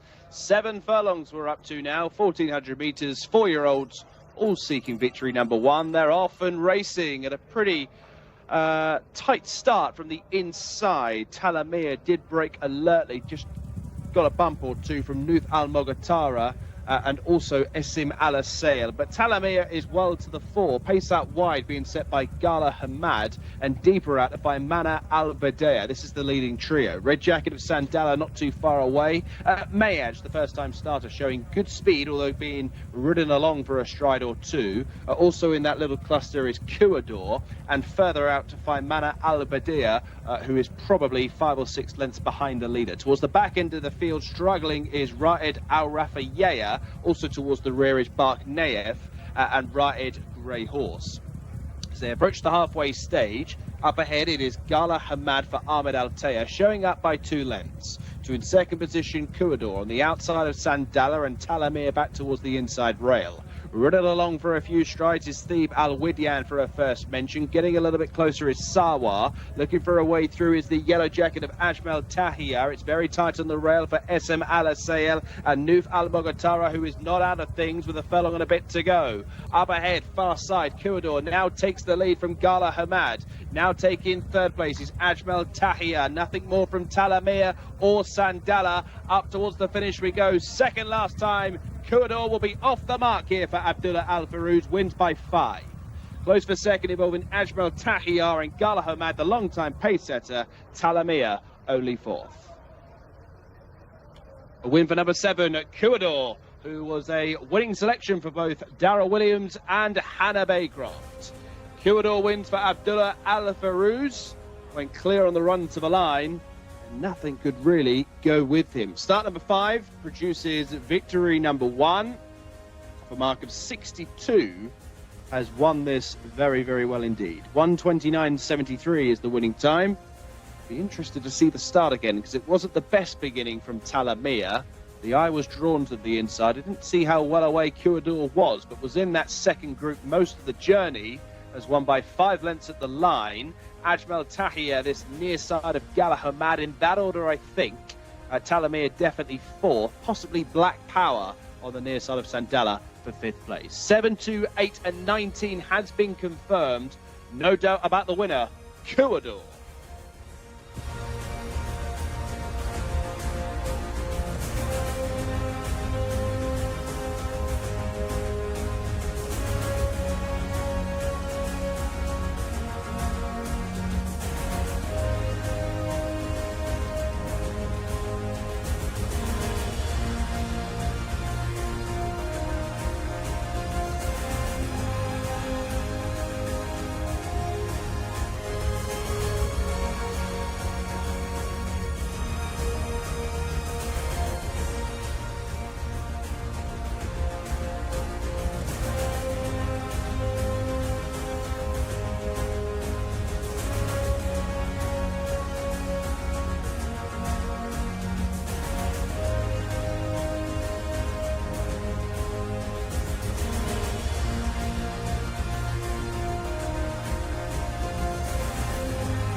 Well, the video department have done us proud again with Kudor, who we showed you just getting picked off Tom late on. It was a good solid effort, and that was part of the reason. I guess I like Kudor. I thought it was a good solid run going forward. Hannah on board as well. And you know what? I know this competition is all about numerical winners, but around about 7-1. The previous winner was about 11-2. So I think profitable, Definitely isn't it? Profitable, yeah. Absolutely. Well done to you. Well done to Hannah. Well done to the VT department. All finding the winner.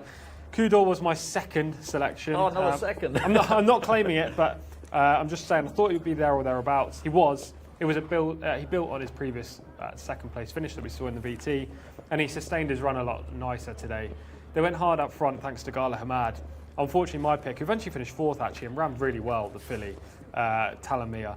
She just couldn't live with Gala Hamad in the early part of the race, and I think she'll be much better when she can control the speed, probably over a longer distance, 1,600 metres, 1,800 metres. You can just see here, Kudor in the orange saddlecloth, blue cap, angle in between both Gala Hamad, the grey horse on the outside, and my selection Talamia with the green cap on the inside, and just finishing off the race well. There were not many closers in this field. Barely any actually ran through the pack late in the day. I think Black Power made up some ground to eventually finish fifth, but otherwise the majority of the protagonists were always up with the speed, and Kudor had the good positive position just in behind the leaders, and we'll be able to take it from the outset now. Yeah, we can see it from the outset, can't we? When it was drawn in 14 and the sort of darky blue colours towards the right, about 5 from the right, just trying to tack across early doors, but it was going to be Gala Hamad who would go to the front. Yes, exactly. Gala Hamad showed lots of early speed, actually, more than last time, and he got to the front. His rider, interestingly, decided not to go to the rail, which isn't something you see very often when a leader is clear. Decided to stick in the 3 or 4 path, even come around the turn in the 3 path. Camino Ospina on the runner, on the horse in second. Sorry, at this point, my selection. He was always niggling away at her. Yeah, she was never really travelling. I do think she'll be a lot better over a longer trip. The White Stable know what they're doing with placing their horses, so I'm sure we'll see her over maybe 1,800, but at least 1,600 next time. The eventual winner is currently in second place on the outside with the blue disc. That's Kudor, travelling the best of all at this part of the race, and he's going to angle to the inside of Gala Hamad in a minute and really put the race to bed. Yeah, very much put the race to bed, and it was interesting, wasn't it, when this horse ran last time was rated 49. It was a good run against obviously the right sort of horses, and ends up off a mark of 62 here. So yes, yeah, exactly. The handicapper in effect has got this right. Yes, indeed, and you know, Kudor could still be improving. That's only the 5th outing. Yeah. Could easily be a 70 horse masquerading as a 62 horse right now. The ones in behind in second and third don't really provide a super strong piece of form line. I mean, the runner-up's only rated 45 and has been unsighted recently, but the way that Kudor's done it, I think you have to suggest he's better than his current rating and could go on to bigger and better things. He seems to be improving for each and every outing so far. He cut into the inside there, switched leads and galloped home powerfully. He's not got the nicest and most fluent of actions, but that doesn't stop him running in a straight line. I think we'll see victories for both Gala Hamad and the White Stable horse over at different trips. Gala Hamad over 1,200, the White Stable horse over maybe 1,800 metres in time, but the winner was clearly the best today, Darryl. Yeah, it's done it nicely, and was a playable price as well. I think 7-1 initially, might have been a little bit shorter with the scratch coming out, although that was a big price outsider. Anyway, so 6 races down, Tom. We're halfway, we are. And we're going to have our first Arabian race of the afternoon. We are, next. and I'm looking forward to it. Yeah, it's a maiden, so it's one of the difficult kind of contests where there's a big discrepancy between the good horses and the bad horses. But hopefully we can find a winner. You're the man in form, you and Hannah, right now. So I need to mention tally the scores, but shall we mention the scores? 2-1, long way to go. I need to tally up. Plenty of time for Tom to catch up and go past us, go whizzing on by. Let's go to Mark for the runners and riders. Oh yes, first Arabian race of the weekend about to get underway. Due off at 6:05 local time. 7 furlongs again, 4-year-olds and upwards. Starting with number 1, Ababil Awam for Mohammed Al-Daham, stall 13. 2 is Ajzal Al-Fab for Wigberto Ramos, first ride of the afternoon. 3 is Al-Mahandes for Hamza Saad. Kafu Al-Daham has been dealt stall 18 for Thurb Al-Timyat. 5 is Kara Al-Sabi for Ricardo Sosa Ferreira, and Kafuk bred in Qatar. Ahmed Al-Sharar, bottom on that caption, stall 3. Ladan is 7 for Yasser Al-Bakawi, who got to the start of the previous race and then had a late scratching. 8 is Malzaman for Norwith Al-Farouz, followed by 9, Marib Al-Ansari for Khalid Al-Mimoni. 10 is Masib for Naif Al-Anazi. We'll get a rating after today. 11 is Naif Al-Riyadh for Ayed Al-Tarizi, second on debut. 12 is Umran Mohammed Al-Nefsi. Over the page to find Raji Al-Khair, a debutant here for Abdulaziz Al-Faradi. 14 is Yazid Al-Kaladir for Abdullah Al-Saidi, out of the top 10 on debut. 15 is Zeryab Entelak for Fahid Al-Faradi. And then a trio of scratchings. Take out the 16 Apache, 17 and 18.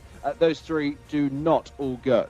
19 Jawahar de Violet is a grey filly for Abdullah Al-Khamis. Also a filly is 20, which is Sham Al-Shahia for Asama Al-Shirani. And 21 Afdal Magir inherits stall 7 for Azil Al-Sahani. So a big field here then, gentlemen, without 16, 17 and 18 for the first Arabian race of the weekend. Yeah, and if you don't know the format here at Riyadh, we have 2 races for Arabian breds each and every day. So we've got a fillies and mares maiden to come much later on the card. Worth pointing out, actually, talking about the variety of the racing, tomorrow we've got 3 turf races, haven't we? We do. Are they still at the start, or have they No, well, they've been mixed around. So they were originally scheduled for 1, 2, 3, weren't they? Yeah. But then I think they're now races 1, 3 and 6. Okay. But yes, we've only got a 10 race card tomorrow, obviously with the 2 pony races, so they had to spread them out equally, I imagine. Yeah, I guess so. And we've got a domestic Group 3 to come on Saturday, the Jcsa Cup. So yeah, lots coming up across the 3 days. Now, just having a look at the market here. This is a big field, but there's 3 that dominate in the international prices. So Malzaman, horse number 8, is 13-8 favourite. 11 Naif Al Radar is on 100-30, and then at 9-2 is Kafuk, who is horse number 6, and then you can have double digits if you so desire about any of the others. So Naif Al Riyadh is the 11 horse, second in at 100-30. Where do you want to start? Well, I did originally, as per every race, have a top 4. 2 of those have been scratched, so I've actually only got a top 2, and unsurprisingly, they are favourite and second favourite. Yeah. But in the reverse order, I am preferring Naif Al Riyadh, horse 11, to the favourite Malzaman, horse 8. So I'm going early here, but the pick is the 11, Naif Al Riyadh. And I'm quite surprised actually with the disparity in price. 13-8 for Malzaman and 130 for Naif Al Riyadh just doesn't make sense to me. I thought Naif Al Riyadh actually had a really good chance of beating him. If you look at the form for the 11, he shaped very well when second over 1,800 metres last time. The shorter trip here should definitely help, and he looks leading player. I'm going to be with the 11. I'm going early. He's going early with the 11. We will have a look at that horse in a moment. Let's have a look at Malzaman first of all. This is in the red cap. It's going to run 5th here, so we'll drop out of contention late on. Yeah, it's a bit of a concerning finish. If you go all the way back to 2022, and we've already talked about a couple of horses with this kind of profile, but if you go all the way back to 2022, he is way the horse to beat. He finished 3rd behind Asfan Al-Kaladir, of 3rd of 19. It wasn't like a 3-runner race. It was a great effort, but this is what Malzaman is like now. Weakens late in the day, doesn't want to go fully through with his performance in the latter stages of a race, and I think he's vulnerable. He's got the best back form, no doubt, but I think he's vulnerable. Okay, let's have a look at Naif Al Riyadh, who is finishing 2nd here. It's just going to get picked off in the closing stages. Yeah, but it was a good second. He was always up with the speed. He smashed the remainder in this field, and he's kept galloping to the line. Of course, he got beaten, but he wasn't beaten far. And the horse in 3rd is the huge eye catcher. Obviously, not running in this race today, but one for the notebook next time. Absolutely flying late in the day. But Naif Al Riyadh holds off all the remainder by at least 6 lengths, and a repeat of that effort would see him go very close. Now, let's head out to the paddock then, because there are lots of horses for Hannah Baycroft to cast her eye over.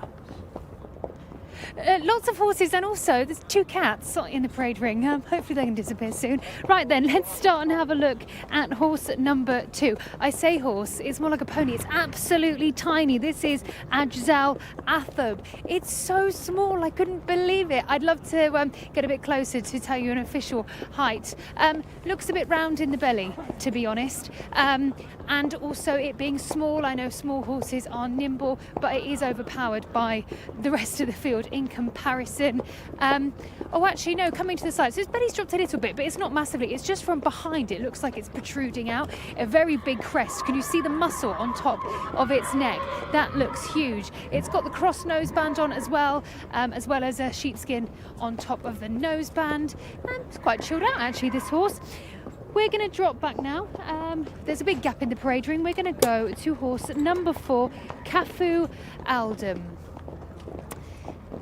Yes, as I said, there's a big gap in the parade ring, but there's just 1 or 2 just having a little bit of a mess around. Right then, so horse number 4, Cafu Aldum. This colt has got the blinkers on. Looks very well, actually. This is the one that caught my eye walking round. Again, quite cresty, but not as much as the other horse. I suppose it's quite typical with purebred Arabian horses. That is something that you notice in them. Just having a little bit of a play there, as he's saying, can you get off my mouth, please? He's not on his mouth, though, really. But he's got to wash his toes. He nearly got tread on. Having a little look around, muscle-wise, looking quite good behind. Perhaps, I think, could do with a little bit more. But nevertheless, it still looks okay. I'd like to see that tummy actually tucked up a bit more. A little bit more abdominal muscles, I think, are needed there. Now we're going to have a look at horse number 8, Malzaman. Let's have a look. This horse has got the blinkers on. Again, having a little look. They always look, of course, the way that the handler is holding them, because they are pulling them back tightly. If they've got 2 handlers, of course, it's a bit more level for their head.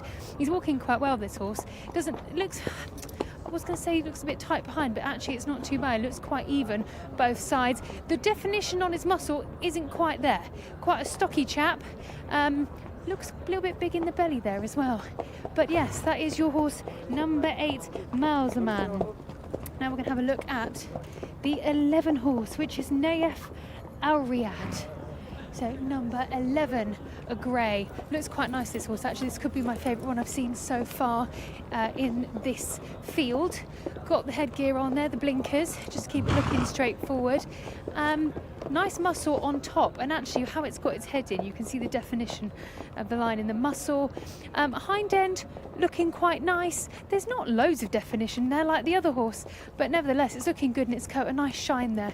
We've got the lights on, you see, so looking good. And last but not least, I'm going to have a look at horse number 13, which is Rajay Al-Khair. Another teeny tiny horse. Look how small this horse is. In terms of fitness, wouldn't say it's quite there. Its belly is hanging down, so you understand what I'm saying with you got them tucked up, and then you can see those core, the obliques is what we see most of, but it is absolutely tiny. I can't call it a horse, it's more of a pony. It's so small. The 2 horses I've spoken about that are teeny tiny, they're going to get absolutely swallowed up in this field, but I had to show you them. It just looks a little bit out of proportion, this horse/pony, but there you have it. I wanted you to see this one. We're going to finish on this one, guys. It's back in the studio. What's going on? I mean, tiny, but don't know. Yeah, you were looking for a positive there, and you were struggling. I was wondering whether he should be on the card tomorrow in the pony race. But listen, we will wish him well. It is his first time. I wouldn't have fancied him in the pony race either, I have to admit. He's, in all seriousness, he's 12-1. Yes. He's very small and carrying a lot of condition. He's not going to win the race. I'm very confident in saying that. So do not look at the international market at the 13, please.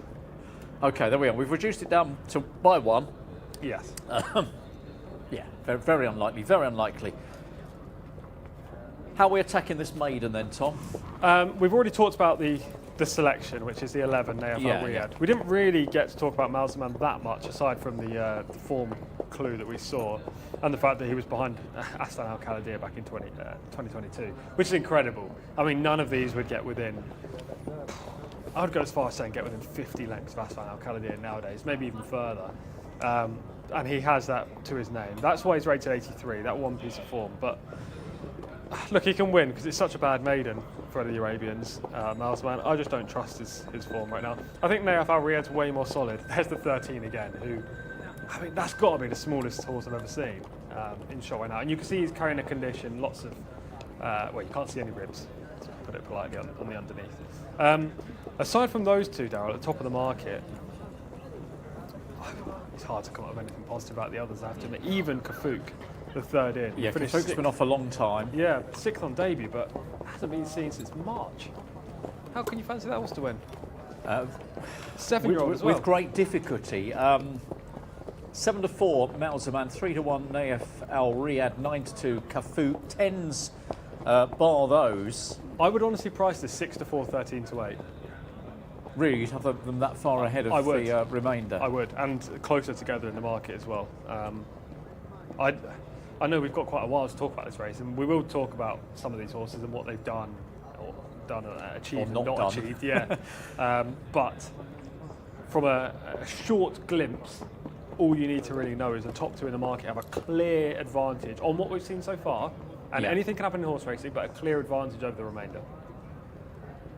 Yeah, a lot of horses who've had chances as well. Roberto Ramos is only right. He's on the 2 Ajjal Athbar, but that horse has had hardly any race in Jan 23 the last time we saw. Nearly 2 years. And this is a story that is repeated in many cases in this particular group. Yeah, Ajjal Athbar. Or what's that? I'm pretty sure it's supposed to say Athbar. It doesn't say it on the race card, it says Athab, but I'm pretty sure it should say Athbar. That horse, yeah, it's been off for almost 2 years, so like they're not going to be fit, surely. I didn't get a good glimpse of the two, but Hannah obviously did, and I'd be surprised if he was ready to go. I'll put. I want to mention the 4 horse, and I don't know whether I can tip the 4 horse Cafu Aldem, because Cafu Aldem's had many chances, but did run second over the 1600 last time, and he's often placed. Sorry, two runs ago. The last run wasn't anywhere near as good, and that is the worry. Did have the marks sort of reevaluated up to the mid-60s, now at 62. I could see that horse framing up, but I'm not sure whether I'd be brave enough to tip it to win. So I think I'm going to sort of just leave it out there as one I think might be involved, but probably won't win. And it's just a case of which way to come down, I think, really. Yeah. Regarding the top two, and I suppose there's only one logical way to go, really, isn't there? The unexposed. Yes. It's got to be Nayef Al Riyad, really. Exactly, I agree with that. Yeah. And I'm surprised that he's not vying for favouritism, or at least close to. I respect what you said about Cafu Aldem. If forced, I would put him third in this as well, just purely because he's consistent. And the majority of these have huge question marks to answer. You know, whether it's a layoff, whether it's poor form, whether it's shown very little ability, whether it's age, they've all got question marks. I suppose the 7, Lardan, is a little bit interesting. Made the debut 2 weeks ago, but really slowed up in the latter stages, kind of stopped on the home turn. The only reason I say interesting is because he's a 4-year-old, and the majority of these are older horses. And we know with Arabians that they can kind of progress gradually, but also as 4-year-olds, they can take a run or two to understand what they're doing. They're not thoroughbreds, they're not bred to race. So maybe the 7's a little interesting, but it will take a real big swing to suggest he's got any chance of beating Malzaman or Nayef Al Riyad in this race.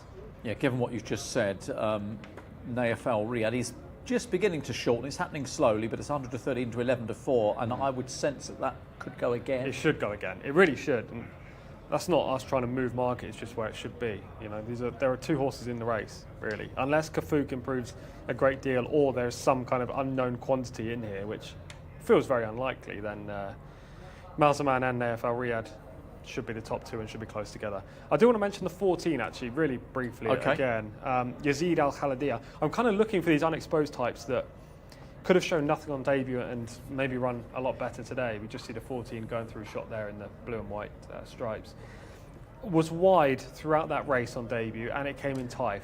So there were 2 excuses there. Deep track at Taif maybe didn't suit, wide trip didn't suit. So could easily improve, and these connections aren't adverse to getting a winner in an Arabian race. So I wouldn't be completely put off the 14 if you want one at a huge price.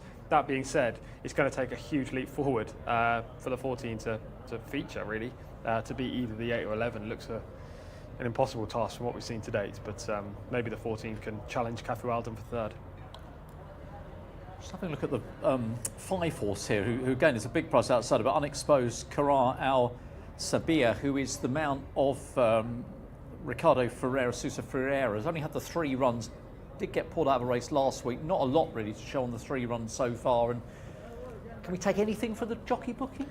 It's a solid jockey booking, it's a positive. What I would say is this horse, Kara Al Sabir, has got lots of early speed. So maybe leading them early. And we've seen already that being on the front is an advantage. So maybe you can put the 5 to beat a couple of these, but it just depends if he can sustain his run or not. So many to pick from, but we're going to end up with the same, aren't we, here? We are. Naif Al Riyadh, who is still 11-4, if that one interests you. And Hannah, which one interests you? It's very tricky. And to put this nicely, it wasn't a great pick in the parade ring, I'll be honest. Nothing was really like, wow, this looks amazing. So the 2 I had down was number 8, Malzaman. Looked lovely in its coat. So that was one horse that I like the look of, looks-wise. But number 11, Naif Al Riyadh, will be my selection. I mean, there's so many horses that have had so many runs, but yet they still don't look great. So for this horse, that, like I said, this is my selection. And looking at its previous run, literally just pushed out, so I think it will do well, and it looked so much better. I just want to note number 4, Kafu Aldam. I originally looked at it and thought, yeah, it looked good, but then it's really tricky with these purebred Arabians because their head carriages are high, then some of them, their bum's high. It almost looks like they don't use their abdominals and then they hang down, so that's tricky to see. But I found this one hard, look-wise. So, nailing down my selection. I think we're all in the same here. Sorry, it's a bit boring, isn't it? Number 11, Naif Al Riyadh. I think this horse will go very well. So, Mark Francis, it's the question you know that's going to come up my lips. Are you with us or are you without us? To answer that question, it's without you, certainly. I'm more than happy to oppose the 2 at the top. Malzaman, 7-4, Naif Al Riyadh. Nasty post position in 19, 5-2. I'm happy to go against those. I thought I'd flag up at least a couple of the unexposed runners. Tom very briefly gave a mention to Yazid Al Khaladir. These are connections that I really respect. Saad bin Mishrif bin Shannan and Sons. They do pick up a few Al Khaladir runners from the Al Khaladir sale, I presume. I just thought Yazid Al Khaladir is a big enough price. Again, might show absolutely zilch, but I'd rather be with something that's unexposed. You do see a lot of Arabians progress from their debut runs, and he could be one of those. Masib is worth a mention, but again, a nasty draw. Kafu Al Daham is becoming rather costly to follow, 0 from 17. So look, I'll throw a dart at Yazid Al Khaladir, who is a 25-1 chance just to have something on side. Half the field have loaded for the first Arabian race of the afternoon. We switch back to the thoroughbreds for race 8 shortly. That's at 6:35 local time. That's a filly and mare handicap 0-65. So the aforementioned Yazid Al Khaladir going into the stalls with Kafu Al Daham a little wider. The green and white checks Ladan, and the multicoloured silks of Malzaman. Going forward with Kara Al Sabi and Masib into 20. Will be the last then. 7 furlongs for the first Arabian race of the day. All maidens ready, set and away. Racing for this purebred Arabian maiden over 1,400 metres. Kafuk dropped out towards the rear of the field. So too Rajay Al Khair is struggling on the first time start. Kara Al Sabi also struggling to go this early gallop, is right towards the back of the field. But it is Yazid Al Khaladir with the blue and white stripes, who is one of those best away. The green sleeves on the inside, Ladan for Yasser Al Bakawi certainly broke alertly, and 3 wide is Afdal Mugir as they take the opening turn. Malzaman on the inside in 4th position. Wider out to find Naif Al Riyadh, who is certainly close up from stall 19 for Ayed Al Tarizi. The next wave are made up of Ajdal Athbar, the yellow-sleeved grey horse on the inside of Zeryab Entelak. The green and black colours of Marib Al-Ansari was just caught on heels there with Kafu Aldaham, extreme left of this shot, right towards the back of the field, with 2 or 3 really struggling, including Omran and also Masib, as the runners encounter the turn and line up for home. Up ahead, Nayef Al Riyadh has got to the lead. Malzaman is certainly going with him in second. They are now opening up a gap on the next line of runners. Kafu Aldaham on the left of Al Mahandis, who is running on well as they approach the final furlong. Nayef Al Riyadh with a commanding advantage over Malzaman. Al Mahandis has not got away, is starting to bridge that gap with only 200 metres to go. Nayef Al Riyadh can count the money, is sent clear under Ayed Al Tarizi and will score.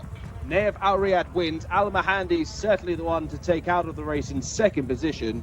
Then came Mal Zaman ahead of Sham Al Shahia in fourth place. Everybody knew, bar Francis. Nayef Al Riyadh in the Saudi capital has won on start number 2 for the first time and was much the best. Set the fractions on the wide outside, began to join in at the halfway stage and went zooming clear up the Riyadh road. Nayef Al Riyadh wins for Fahed Mohammed Al Luraini and Ayed Al Tarizi, the son of El Sakir, in a time of 1:37.9. Certainly the blinkers working very well. Let's wrap out the placings as Nayef Al Riyadh goes on to an easy success. Al Mahandis it was in the blue colours who got second, 6 lengths behind the leader, Mal Zaman. The market almost right. Mal Zaman back in third. Late progress from Sham Al Shahia and Kafu Aldaham 4 and 5. Nayef Al Riyadh though much too good. 11, 3, 8 and 20.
Yeah, went for the £1 claiming ride, Ayed Al Tarizi, and he's got the second favourite home. We were saying, you were saying, Tom, beforehand, Nayef Al Riyadh probably should have been at least vying for favouritism, Yes. but has proved to be very much the best here.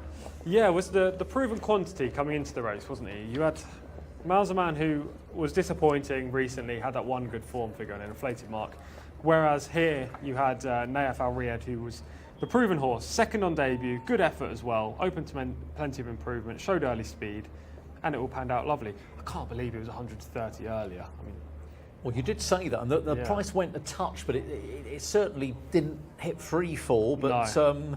we showed you the VT as well. Wanted to have department there for picking out that. Mind you, They've done well I today. think the VT department, they were probably always going to go with those two horses, Yes, weren't they? yeah. In fairness, but or certainly that one.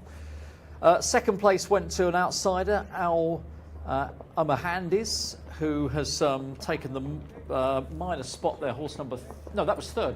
No, that it was second. second. Sorry, Second, yeah. And the 8 was back third, Mazer Man. So Mazer Man the favourite. What do we take from the runner-up then? Could we have foreseen that kind of run? 5 runs so far. It had shown some ability. Finished sixth, in a 1600-metre maiden last month. So there was a little bit of form there, but just hard to find. I mean, if you take the winner out of things, and we kind of said this with Mazer Man included in the top 2. So take the top 2 out of things, all the rest were a much of a muchness, very little ability, all of them. Now Mazer Man's quite clearly regressive, nowhere near the rating of 83, probably run to mark in the high 50s at best today. So ignore Mazer Man. I think Al Mohandes has just run to the mark of 55. And I think the winner's probably a 65-ish rated colt. And that's how I would rate the race anyway. The others are all very limited and will struggle to win races, including Mazer Man actually, even now. It's not from 10, but Mazer Man will be a complete leave, especially because the handicapper won't drop the horse like 20 pounds, which it should do. No. He'll drop it maybe 6 or 7, and he'll have the inflated mark for next time too. But the winner is the only horse in this race I had any kind of confidence will develop into an okay Arabian racehorse in the future. He's kind of proven that today.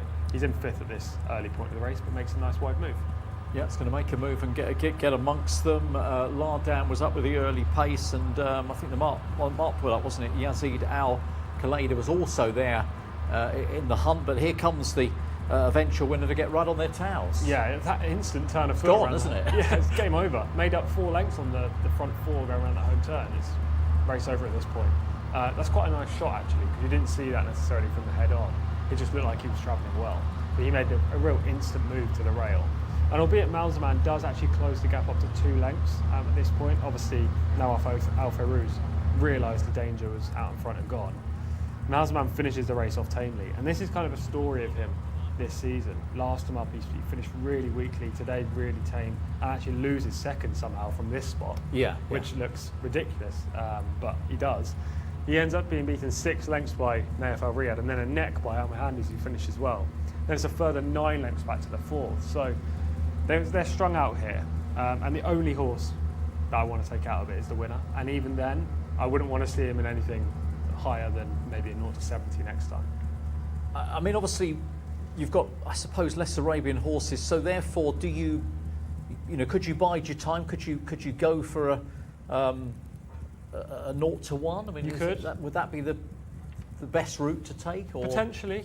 I mean, these Arabian races are interesting because the top stables, the Athbar stable with Lucas Gaitan, the Al Khaladir stable with Mutlaq, they all tend to run their horses similarly. It's a maiden followed by an open, followed by a cup race if they're good, or just stick in at open level. Yeah. So you can go 0 to 1 because he won't face anything amazing in there. No. Will he win? Oh, it depends who's against, but I suppose he'll have a fighting chance.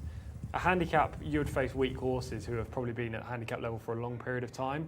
So that's another option, and probably the better option in my opinion, just because you'll face so many exposed and backward types. But look, either way is an option for these connections. And when you have a horse that's a 4-year-old, only had the 2 outings, finished second and first, albeit he's beaten very little in those runs, at least he's kind of showing himself to have some ability on the track, and that's all they can ask for.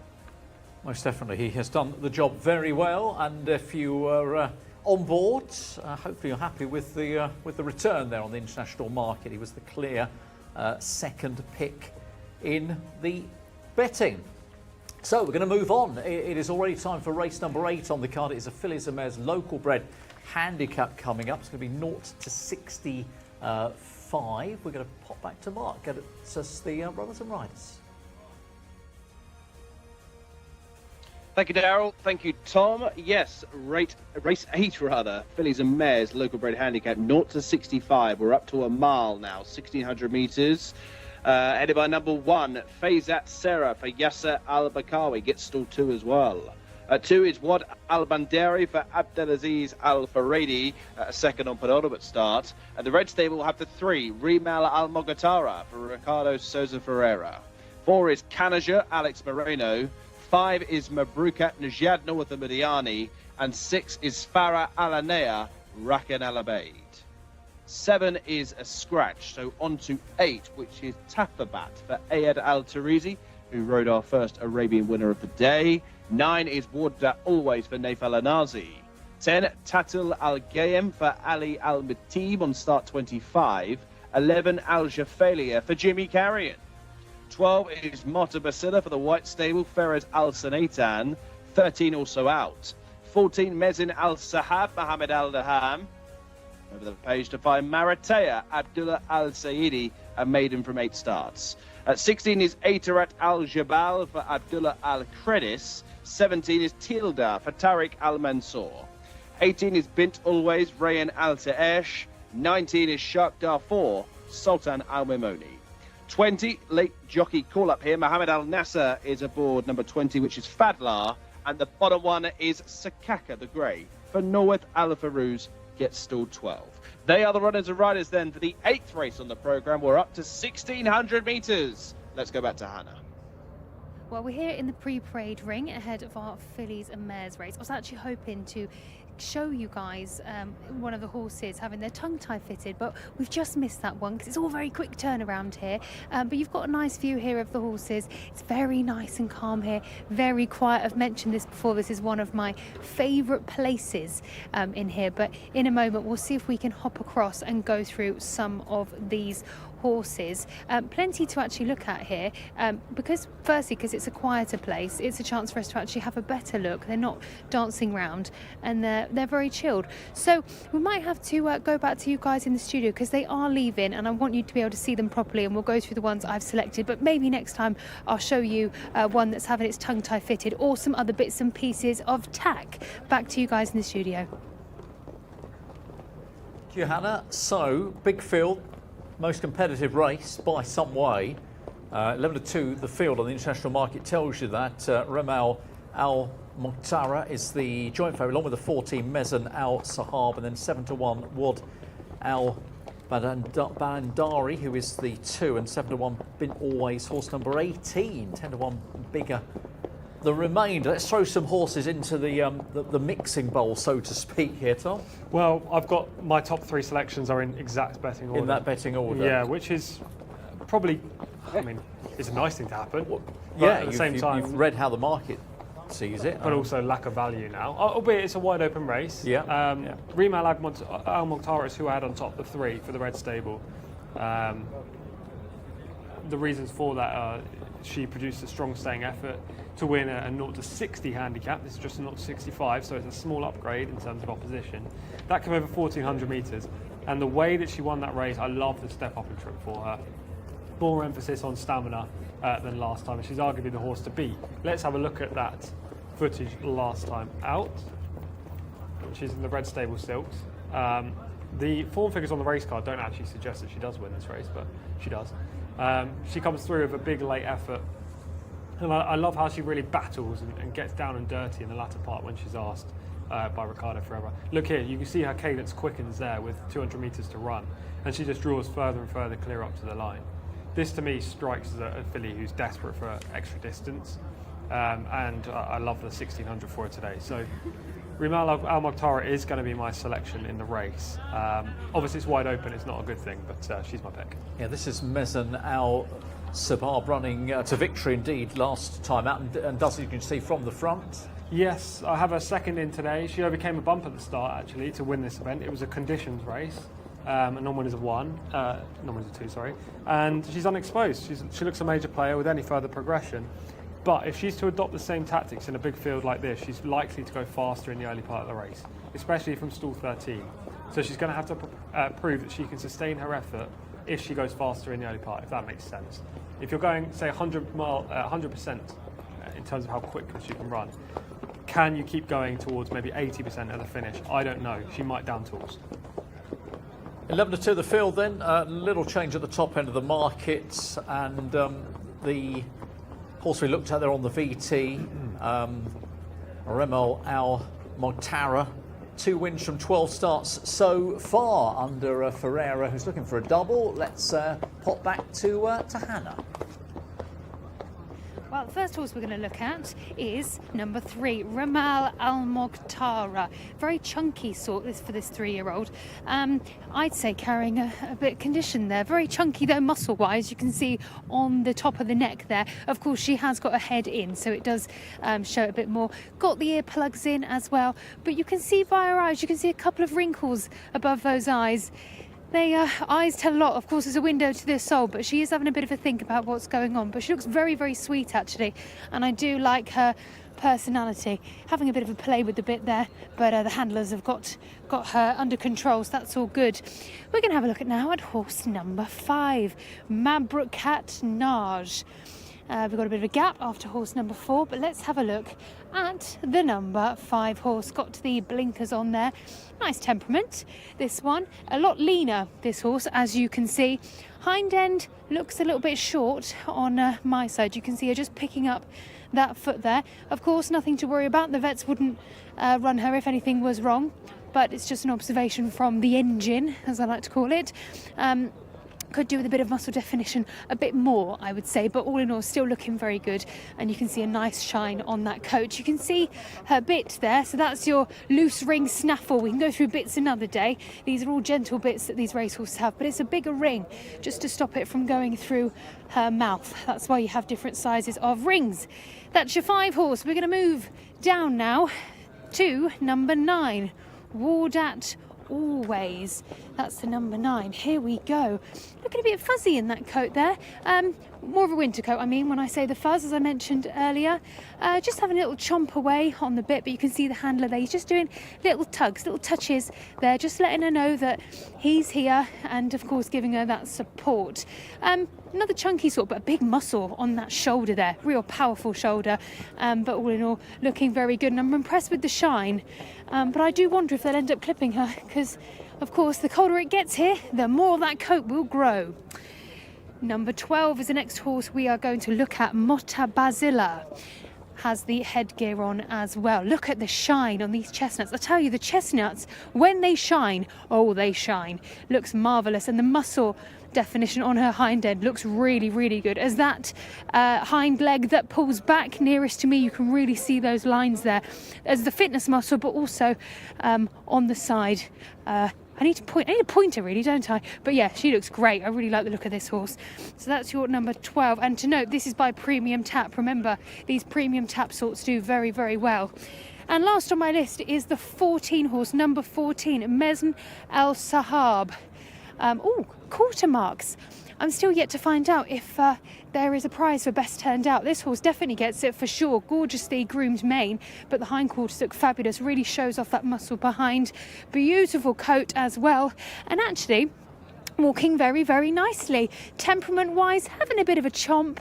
You can see those eyes as well. They're the same as the first horse that I mentioned. They're sort of like an innocent eye, but taking it all in. And she's also got the earplugs in as well. I want you to see that bit though. This is a different kind of bit. This is a snaffle, but it's a D-ring snaffle. And what that means is where the cheek pieces hold the top part of the snaffle, it's a better placement in the mouth, basically. You've got better control. I use a D-ring snaffle, very good. Perhaps I'll have a bit less another day. Anyway, chaps, it's back to you guys in the studio. That's it for my parade ring selections. Over to you. It's Hannah then, Hannah Baycroft, who is, if you just joined us here on the YouTube channel here on the English-speaking service from Jcsa, that's the Jockey Club of Saudi Arabia, and you're very welcome as well. We're loving having your company this afternoon. Let us know where you are. How long you've been watching? Is it the first time? Were you with us last weekend? Many were record figures. Please get in touch. Questions, selections, thoughts. You can have a little scream if the wrong horse has won, in your opinion, this afternoon, not the one you wanted. But it'd be lovely to hear from you at some stage. Now, let's focus on this race. I'm going to be with the same one as you, Tom. I know there's a million runners. No, look, it's got a big circle on it on the card. It's 11 to 2, the field. You can't. No, I have to be. I have to be. Right. And I'll give you my selections for the later races if they marry up. But yeah, I'm not going to say this is one of the strongest selections because we got a ridiculous field. But I thought this, for me, was one of the horses that, in the context of trying to find a selection, was very much, not an automatic pick, that's wrong, but stronger than the market position. Let's put it that way. The 11-2 odds tell us that this is an absolute, pick a random number. I don't think it's like that at all. No, I agree with that. I do think Rimmel Al Mokhtar is definitely the horse to beat. And she's only a 3-year-old as well. She's facing her elders, and she's only open to more improvement. The trip, we know she's able to beat horses in 0 to 60 company, so 0 to 65 shouldn't be an issue. I mean, there's a lot going for her. Ricardo Ferreira on board as well, and strong stayer. Plenty of ticks in the box for Rimmel Al Mokhtar. Mezan Al Sahab, I had his second favourite, and his second favourite in the international market. But we've already talked about her limitations. She's going to have to go quick up front if she's to adopt the tactics that she showed last time. And then it's basically who's the best of the remainder. Now, unfortunately, I did have Wad Al Bandri, who's third in the market as my third pick, but I wasn't expecting her to be third in. I didn't think she'd be as short as 7 to 1. She's just won from 19 in her career, but she did finish second in a 0 to 75 handicap on her penultimate start. This is a 0 to 65, so much weaker. Last time up, you can put a line through it. Obviously, there's a duck egg, a 0 next to her name, but that came over 2,000. She doesn't stay that far. Back to 1,600 is interesting. So I understand that she has plenty of credentials, but I thought people would be put off her by her form figures, but obviously not the case. The only other horse I had into my top 4 was Mabrakat Najd, who's 25 to 1. My actual notes for this mare aren't overly strong. It says creditable efforts in cup races and could be able to showcase her talents back down at a reasonable level. So it's a big drop in class. However, her form figures have been weak. She's not a prolific winner. She's drawn 19. There isn't much to like about her, to be honest. But she is dropping in the handicap. She was on much higher rating not that long ago. So yes, exactly. Maybe she can run a race at a big price. Yeah, I mean, she certainly, if you're contemplating playing the full cast or the tri-cast or trifectas, whatever they may be, wherever you are, then that is an interesting horse. Rimmel Al Mokhtar is now hardening. It's become clear favourite at 9 to 2, which I think we both would concur with. That horse probably should be the favourite. Yes, I definitely agree with that. And then 11 to 2 bar, and not too much activity elsewhere in this 0 to 65. So making their way down to the start. Shall I spin us through a couple of the others? Yeah, please do. We've got the time, haven't we? Okay, there are a couple at 10 to 1. Horse number 6, Farah Al Anaya. Rakan Ali Bader rides for Taraganaya. These types of horses, albeit she's a 3-year-old, they would have tried to win a maiden with her because they breed their own and they obviously want their fillies to win maidens and go on to bigger and better things. The fact that they've put her in a 0 to 65 already suggests to me that they're kind of pulling up trumps. Her best chances lie with a really patient ride, but in a big field it's very hard to come through horses. So there's a big X next to her name for me. Tatathabat, horse number 8, also 10 to 1. Iyad Al Tarisi won the last race, so you've got an informed rider on your side.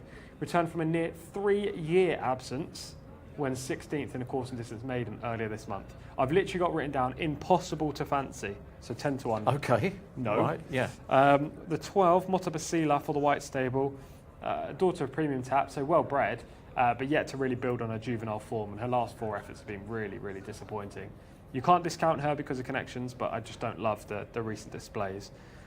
Horse number 15 and horse number 9 will be the final 2 I mention before I go on to the final page on the race card.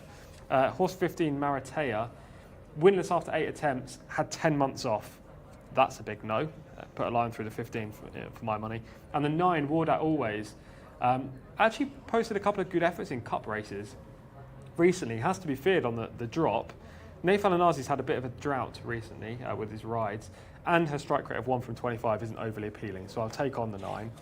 And then on the final page, there are a few at shorter prices, including Bint Always, the 18, who posted a career best effort in a course and distance maiden. Has a wide draw, that's the problem, out in stall 20, but I mean, it wouldn't surprise me if she featured. No, I mean, interesting, 0 from 9, but missed a race last week, was pulled out of a race last week. Yeah. She could play a part, but she's not in my top 4. And then the 2 right at the bottom, the 20 and the 21, Fadla, the 20, showed some ability in 2022, but it's just nothing since, so not for me. And the 21, Sakaka, also 10 to 1, was a solid third in a 0 to 55 in October, but now goes up in grade and should struggle. So there are plenty in there that have minor chances. The 8 should never be 10 to 1. That's the one horse that's definitely the wrong price. But I suppose if you're looking at bigger double-figure prices, then you can make a case for one or two that I may have mentioned there. Thank you very much. Runners arriving down at the start, then this is the 8th race of the card, so much to Tom's frustration, I think we're on the same one. It won't always be like this, but it is in this race. I've only got 20 odd to pick from.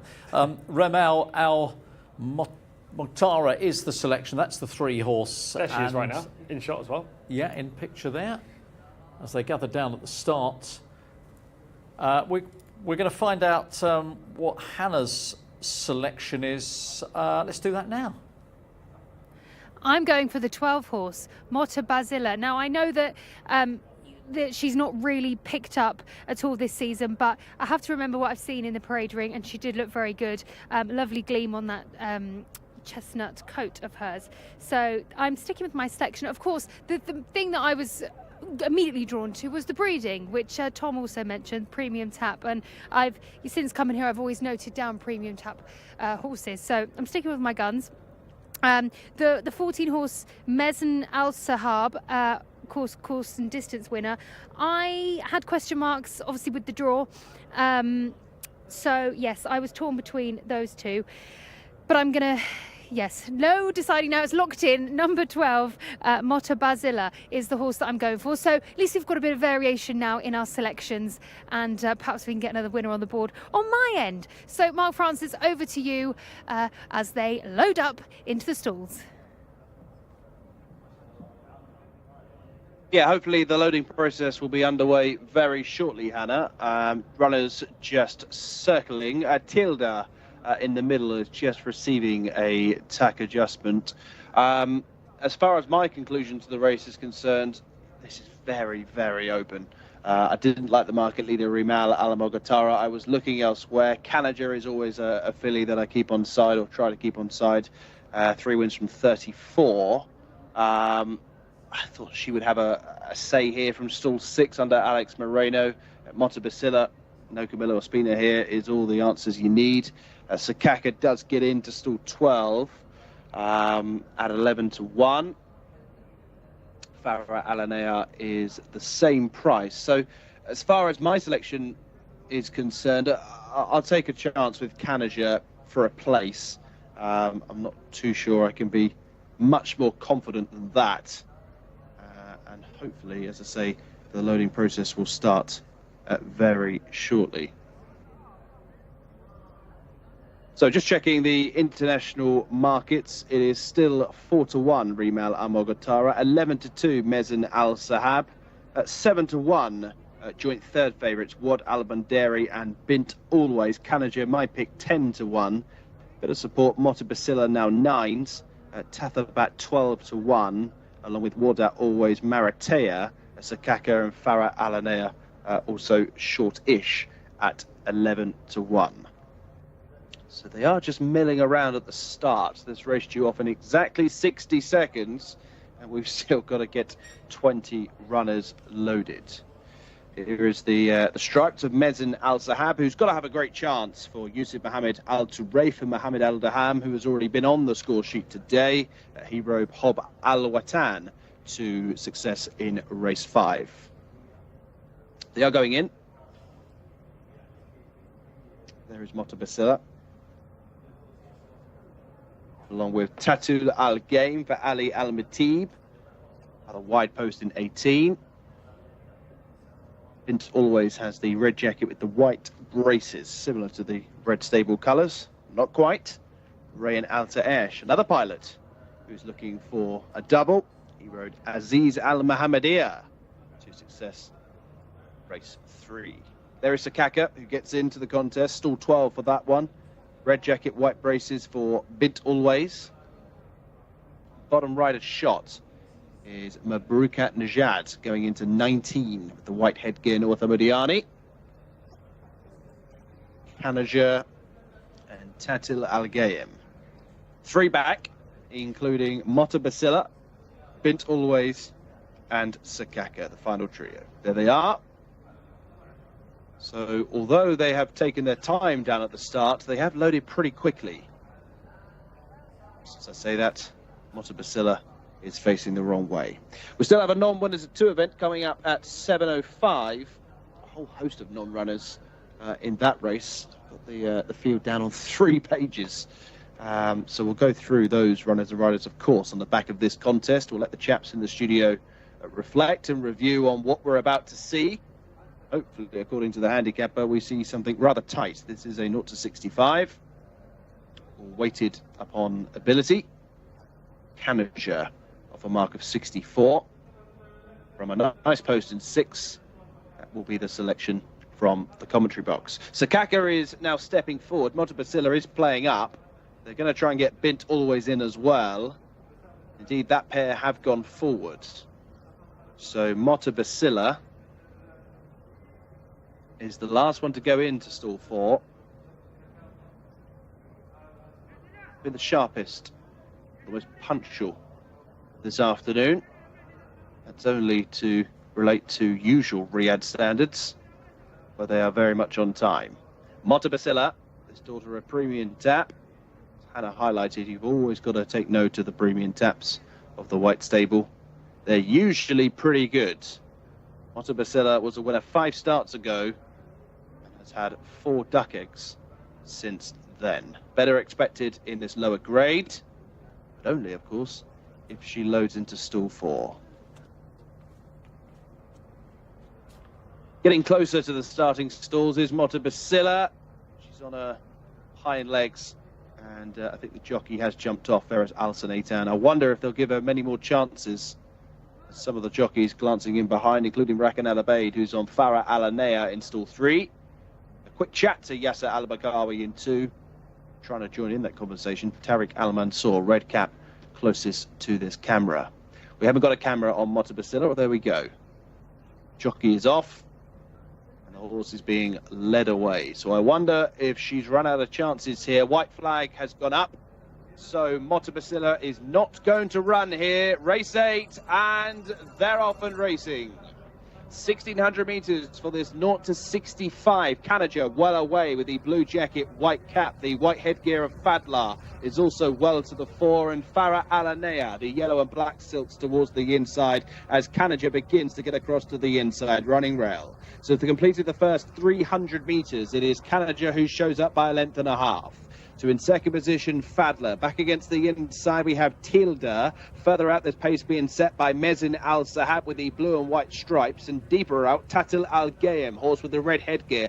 Probably racing in about 5th position. On the inside of that one is Wad Al Bandari. Between rivals is Farah Alanea, and a gap of a length and a half to the red jacket of Rimal Al Mogatara, probably racing in around 7th or 8th position, in company there with Aitarat Al Jabal, and deeper out Shark Darfour. Then next in the field, Sakaka is ridden along towards the inside of Maratea. The one that's going around the houses is Mabrukat Najad. Also towards the rear is Faizat Sarah, who is struggling along with Maratea, and Bit Always is towards the back end of the field.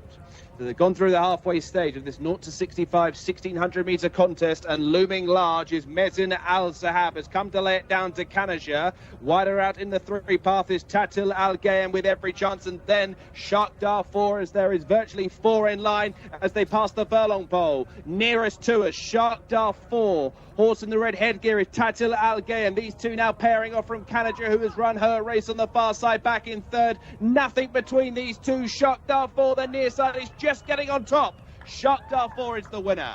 Tatil Al Gayem home in 2nd. Kanaja, decent run in 3rd. Then came a Brukat Najad. Nice late progress from the back of the field. Mezin Al Sahab, only 5th in the end.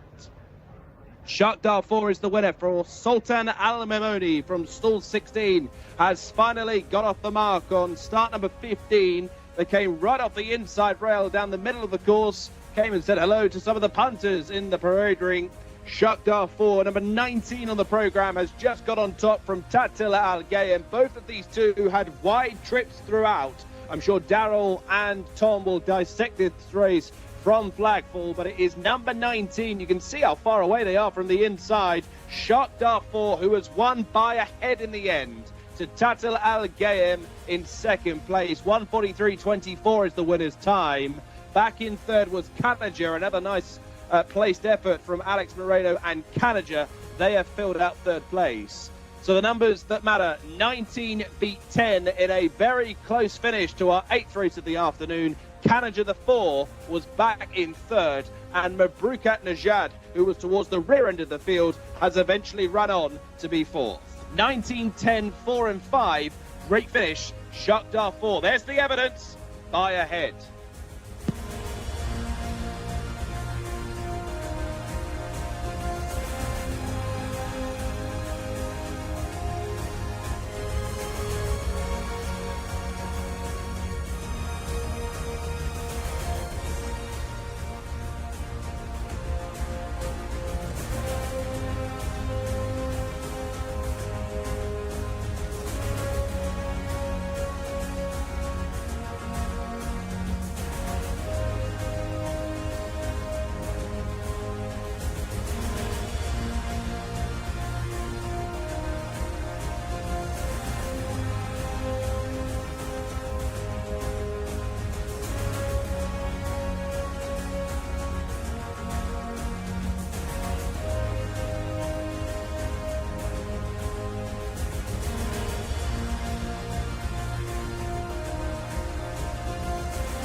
Well, this is a big prize winner, isn't it? Shakhtar 4, who has got there in a good duel in the closing stages to beat number 10 Tatul Al-Gaem and win at the first time of or the 15th time of asking for the first time. Did run second actually at Taif back in August, but not a lot other than that either side of that really, Tom, ahead of this run to suggest that this was really going to happen.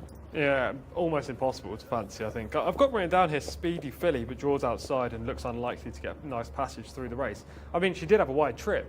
There's no doubt about that. Yeah. But she sustained the effort today, which she hasn't been able to do in the past. I thought she was probably in above her head here, to be honest. But big prize, 25 to 1 in the international market. She's managed to get the job done. I could have had 10 goes at finding the winner. I wouldn't have found her. Just 10, that would have been, I mean, we could have kept going. We Yeah. would have been quite proud of that, really, to have got that 10th time of asking. The winner out of 16, the second out of 18, the third was low, the fourth was in 19. So in this instance, the high-drawn horses did best, but that may just be a coincidence, of course. Yes, of course. You can see the eventual winner on the outside, yellow and blue sleeves. Quite like these colours, these silks.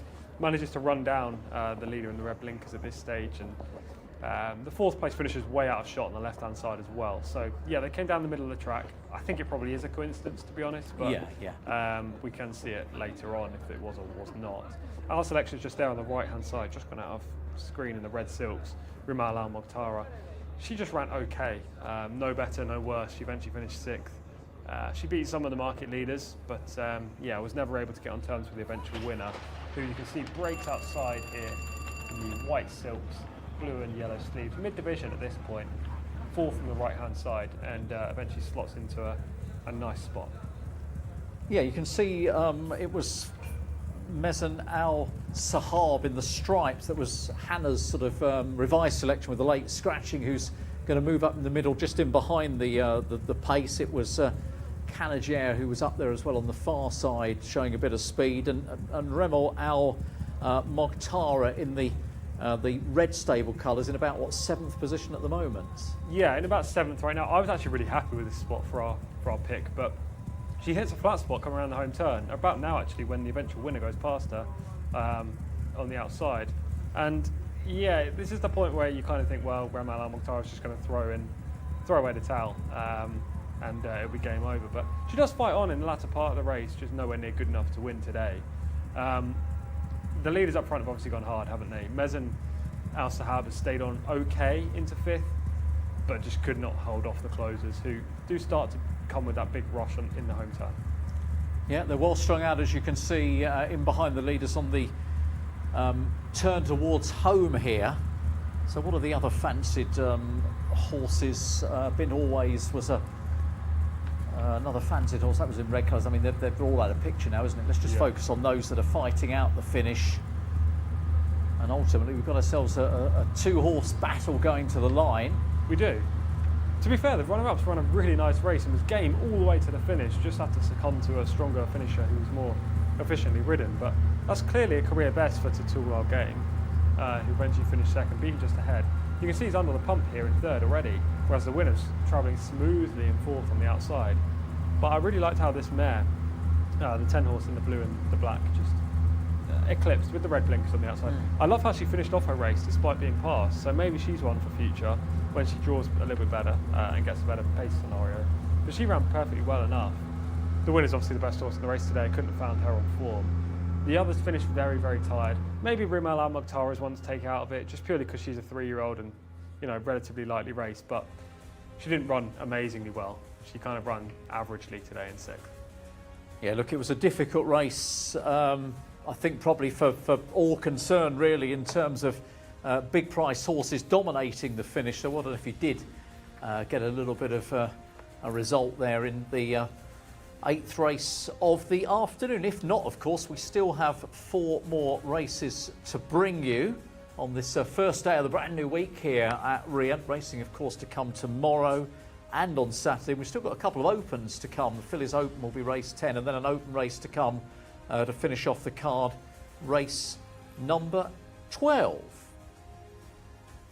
So there's the play out of the closing stages of the 8th race on the card this afternoon. We've got 2-year-olds coming up, Tom, just the second 2-year-old race of the day. Hopefully we're going to have a little bit more luck with this one. Yes, but, to be fair, we've done all right so far today. It's not been okay, hasn't it? It's not been, we've not been potent, but we've been, you know, trucking along nicely. And this race is the one I'd be most looking forward to be honest. Yes, you mentioned this earlier, didn't you? One of your stronger picks. Yeah, it's the big matchup between a white stable horse, the first-time starter, Al Riyadh Road, who I'm really looking forward to seeing today, and a Thalma Al Dahani colt called Blahan.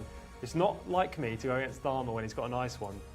Maybe I've made the wrong decision, but yeah, I'm really excited for this duel between these two. They could be really nice colts, not only for the remainder of this season, but looking into next year as well. Yeah, Thalma's having a fantastic season, of course, fantastic run last week, lots of winners last week. So, yeah, you're going to be brave and going to take on that particular stable. We will find out more as regards your reasoning behind the 5-horse on the card, and that's in the list of the full runners and riders, of course, with Mark Francis. Divided loyalties, Mr. Collins. A Riyadh Road for the White Stable 4-1, but I might pop downstairs and have a word with Thalma Al Dahani to tell him that you're not with his favourite here. As Thalma Al Dahani closes in on the Magical 50. This is a non-winners of 2 event, one of the better races on the programme, as Tom highlighted.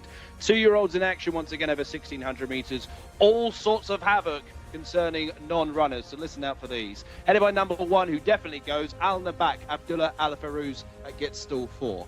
Number 2 is the first of our scratchings, so go on to 3, Al Khayyar for Abdullah Al Ordi gets stall 1. 4 is Al Shabar, Abdullah Al Lawfi.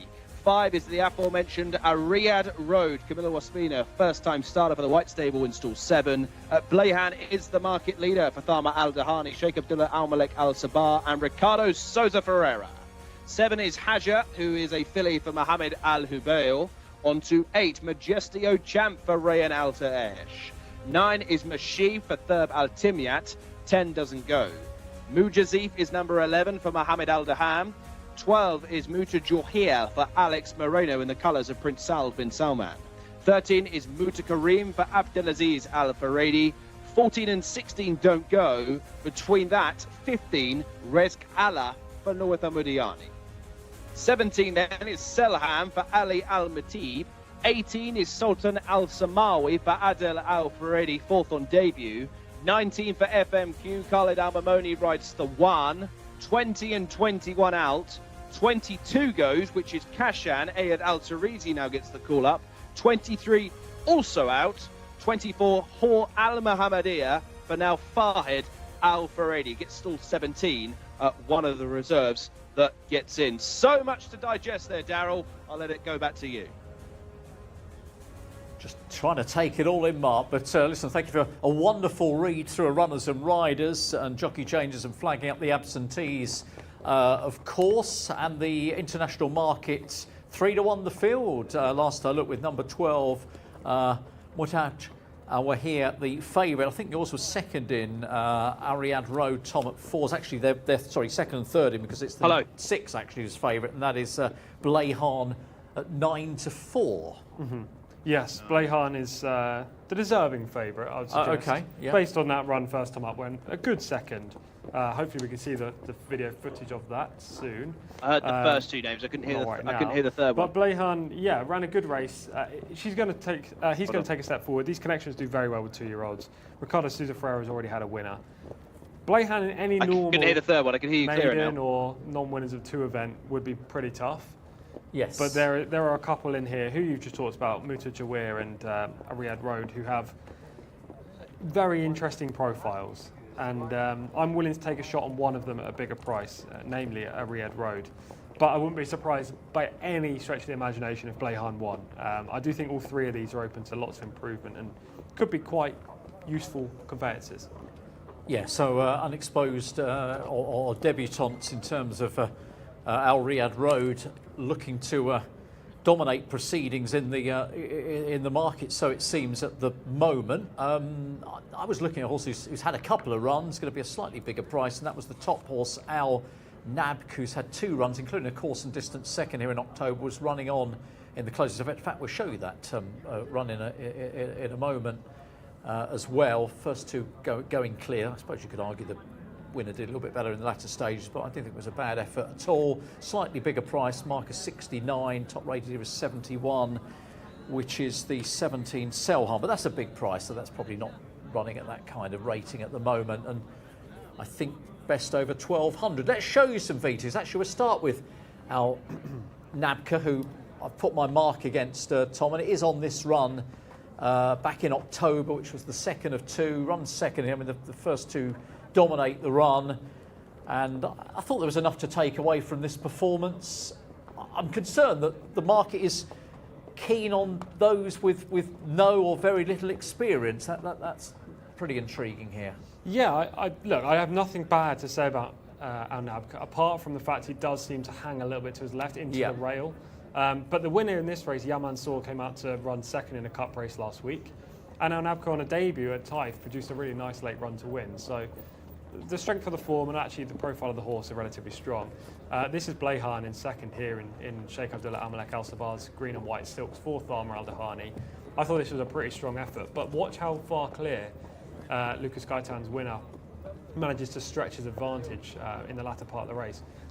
I just feel like there's going to be a similar kind of profile horse to the winner of this race. Now, has Blayhan improved maybe 5 or 6 pounds to run to the form of the Gaitan winner here? I don't know. But it's potential. Potentially he could. I think there might be a more unexposed type that can win. Yeah, Mutta Jawa here we're looking at next, running 4th, and we'll just grab that late on and see he's come from a fair way back. Yeah, he's a Wootton Bassett colt. He came from the clouds this day. He was so far back in the early part, which couldn't have been the plan. Grab 4th, as you say. Longer trip today, that'll be in his favour. Beautifully bred by Coolmore. Nicola Bachelard doesn't have too many runners either, but when he has them, he tends to strike. Again, this horse could be absolutely anything. He's got a lovely profile, lovely pedigree, wide draw, and needs to show some more early speed today if he wants to factor in. So there's the clues, and we've done well. Our team who've selected those have found us success earlier this afternoon. But what you want to do is get a good look at these mainly unexposed types, and to do that, let's go racing with Hannah. Indeed. Well, we're going to go with number 1 here, Al Nabk, looking marvellous. See, I like a chunkier sort, not necessarily the best if we're looking for faster horses here. Lovely gleaming coat. Can you see that shine? Looks absolutely amazing, especially on that hind end. I'd say perhaps if we were looking to be super race fit, you could go one step further just to see a little bit more muscle definition. But nevertheless, you can see this horse is a real powerhouse of a 2-year-old colt, really big. Lovely head on it as well. No dish at all, because don't forget, there is Arabian in the thoroughbred breed. So yes, love the head, love the body. All in all, I give that horse by look a 10 out of 10. We're going to drop back now to horse number 5, Riyadh Road. Oh, we've got another gap in the parade ring here. Right, Riyadh Road. Camilo Ospina takes the ride for the white stable. Nice gleaming coat. I think it could do with being a bit more tucked up, underneath, so we could see some nice abdominal muscles. That long oblique muscle could be on show, but I can't actually see it. The hind end, I am behind it right now, so I'm going to have a look at how it's walking. It's actually walking quite nice. Nice swinging hips, which is what we like to see. We're actually looking for a pendulum kind of motion when we're looking at horses, but this horse is looking lovely. That's your number 5, Riyadh Road. Next is number 6. We're going to head now. There is a gap again in the parade ring. This is Thamma Al-Dahani's runner, Blayhan. It looks absolutely incredible. Ricardo Sousa Ferreira takes the ride. Gleaming coat. Something about me and chestnuts today. This looks absolutely fabulous, this horse. Of course, raring to go. That typical saying, chomping on the bit, quite literally is doing that. I cannot describe how incredible this horse looks. I know you can see it, but if you're in person, it looks absolutely fabulous. Oblique muscles, the hind end, the fitness muscle. It's looking beautiful. Lovely temperament as well, in terms of we want a horse to get going and crack on. I like that horse, looks great. Number 8 is the next horse we're going to look at. This is Majestic Champ. Has got the headgear on and is getting a little bit on his tippy toes, looking a little bit fresh. I can hear some grinding of the teeth there and some swishing of the tail. So I'm going to move out of the way. But yes, this one looks as if it does definitely want to crack on with the job. Quite a big, rangy type as well, especially with that neck. Last on my list is the 12 horse, which is Mutajawir. This is a Wootton Basset colt, this one. So where are we? Number 12. There we are. Looking marvellous, actually. Very shiny on the hind end. Would like to see more definition, actually. Could do with a bit more, I would say. But it's got a nice thick body, and actually it's top line, so just past its saddle cloth, you can see it's got a great muscle coverage on top. Remember what I said? You need the top line to support the rider. So that's very, very important when building up these racehorses. Any horses, as a matter of fact. That's what I'm looking at in the parade ring. Some really nice looking horses in here. Back to you guys in the studio. Thank you, Hannah. Horses that have won either one race or indeed still remain maidens. Those are the conditions here. These are 2-year-olds, of course, and they're going the 1,600 metres, and it is 9 to 4 the field on the international prices. Number 6, Blayhan, is heading the market in front of 12, Mutta Jahir at 100 to 30, and Riyadh Road at 7 to 2. Bigger prices the remainder. So Tom enlightened us earlier on, of course, before we heard from Mark with the runners and riders, that you've got probably, well, I think what you consider to be your nap selection. Will we go that far? Yeah, I'd say so. It's probably my most exciting horse I'm looking forward to today, but we'll have to beat Thamma's horse, Blayhan, to win. Okay. Thamma Al-Dahani joins me now. Talk to me about Blayhan. He looks absolutely incredible, very shiny. Of course, one run and second on debut. I mean, only up from here? Yeah. This is the first run for him in his life before 3 weeks. He ran a 6 furlong and he comes second. He's a good horse. He worked good in the morning. I hope today the mile sort him. I go to the mile because last time the jockey said for me it's only one base horse. We try today the mile. There is a good horses in the race. I hope he progresses too good. He's in a good form. Yeah. Well, just tell me about how he looks in terms of his body. His muscle looks phenomenal. Good at working at home? Is he easy to train? Yeah. When we start with him, he was too weak because we gilled him. Because the ball was going out, we gilled him. He was too weak. But before 1 month, until now, he's progressed a good muscle now. I'm sure he'll go very well. Just to reflect on last week, obviously it was a very big weekend where racing really gets going, and also you had some winners as well. A very enjoyable weekend. Yeah. Last week it was a really good racing, the Prime Minister Cup. We congratulate Prince Faisal. He won both. He really he's the best owner in Saudi Arabia, and we are happy for him to win these races. And we have the National Guard. Prince Mut'ab win this National Guard. His horse is too good for the 2-year-old. I know he's the best. And my horses come second and sixth in this race. And there is so many races also. I couldn't remember, but it was a good week last week. Jcsa is a very fan favourite, very popular within the studio. Can we just have an update? When are we likely to see him again? Yeah, way to excel depend about the Prince. You know, Prince Faisal, he had him, and really he asked me for the big race, Prince Saud race, 10 furlong. I think we start from this race. He will be running after 2 weeks. I hope he's in still in a good form, because we move him from my stable to Prince Faisal stable. You know, the horses, when they're moving, sometimes the condition change. Still, until now, he's good. We hope to continue the 2 weeks. If he's good and in a good form, he will run this race, and then directly he will go to the King Salman race. Okay, good. So wait for him to settle, but so far so good. Fantastic. Well, thank you so much, and we'll go and watch this race. Thank you, and say hi for all your friends. Thank you. He knows we like him. What a legend. He's having a great run, isn't he? 6 winners the week before, last couple of winners last week. The numbers are continuing to be very positive for Thamer, and of course Blayhan here is his chance. More than a fair chance, Tom. Going to go off market leader at 9-4 as things stand at the moment. Yeah, definitely the horse to beat, as we've already talked about in good detail. He could easily win, and Thamer there said to step up in triple suit. So I am fearful of Blayhan. I am going to be with our Riyadh Road, though, the White Stable debutant in here. By quality road, lovely dirt pedigree. Cost 150,000 from the Keeneland yearling sales in 2023. I love that they've given him some time as well to kind of acclimatise over here, and hopefully he can get off the market the first time of asking. I am wary of the fact that White Stable horses have generally needed their first run so far this season, but they do tend to now be coming into form, especially the 2-year-olds. So hopefully a Riyadh Road can make a winning start, but he's going to have to be pretty good to do so. I don't think this is an easy conditions race by any means. There are several in here that could win, and it should be a good race, Darryl. One of the better races we've had today. It should be, and I'm going to stick with Al Nabkusa. A little bit of a bigger price at 11-1 against these, even less exposed 2-year-olds. Market with more money for Al Riyadh Road now. Al Riyadh Road at 100-30, and Mutajawir is on the same price. So Tom is locking in the 5 with a little bit of a sort of double star next to it, if you want, as a nap. And I'm going with the 1 and Hannah.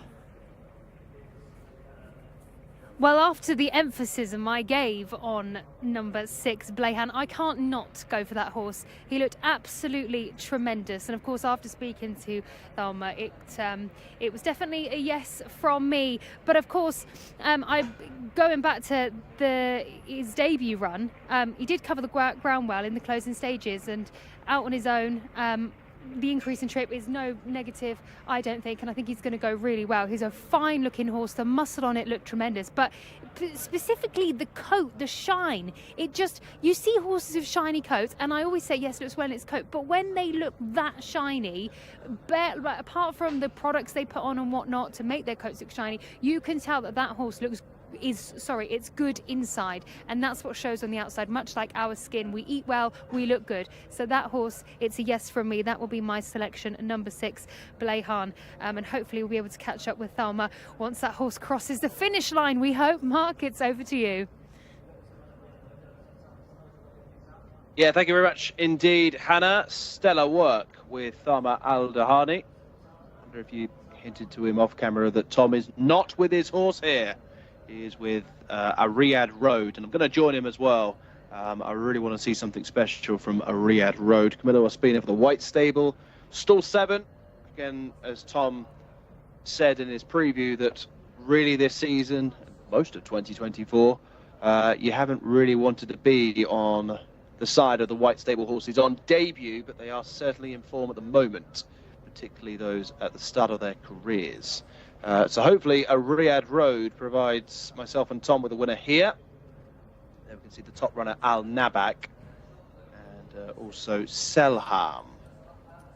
So let's remind ourselves with the international markets. Plenty of money for a Riyadh Road. Joint second favourite now with Mutajawir at 100-30. But the favourite Blayhan 9-4 is pretty solid. Sultan Al Samawi 11-2. And then a big gap back to the remainder. Mashib 10-1, Al Nabak 11s, Tharwan 12s, 16s bar those. Stepping into line then for the 9th Ninth race on the programme. Oh yes, got a fillies open coming up over 9 furlongs. That's due off at 7:30 local time.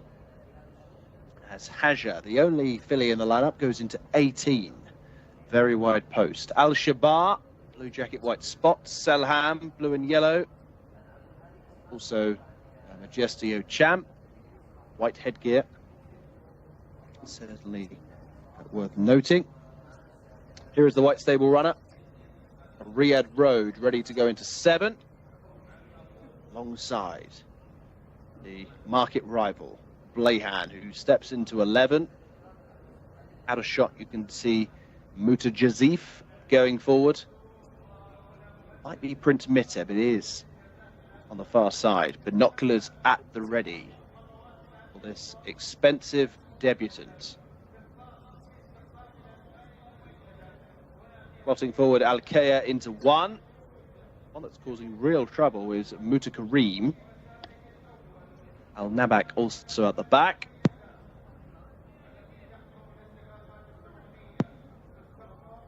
So 3 or 4 left to go forward, including a Riyadh Road. Tharwan, silver colours, easy to spot. To Kareem and Al-Nabak. So it's just a Riyadh Road who is taking his time and started to kick out. Not the first white stable horse that we've seen today. Not a Basilla in the previous race that may have come out. It was just before the off. Just about got a Riyadh Road forward. So the final trio can take their positions.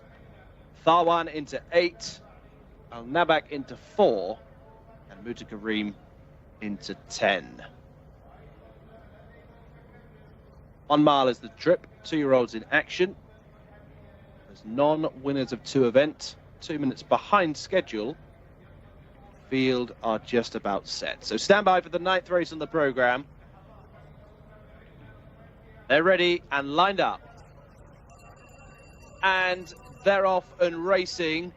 Very, very slowly into stride was Muta Jazif, almost run out of the course. Kashan with the green jacket is now last, the main body of the field. And also Al-Kayer from stall 1 was not the best away.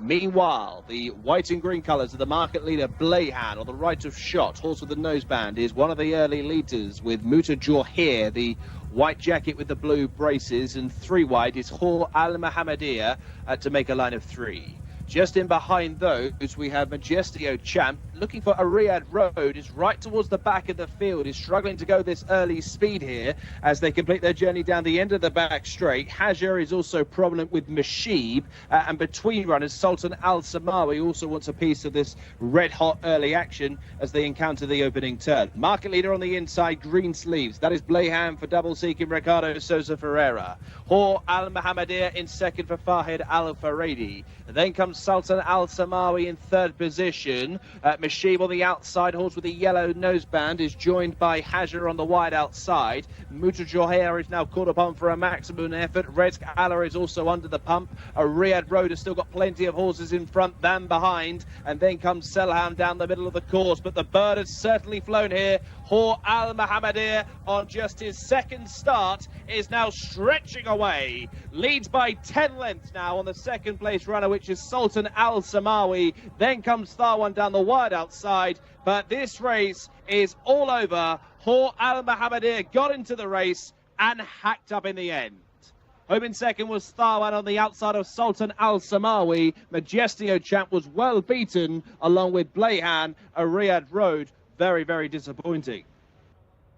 Hor Al-Mohammedia for Prince Mohammed bin Sultan, Gaith Al-Gaith and Fahid Al-Faredi. Number 24 in the programme. You won't see many winners with number 24 on their saddle cloth. Needed a few to come out, of which there were many. Got into the race from stall 17, got across into a decent position and went clear on the run to the line. 1:41.5 is the winning time. Fahid Al-Faredi has his winner. We've had a Abdulaziz Al-Faredi winner, a Fahid Al-Faredi winner, Still nothing for Adele. 10 lengths is the winning distance back to Tharwan in the silver jacket in second place. Sultan Al Samawi back in third, but Jcsa Champ in fourth.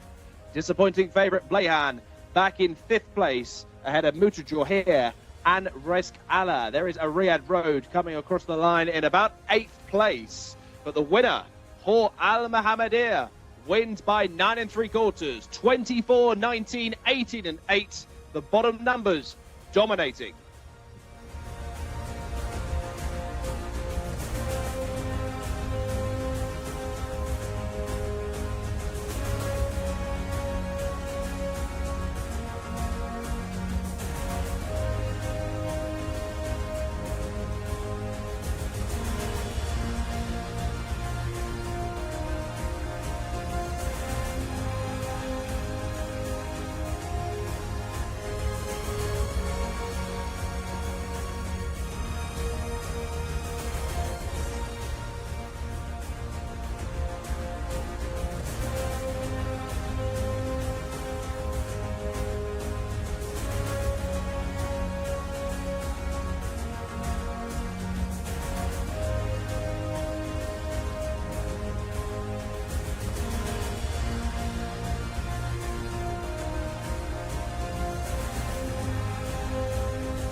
Well, this is another big price winner, isn't it, Tom, here? Hor Al Mohammedia, who gives Gaith Al Gaith a double on the day, and this time it's the horses towards the bottom of the race card for no obvious reason, who dominate 24, 19 and 18. It's proven to be a tough day, though, for those trying to find winners. Really tough, yeah. 16 to 1 shot, this horse. And he hasn't just won, he's hacked up. I can't remember the last time I've seen a khaki saddlecloth. That has been a long time. 24, when was the last time? You don't even get a 24 run in these races. Well, I'm just thinking they use obviously the American system of saddlecloths, don't they? And even in the Kentucky Derby, you don't get a 24. You don't. So, I don't know. I don't think anywhere else in the world you get a 24, to be fair. But look, they've managed to get the reserves in. Obviously, a good horse population over here, so there's always reserves to replace those scratches. And Hor Al Mohammedia has got in as horse 24. That debut run where he finished 6th, he was outpaced from start to finish. Now, they did go over a much longer trip today, 1,600 metres, and that's clearly helped, as has the experience of the debut. But I couldn't advise him on that first run. Nevertheless, he looks a promising colt, because I think it was a good maiden. Well, conditions. He does. Yeah, he beat one home in that first start, and he comes home in the olive saddlecloth colours. Yeah, got them all down here. Okay. What else do you want to know? But look, it was a tricky enough race, I suppose, because we had lots of horses who were learning their trade. Plenty of the fancied horses were amongst the very unexposed types. Yeah, definitely. To be fair, I'm a little disappointed with some of the market leaders because they didn't finish in the top 6. The likes of Riyadh Road. Blehan was arguably the most disappointing, though he did finish 5th. Mutajor was absolutely nowhere as well. So a couple of them disappointed, but I want to take nothing away from this winner. That was a horrible start on the outside there. Didn't see that first time. No, I didn't. Mujazif was badly hampered by the horse drawn in 19, which I'll have to find in 2 seconds. But that was game over for Mujazif on debut in the red silks, way out the back. The horse who was in 19 was the other reserve, Kashan. Okay. He was also tailed off. But yeah, the eventual winner is in a lovely spot alongside Blayhan up front right now. Farhad Al Faradi kind of setting his stall out from an early point. And this is completely contrasting to his debut run, where he was held up, well, not necessarily held up, but couldn't go the pace of the leaders and was always scrubbed along and never nearer. Today he was much more professional, showed some more early speed, got into a great spot, and really kicked off the bend and made the others look slow. Yeah, I mean, I suppose it was being in a good position that massively helped, didn't it? And that's allowed this horse to turn in front. Now let's see if we can track down the horses who've come and sort of played parts in the finish as well. The runner-ups in the Silver Silks in about 8th, in between horses. It's hard under the pump. I see, yes, yeah. He's going to make a long, sustained rally. It goes between horses here, I guess. Yeah, make a long, sustained rally. And to be fair, looks a stayer in the making. That was the FMQ Stables runner who finished second, Tharwan, on the 3rd outing. Could be one in this grade next time that will maybe interest, but needs pace to collapse given his style of racing. Blayhan on the inside there, green cap, just gone out of shot, eventually finishes 5th. He weakens out of contention late.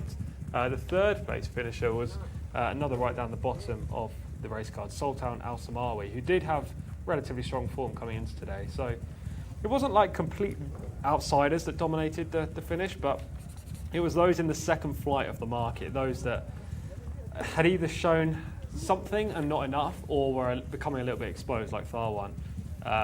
You can see here as we pick it up, Blayhan is really tired in the green and white on the inside, and legless in fact. My selection at Riyadh Road just never involved, under the pump early. And what happened to Al Nab? Out the back early on and never really recovered. Yeah. So, a winner of course for Farhad Al Faradi, and as Mark referenced, Adele again is looking on from it. Yeah. He's in the frame again. He's 3rd this time, but it's just continued to be a frustrating few days, isn't it, really? Yeah, I'm sure he's very happy for his brother, and also his other brother, Abdulaziz, who won the first race today. Yes, yeah. But I imagine he's a little bit grumpy. He's probably thinking it's my turn now, sure. Yeah, Come on. for a guy that's regularly in the winner's circle, to watch your brothers win and you constantly have to settle for second, I think that will start to grate on him.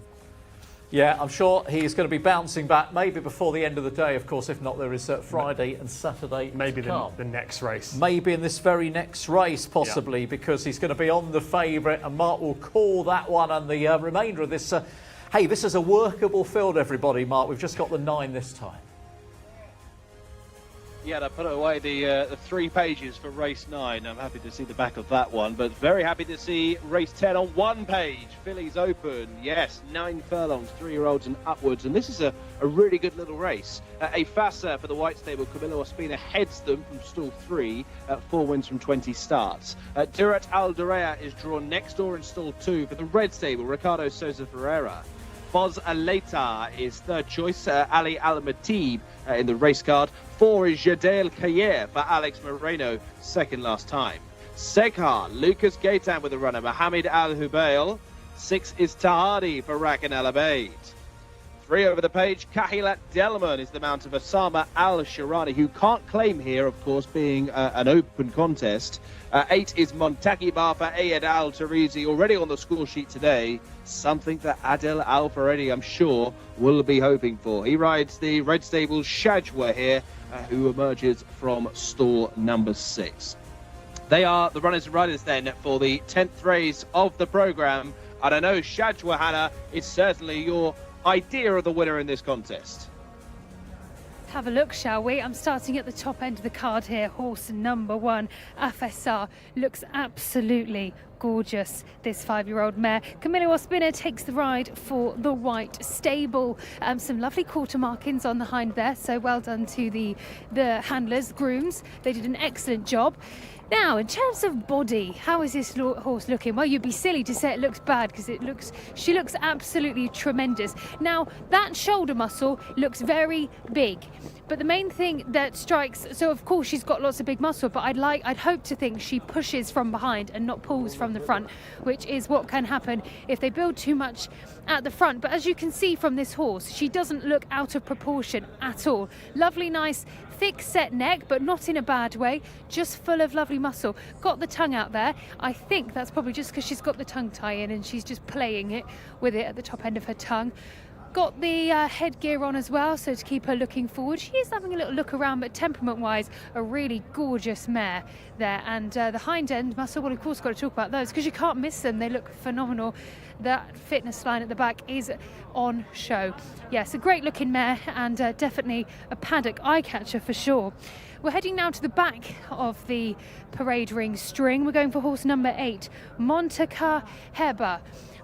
This horse is I'd say a more leaner looking type than that previous one. A longer looking horse, doesn't look out of proportion, but I do like the longer looking horses actually. And she's having a little look around, just seeing what's going on, but very relaxed nevertheless. Of course, she's got the blinkers on, so she's just trying to see past those as we've got the speakers on. So she's probably thinking, what is that? Quarter marks again, so good job from the handlers / grooms. They've done an excellent job. Very muscled behind, huge power in that engine. So let's see if that shows in today's performance. Neck muscle. So from where I'm just stood behind her and I can see it gleaming. I'd like to think it's not too tight though, because of course you don't want the neck too muscled. You just want a nice fit racehorse with the muscles that they need. So that's horse number 8. And then lastly, this is the horse that I spoke about at the beginning of the show, number 9, Shadwa. One of the unluckiest mares. Remember, I said 27 runs and 2 wins, but yet always coming up in the placing. So today could be the day that she gets back up to the line. In terms of body, I mean, I wouldn't say a standout, but of course, I just hope that this is the one for her today. The hind end, nice and muscled. That fitness line isn't as defined as perhaps some of the other horses in the field. But she's six-year-old mare, but she's looking good nevertheless. I can see those obliques underneath. I don't know if you noticed, but when you watch the slow motion shots of the horses, you can see the oblique muscles, and in the ones that win and the good horses, that's what you want on show. These parts show that the horse is at optimum fitness. So perhaps you could see, ideally you'd like to see a bit more of it, but nevertheless she looks great, and I really do hope she gets up to the line on this one. So we've got a smaller field. Back to you guys in the studio. Field, and Hannah of course mentioned at the top of the programme that is the horse that she liked over and above everything else today, Shadwa. And you're not going to be alone, Hannah, because I think we're going to get 3 darts into the treble here, aren't we, for Shadwa? Timely, considering it's the Darts World Championships going on right now. No idea. Not a clue. No, I know the Darts World Championships are going on. I just sure wasn't quite sure where it came from. But yeah. Look, it's a good reference, and I agree. I think we're all going to be on this horse, and I'm surprised that Shadwa isn't favourite. Hannah has touched on how unfortunate she's been so far. There is a case to be made that fillies or mares, any horse really, can continually place due to their lack of desire to win. However, I don't think that's the case here. I feel like she's been bumping into some nice ones. She chased home Adat on her 4 most recent outings. Yes. Put that horse in here, yeah, he'd be 1-3, or should be 1-3. This is a golden opportunity for Shadwa to get off the mark again. It is. We will evaluate that horse further in a moment. We've got the 7-1 chance, as is, Takibar to have a look at before we do anything else. So running second at the back end of November. The third's in this race as well today, isn't it? And the runner-up's going to get up to grab second late on. Yes, this is a decent display. You can just see Shadwa has to angle off the rail there. Usually when horses get past like that on the home turn, they do capitulate back in the pack. And okay, Shadwa does kind of falter late in the day, but she had to go hard early in this big field. She then raced the white stable horse for a long period of time around the home turn, which is probably our undoing insofar as second. Montakiba always finishes with a flourish, but always finishes second, third, fourth, and very rarely wins. So I'd back Shadwa to reverse that form there. Yeah, there's Camilla, who's got the ride on the top one, of course. That is a Fassar, who is around about an 8-1 chance in the betting. Look, I suppose we should note that the favourite, who we're all going to be putting forward here, hasn't got a brilliant strike rate, Tom. Admittedly, you note the horse that it's been chasing on a regular basis. It's been very consistent, but wins to runs is not brilliant. No, that's the same with most of these, though. The majority of these have been struggling and lots of placed efforts without winning. A Fasta is an interesting one because she's either very good or very bad, unlike the majority of these who, when they lose, they tend to run second or third. A Fasta actually won a cup race here last November, but she's just been really bad in the last 4 outings, and it's hard to trust as a result. Right, let's go back to Hannah because she's with Lucas Gaitan. I am indeed, yes. Lucas Gaitan joins me now. Saddle Shiga in this race. Gorgeous looking grey there. Tell me more about this horse. Well, she's a very nice filly. Well, now she's not racing since March, so probably she needs the run. And from the training side, she was doing very well. And we will see if she still has the level. Now she will turn 7 in a couple of days. So, we are very waiting for this race. The jockey is very happy with her in the mornings. So, waiting for the race. Well, tell me, as they get older, say when they turn 7, how do you change their training routine, if you do, that is? No, we don't change too much. Depends on each horse. We still, now, since, as I said, she's not racing since March, we still want to see if she has the same level she was at 4 or 5. So she will tell us today. We know these horses that don't race for a long time, probably they need a run. But we will see this race and the next one. Let's hope she does well today, and then we will see. Yeah. Well, I have a quick word on the weather because I see in Argentina it's a lot warmer than here. It's very cold here, isn't it? Yeah, now in Argentina probably at this time of the year, 30, even 40, and now it's freezing here in the mornings, 0 degrees here, but totally different. But we adapt here. I'm here almost 4 years, so we get used to it. Yeah. So you've got plenty of warm coats. yeah, we got plenty. Yeah. Totally. Great. Well, thank you so much and good luck in this race. Thank you. Yeah, we talked about how warm it was earlier. Of course, temperatures do drop very quickly here once daylight disappears, and he's feeling that, isn't he? But what a lovely coat. Oh, lovely coat. Yeah, could do with that when we do the after-show outside. Absolutely. It can get chilly here. It was mid-20s, as you said at the intro for this show, but when it gets to the later part of the card, it does get very, very cold. I am reliably informed by our producer it's due to the lack of cloud cover, which is something I didn't think of, but he's probably correct. He's probably correct, and of course, it's all relative, isn't it? Because if you're coming from Europe as we are, of course, the temperatures in the daytime are absolutely fantastic, and even now it's a bit balmy out there. Yeah, compared to even now England, it's okay. But, So, yeah.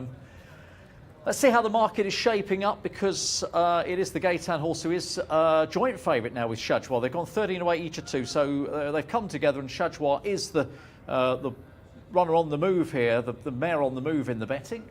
Yes, unsurprisingly so, I suppose, for numerous reasons. One, we all like her, but 2, the form is definitely there with ADAT. And I feel like if she runs any of her runner-up effort performances in her last 5 starts, she's finished second 3 times the last 5 starts, she runs to any of those, she'll be good enough to win.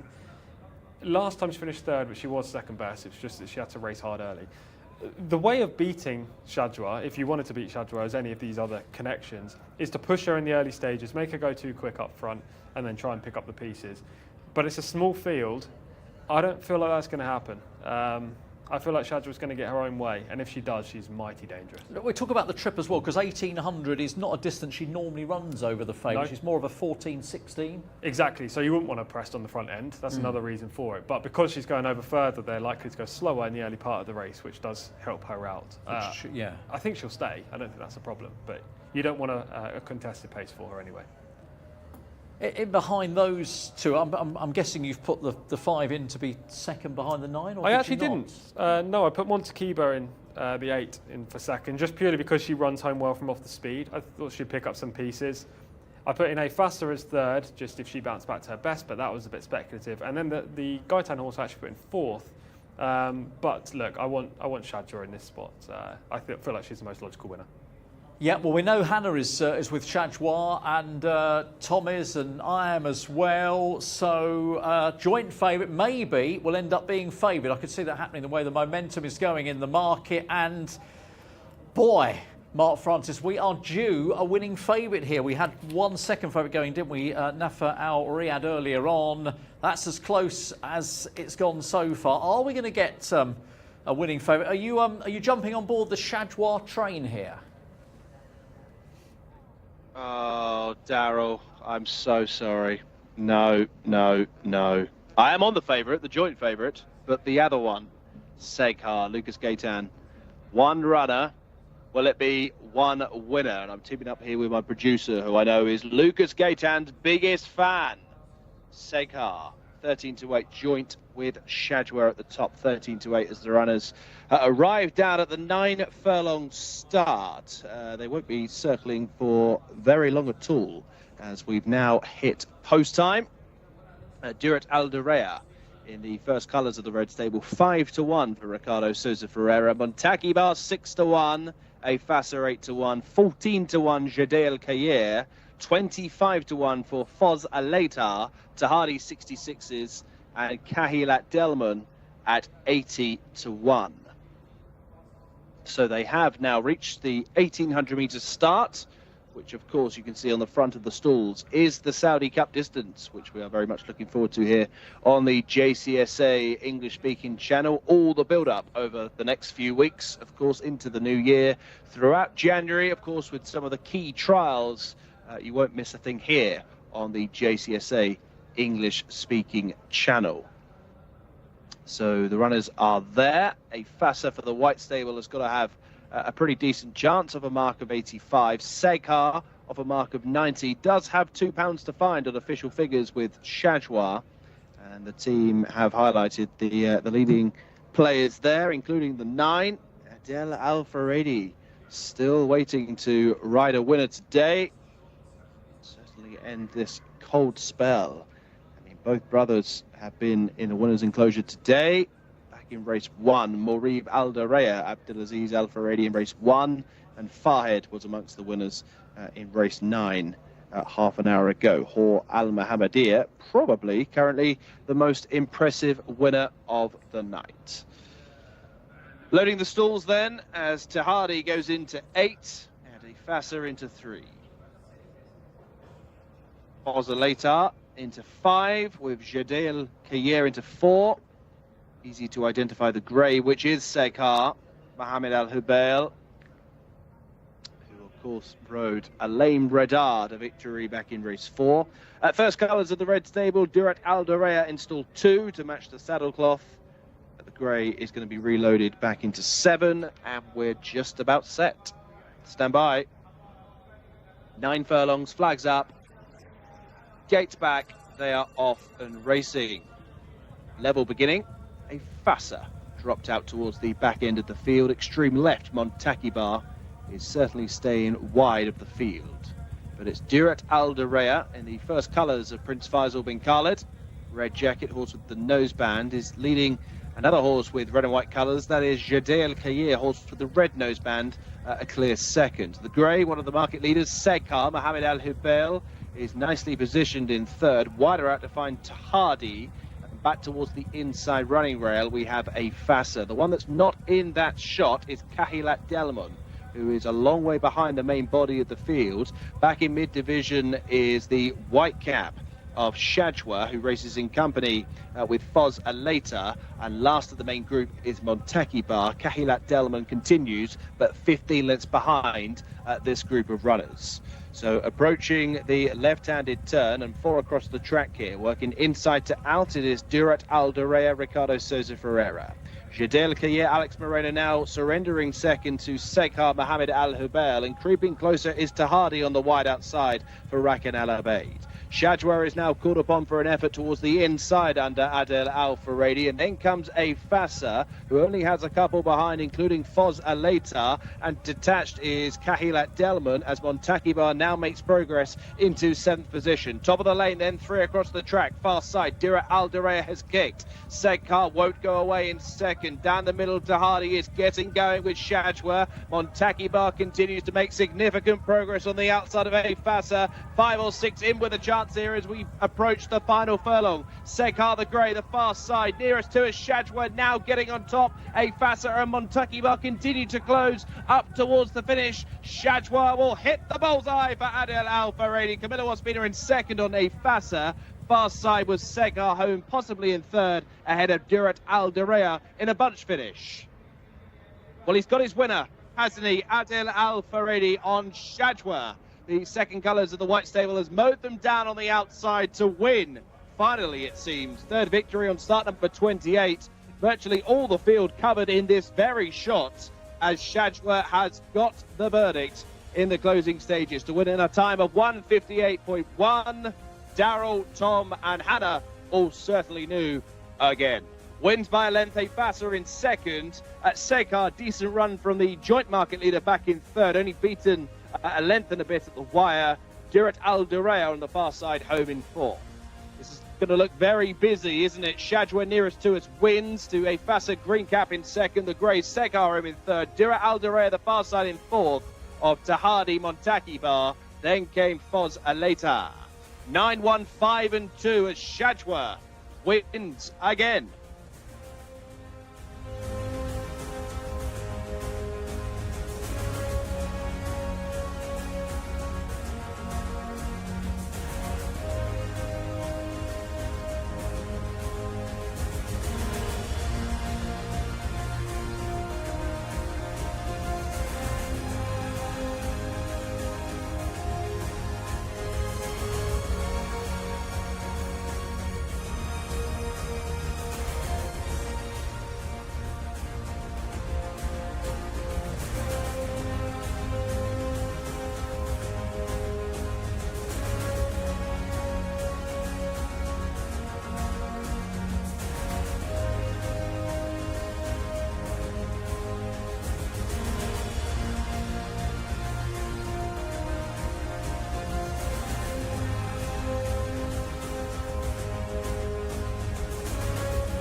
Well, welcome back.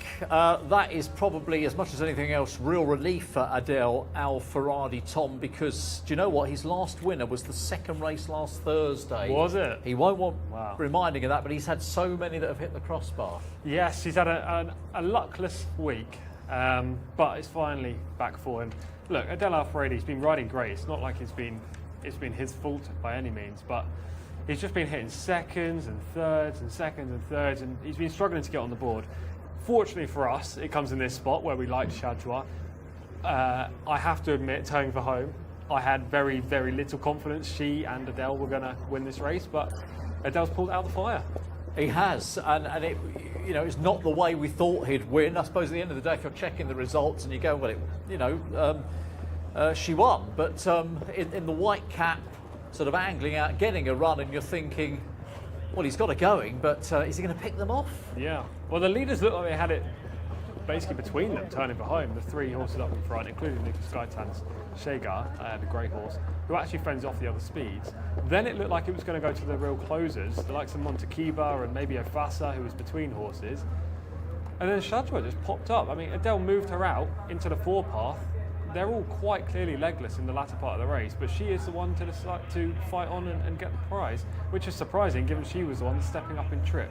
Take it from the start, and I have to admit, I was shocked that Adele didn't send her forward. I thought she'd be on the speed, but the other red stable horses took them along, and Shadwa sat kind of in mid-division behind horses. I mean, given that the other red stable horse went on, I mean, are we thinking that these were tactics that had been thought about beforehand? Because he didn't seem in any hurry, did he, Al Faradi, to put her amongst the runners? Well, I guess so. It must have been, because, Adele would have been aggressive if that was the plan. And she was previously ridden forward in shorter distance races, so I thought she was going to be up there. But, she's in behind horses. She's only in 7th at this point, and maybe it was a red stable kind of contingency plan to send their other horse up there. I don't feel like they thought Shadwa was going to outstay them in the latter part of the race, but that is kind of what's happened. Maybe, and we'll see this in the latter part when they turn for home and maybe with 200 metres to run. Maybe Efasa was a touch unlucky, the white stable runner, because she was caught in a pocket between Shadwa and Montekiba, and there were several bumps in the latter part. So maybe she was unlucky, but we'll see that in a second. At this point, what's key, and probably the defining factor actually, is Adele moves across, doesn't waste any ground, bags the rail, and gives his horse every chance of winning.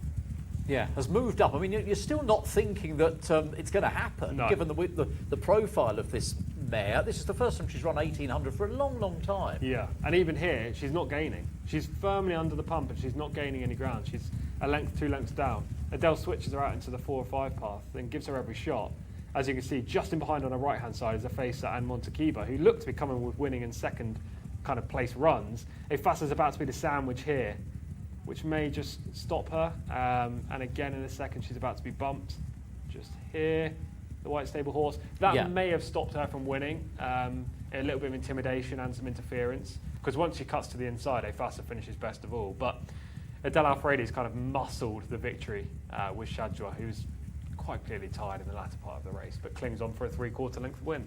Yeah, as you say, I think Al-Fasa is, will go down as a little unlucky. He's got form over further as well, but plenty of praise for Shadwa.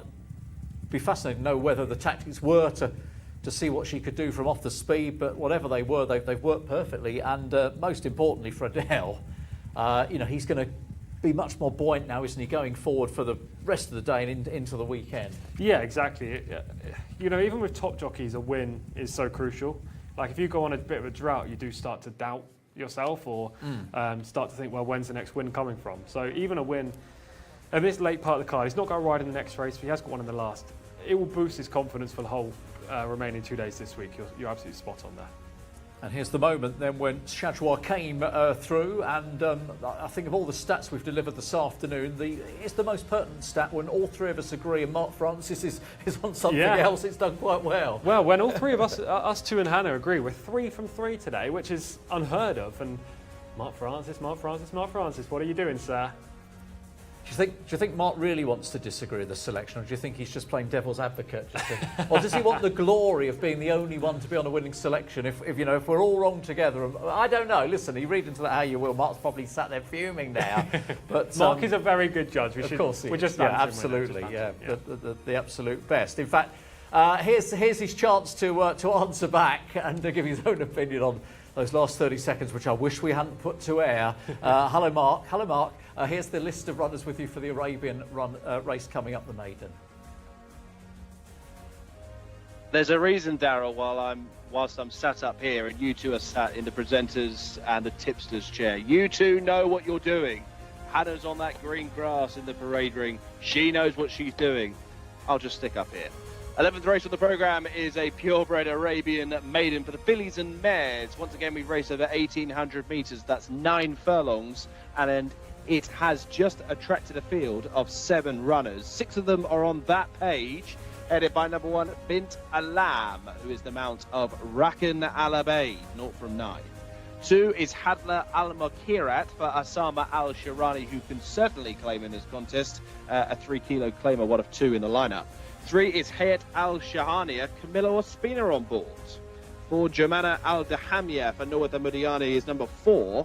And breaking from the inside stall is number 5, Nibras Al-Amal for Abdullah Al-Farouz. 6 is Asela for Ricardo Souza Ferreira in chase of a hat-trick this afternoon. A debutant as well.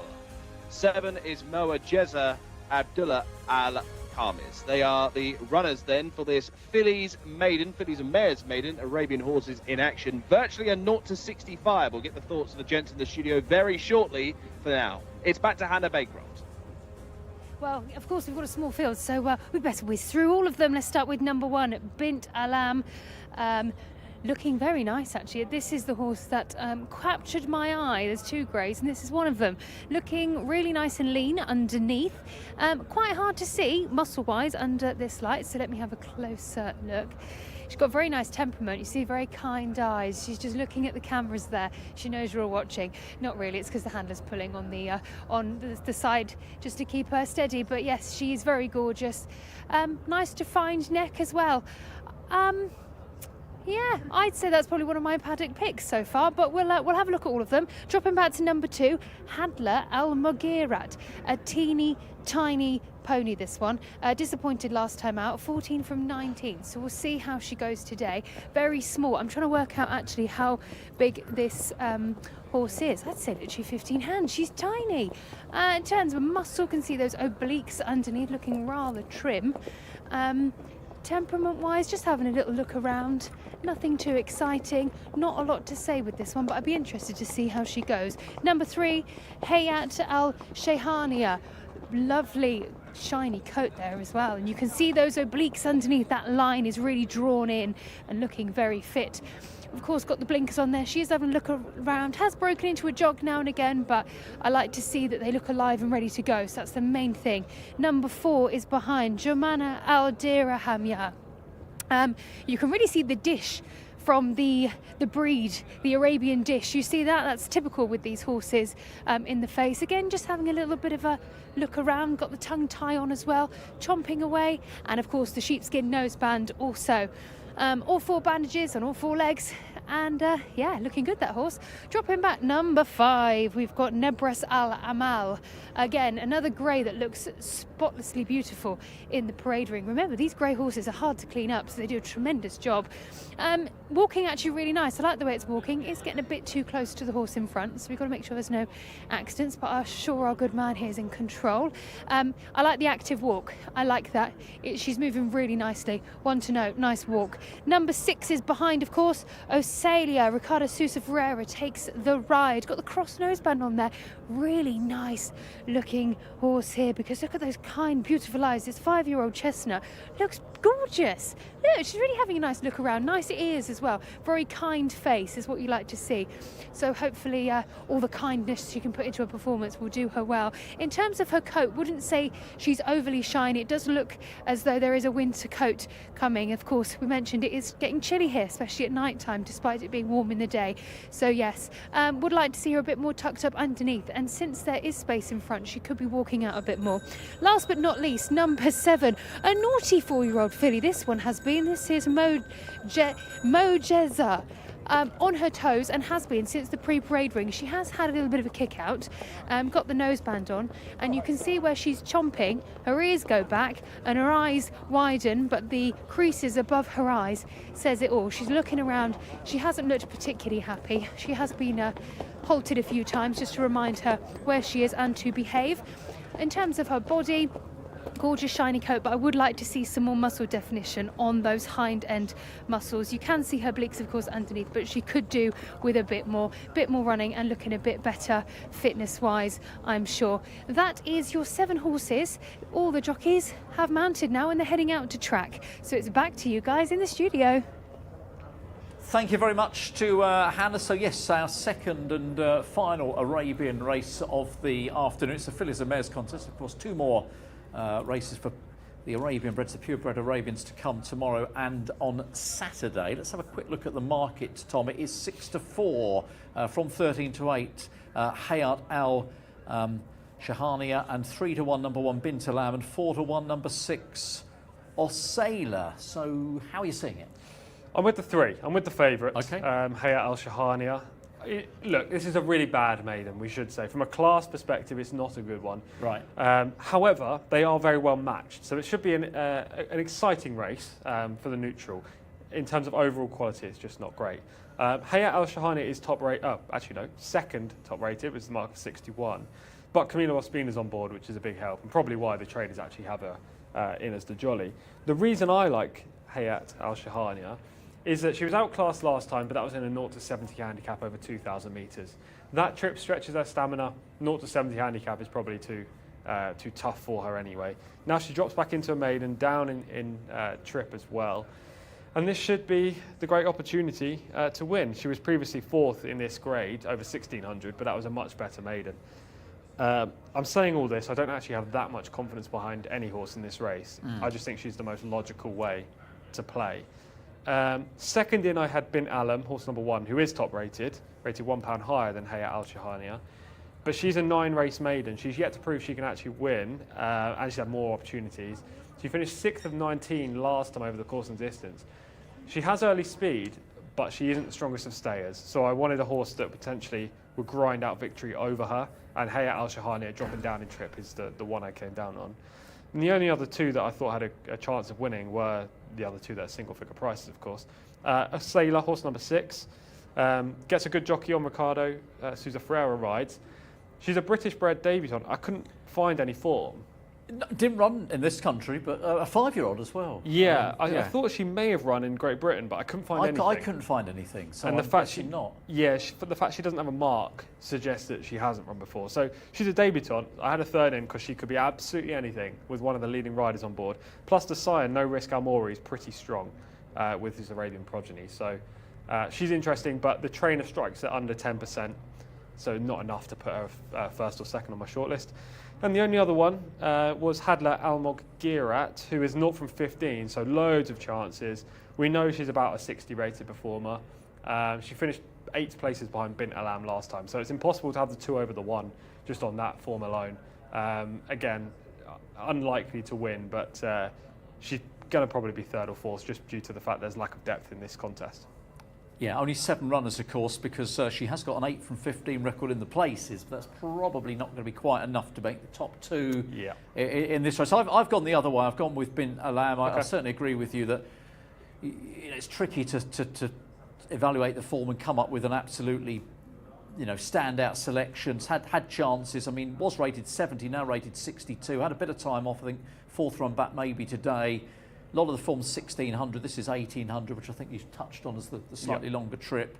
Yeah, look, I can see the attraction of a spinner. I mean, there's nothing between a few of these, and maybe a spinner's worth a few pounds, therefore potentially could make the difference. But I'll take the 1. Yeah, that's absolutely fair. I think those two are the 2 at the top that kind of should dominate this race. If you are on the favourite, they are the silks right there, the blue with the kind of yellow gold crossbelt and some blue dots. We like those, don't they? Yeah, you don't see those anywhere else. Slightly unusual crossbelt silks on number 3, so you'll have no problem spotting that one if that is your choice here. In the international market, not much happening really. Let's say a little bit of money earlier for Hayat Al Shahania, 6 to 4 and 3 to 1 bar those. So it's going to be 1 for me, 3 for me. Well, I feel like now I have to go for a different one just to spice it up a bit. But no, seriously, I found this very tricky. I even wrote on my notes from yesterday, this is hard, I don't know. Now, as I said, coming into the parade ring, number 1 was the one that I originally looked at. Just by looking at the horse, drawn store force, obviously that's not a bad thing, and I know you guys mentioned she's the highest rated in the field. I don't know if she will stay, but that's the one I have been likely to go with, so let's lock that in. That's my selection, number 1, Bint Alam. The 2, Hadla Almoghirat, too small for me, as in height wise, and the other one that I liked the look of was the other, it was number 5, Nebres Al Amal. But the big question for me is yet to have a winner in 36 starts, and performances have deteriorated. So that was another horse I like the look of in the parade ring. So locked in, number 1, Bint Alam for me. Over to Mark. It's now over to you to decide, I guess, on which you'd like. Who are you going with? Well, TC, I'm going to join you. Hayat Al Shahania, 6 to 4 market leader. Let's go out with a winner, albeit on the penultimate race. In this small field, a very decent chance of capturing the winner. Hayat Al Shahania for myself and Tom Collins, Darrell Williams and Hannah Baycroft teaming up with Bint Alam. Is it a straight matchup? Well, the market says so, doesn't it? 6-4 for Hayat Al Shahania. Bint Alam 3-1. Sailor, the British bred, at 4-1 for Ricardo Souza Ferreira, and Hadla Al Makirat at 9-2. So the field of 7 will be loading very shortly indeed. Good luck with your selections here. Al Shahani with the yellow cross belts on blue. We'll go into stall 6. I think the draw is of much concern, particularly in a field of this size. Jomana Al-Dahamia going into 5, who is the biggest price at 16-1. Final couple going into line.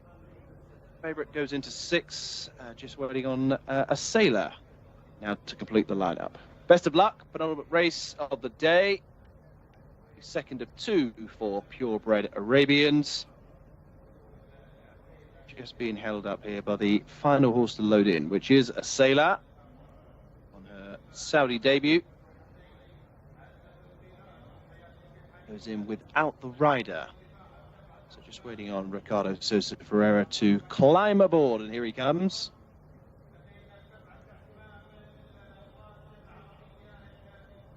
Stand by for a start then. 9 furlongs for the 11th race on the programme. 7 runners. Stand by. And they're off. Last to load, last to come out. A Sailor has given the rest of the field about 5 lengths, trails them at the back of the field. For hat-trick seeking Ricardo Souza Ferreira. Bounding into an early lead is Jomana Al-Dahamia. This is the case with many Arabian races. The pace is certainly not hot. Hayat Al Shahania now moving into 2nd place, ahead of Bint Alam in 3rd, one of the 3 greys in the lineup as they join up with the round course. Next in the field is Hadla Al Makirat, who has the orange jacket, grey sleeves, 2nd on the left of view. Wider out to find a Sailor who is playing catch-up. Dropped out towards the back of the field is Nibras Al Amal, and Moa Jcsa is the bat marker. No more than 6 lengths, or possibly 7 now, covering the field, who have now divided into 2 groups. Numbers 4, 1, 3 in the leading trio. It is Jomana Al-Dahamia, closest to the running rail. Hayat Al Shahania wider out. Between those is Bint Alam. A gap then developing of 3 or 4 lengths back to Hadla Al Makirat in 4th position, who races in company with Moa Jcsa. At the final 2, Nibras Al Amal for Abdullah Al Farouz is now possibly the bat marker, as a Sailor has now taken 6th position. Around the home turn they come, and Bint Alam is now travelling very well for Rakan El Abeid, leads by 3 or 4. To Moa Jcsa now, who is creeping closer in 2nd place. Hayat Al Shahania is flat to the boards under Camilo Ospina back in 3rd. Then Hadla Al Makirat in 4th place, followed by Nibras Al Amal, the other grey. Jomana Al Dahamia and also a Sailor have plenty of work to do. As they approach the final furlong on a bit, and going clear is Bint Alam, leads by 3 or 4, but closing all the time is Moa Jcsa, to not write off Hayat Al Shahania, who is also bridging the gap on the leader, who looks vulnerable. Bint Alam is now about to be closed and passed by Moa Jcsa, and Moa Jcsa goes on to win by a length. To Bint Alam in 2nd, Hayat Al Shahania in 3rd, Nibras Al Amal, Hadla Al Makirat 4th and 5, ahead of Jomana Al-Dahamia and a Sailor last to complete. Moa Jcsa then crushes the hearts of Darrell Williams, Hannah Baycroft and any supporters of the 2nd favourite in the field.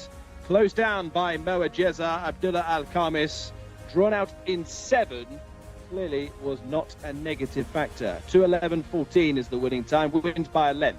Wire, Bint Alam the grey, ran her heart out in 2nd place, but always looked vulnerable on the 2 that were closing. Hayat Al Shahania was the other, only get 3rd in the end, as Moa Jcsa gets up to mug Bint Alam on the line. Hayat Al Shahania always on the back foot in third. Nibras Alamal in fourth, a further 11 lengths down ahead of the other trio. 7, 1, 3 and 5, the numbers to race 11. 1 to go. Do not go anywhere.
Yeah, I think we knew our fate, those of us on Bint Alam, who was stretching in trip, and it's just told in the end, but it took a little while, didn't it, for the winner, SS Moa Jahaz, to get by, but ultimately she's done just that, the filly. Yes, Bint Alam was always going to come under pressure, as you say, in the latter stages. It was always about whether she was going to stay or not. She isn't the strongest of stayers. Did she have big enough advantage? Unfortunately not for you and Hannah. It looked like she was going to win for the majority of the race. But yeah, she was run down, not by the horse that I thought, which was Hayat Al Shahania, who finished third, but instead by a 56 rated filly who hasn't done much in 3 career outings so far. Pretty tough to find, 12 to 1 in the international market. I wouldn't have been able to find her. The spin last time in a maiden was just really bleak. But obviously she's been suited by the smaller field today and the fact that Bint Alam didn't get home. Yeah, they've tried her over 16, 2018, 18 again today. Yeah, what she had was the fact she was unexposed, and I guess because she's been tried over 2000, maybe she had a bit of stamina in there, which was always going to be the problem with Bint Alam. I mean, Bint Alam's done well to lead them off the final turn with a decent advantage, and it was a case of, you know, will she or won't she, I suppose. Yeah, the problem with Bint Alam is that she needs to run over this trip so that she can dominate off the front. Any shorter and she'll get pace pressure. Yeah. But she doesn't stay this trip, so she needs a load of non-stayers in behind her as well, which she kind of had today, apart from the eventual winner who did plug on. Hayat Al Shahania, I thought was going to be the one to really capitalise, but she was under pressure from a long way out, and albeit yes, she did stay on, she was never close to Bint Alam. We'll take it from the start. Bint Alam breaks lovely from the inside. The horse that doesn't break well is a Sailor, the first-time starter under Ricardo Sousa Ferreira, and eventually finishes 6th, though Sailor. Actually did beat one home, which was the 4, Jemena Al Diramia. But Bint Alam, always in a nice position, just in behind the speed at this point, but does move through in the middle part of the race. The eventual winner is quite far back, just ahead of 1, I think, at this point in the race, with the orange saddlecloth at the back of the field, and does make a nice little move. Obviously, a smaller field, you can be further back than in a bigger field, of course, but normally you would want to be a bit closer than that, especially on an Arabian. Yeah, as you say, she's made her move, hasn't she, from the wrong end of the field, so to speak, here, which perhaps makes this all the more pleasing for connections. Yeah, she's a strong stayer at the trip. You did say they tried her over 2,000, so they must think she stays the 2,000, and this 1,800 therefore is well within reach. But she's last at this point of the contest as they go into the turn. She makes a nice little move between horses here to move up into fourth, just about now. And then she's going to bear down on Bint Alam and Hayat Al Shahania. Hayat Al Shahania is already under pressure in third here. She can't go with the two leaders, very one-paced. Meanwhile, Bint Alam's put it up to the early leader and gone clear. And it's basically from now on, it's a case of, does Bint Alam get home? Can she scramble home? Can she hold off the closers? The answer is no, as Jcsa just made a huge move around the home turn. For an Arabian rated 56, a relatively huge move. Manages to get into second. But Bint Alam here quickens, and the gap remains 2 lengths for quite a period of time. But then Bint Alam fails to sustain the bid. She comes and gets tired in the latter part of the race, and Jcsa is able to really produce this long, strong effort to go by. As you say, look, they're low-rated Arabian maidens, aren't they, with a sort of ceiling mark just above 60. But if you were on Bint Alam, you'd be disappointed. But equally, when you look back at the replays we have here, you'll say, look, I've been beaten by, you know, a winner who's done a stack of running to come through. And I don't know, I think it's a really good effort from the winner. Yeah, I do think it's a good effort as well. She's only a 4-year-old, as per the majority of these in the race, and this is just her 4th start. That's why she moved. I just saw she changed leads, and that's why she instantly quickened, because the gap was kept at 2 lengths for a period. And then she switched leads and started finding on Bint Alam late on, who is quite clearly legless in the latter part of the race, but is still holding the remainder. It's a good effort. I don't know what she's capable of moving forward. Maybe they'll go handicap company next. That would be the wise move rather than a non-winners of 2. But yeah, it's a good performance. She's come from the back. She's managed to back run them all. She's closed up, which isn't easy on this track, and she's beaten a horse who's very consistent in Bint Alam. Yeah, so we mark that up as a very good performance. We wait to see where she goes next. And next and last from us, it is already race number 12. We can't quite believe we've got there that quickly, Tom. It is the local bred horses. These are better horses here. Top rated, I think, is around the low 90s. So let's go to Mark for the runners and riders. Yes, thank you, team. One final set of runners and riders coming your way. Open grade to complete this Thursday programme. And we're up to 2,000 metres here, a mile and a quarter for these 3-year-olds. The White Stable have Yartafel, Abdullah Al Farouz, seemingly the second selection from stall 12, which heads this field. Fulham, a winning debutant, Alex Moreno on board the 2. Mountain top the 3 for Adel Al Faredi. 4 is Hamza for Ricardo Sosa Ferreira. 5 is Caberni, also for the White Stable, the selection of Camilo Ospina, a last time out winner. 6 is Muhi Bukum for Khaled Al Mamoni. And over the page to find Stratford Prince, 3-year-old here for Abdelaziz Al Faredi, number 7. Ignore the 8, that is a non-runner. On to the 9, Al Debel for Abdullah Al Khamis, a maiden from 6 starts. The same profile for the 10, Al Kayas, Abdullah Al Odib, drawn out in 13. The only grey in the field is number 11, Thunderstorm for Osama Al Shirani. At 12 is also scratched. Final 2 at the bottom there, Yahoom is the mount of Khalid Al-Lazmi, previously Farwas Wanas, who is not here today. 14, Taj Al-Watan, the only filly in the lineup for Rakan Al-Abaid. So they are the runners and riders then for the final race on the programme, due off at 8:20 local time. 10 furlongs is the trip. Let's go look at them with Hannah Baycroft. Indeed, let's have a look. Well, this is a big horse here for the White Stable. Yatafel Camilo Ospino takes the ride here. Quite a squared off bum behind actually, but nevertheless still looking very good. The fitness line I can see not as defined as maybe super fit, but it is still visible. Head-wise, having a little look around, having a little chew, got the cross nose band on as well. But looking quite nice, this horse, walking well, and you've got a good view in front. I had a little bit of, had a look at the chest area as well. Not particularly wide, but there is some muscle there, so which is good. You like a nice chest, quite girthy as well. There's plenty of space for the heart. Dropping back to horse number 3. Oh, another big type. Adel Alfaredi takes the ride on Mountain Top. This is horse number 3. The head carriage of this horse actually makes it stand bigger. Very, very shiny, almost gleaming actually. The hind end looks great. Now you can see by his eyes and also by his mouth is going 10 to the dozen there, chomping away. That's a very anxious looking horse, and he's actually holding it in. It's almost bottling it up, but you can see by his eyes he's not looking happy. So let's hope he can contain that until he gets out onto track. That's horse number 3, Mountain Top. Number 5, sorry, let's go to number 4 actually, because that's just behind, and this is the one that caught my eye. This is Hamza for the Red Stable. Ricardo Sousa Ferreira takes the ride. Another horse which is looking remarkably shiny actually.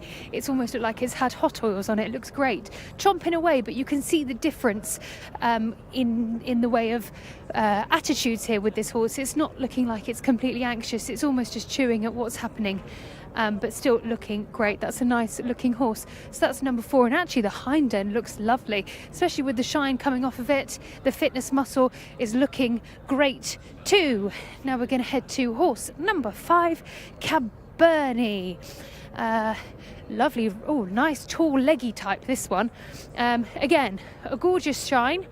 Looking quite relaxed, I think. No, I can see the whites of its eyes. No, I take that back. It's not looking particularly relaxed. It's chomping on the bit, but very quietly, so I can't hear it. But you can see by its eyes, the red, it's all the reds of its eyes. It's not looking happy, but it's got the headgear on just to keep him looking straight forward and hopefully concentrating as well. I can see some veins actually in his neck, so that could be all to do with him getting a little bit worked up there. Let's talk about the muscle now. So actually this one looks quite girthy. Great, we like that. Room for the heart and plenty of motion inside, but also tucked up underneath. So we've got core which is engaged, which is good during its work, and the hind end there, you can see that line. It's looking great. That's his fitness muscle just behind. The engine is what we like to see, looking great and working. Number 9 is the final horse I'll be looking at, is Eldel. So not looking as shiny in the coat. This is a good example because I talk about coats all the time. And yes, it looks shiny, but it's not as gleaming as you'd think. So the hind end of this horse is, this is muscly. It's looking good, and it's hind end. I wouldn't say its action is particularly great. It does look a little bit stiff behind, but we've got a few more laps to go before the jockeys get on board, so hopefully it can warm up a little bit more. Perhaps if we picked up the pace in the parade ring, they could do a little bit more walking. But this horse, in terms of temperament, taking it all in, you can see some wrinkles on top of its eyes.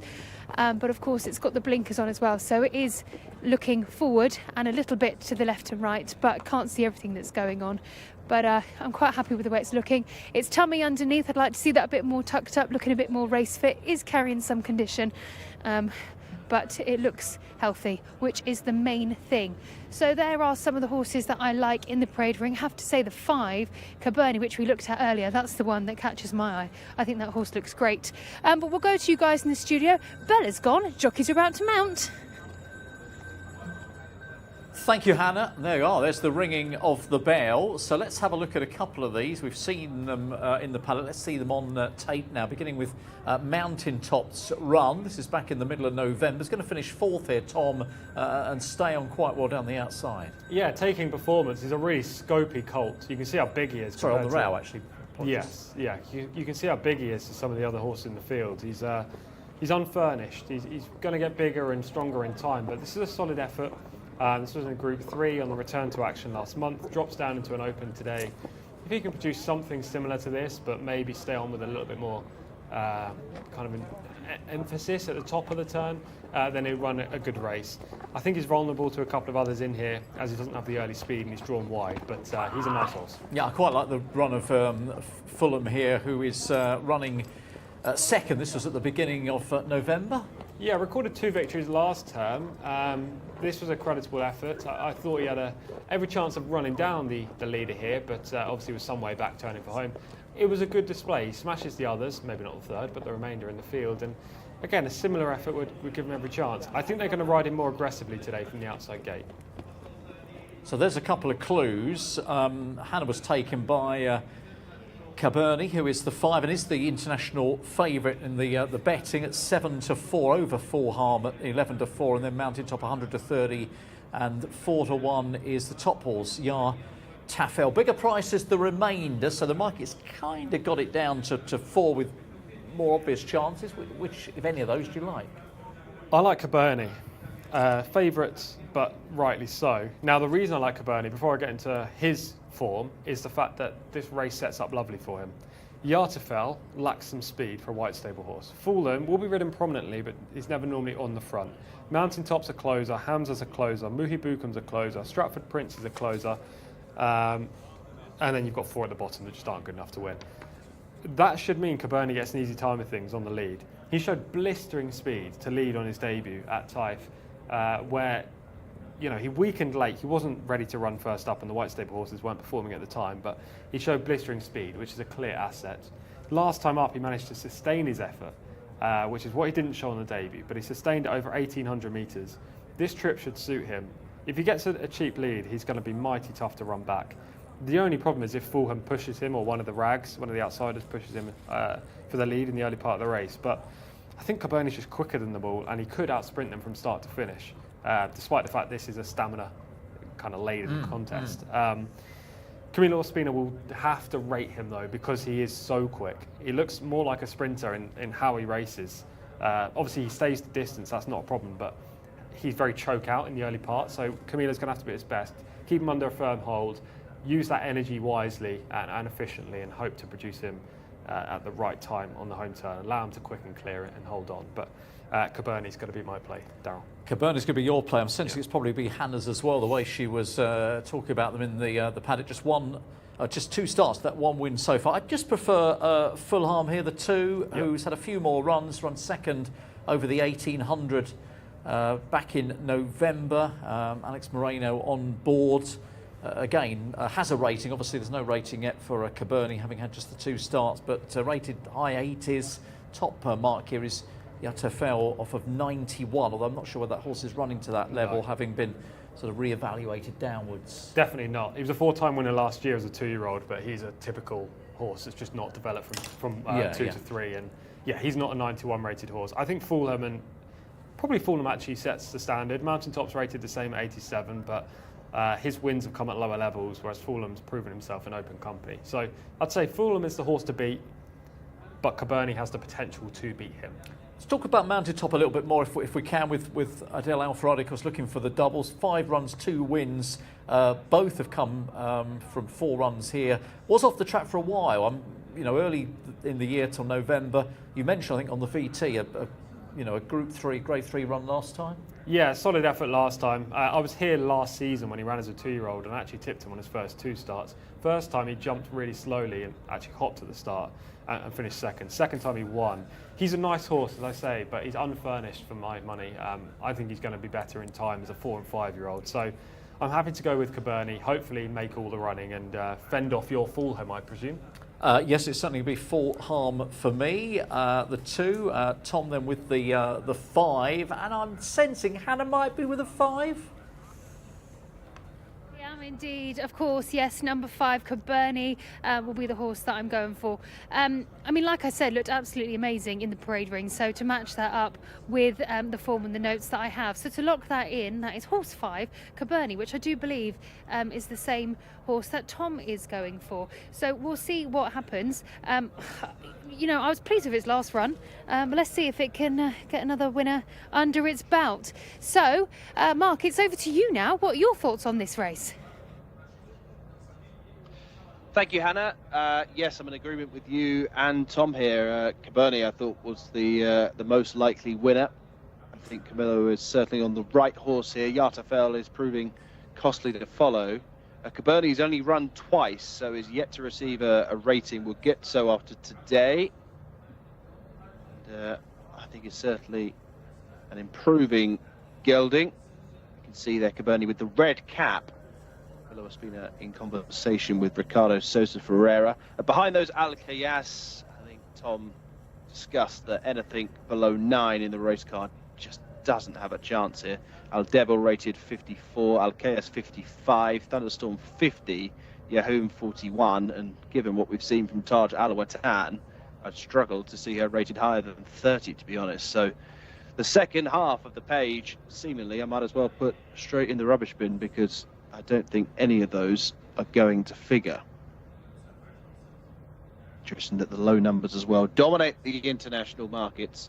The top 7 are the top 7 in the market itself, but in a different order. Cabernet the 5 leads Fulham, Mountaintop and Yartafel in the betting. At 7-4 Cabernet, 11-4 Fulham, 130 Mountaintop, 4-1 Yartafel, 10-1 Barthos. Fulham, he's never really reproduced the best that we've seen of him, particularly from his early days when he won on debut in tremendous style up this long straight. A second over 1800, as Darryl highlighted a few moments ago on penultimate start, would give him a chance. Does he really have that staying power over 2000? Can he run down this obvious pace angle here in Cabernet? Going in then, first to load is Yahoom. Might as well get it going now. It really is going to be a long way behind Yahoom. Next to the load is Cabernet. I mean, the second half of the field really need 3 or 4 to not turn up here. It's that kind of race. Open grade. Still look at the ratings, because they give you most of the answers. So the first trio have slotted in. We'll be back to Darryl, Tom and Hannah to conclude proceedings here on this Thursday programme in a few moments. Of course, 24 more races to come up over the next 2 days on the Jcsa English-speaking channel, including a couple of pony races tomorrow. Look forward to that.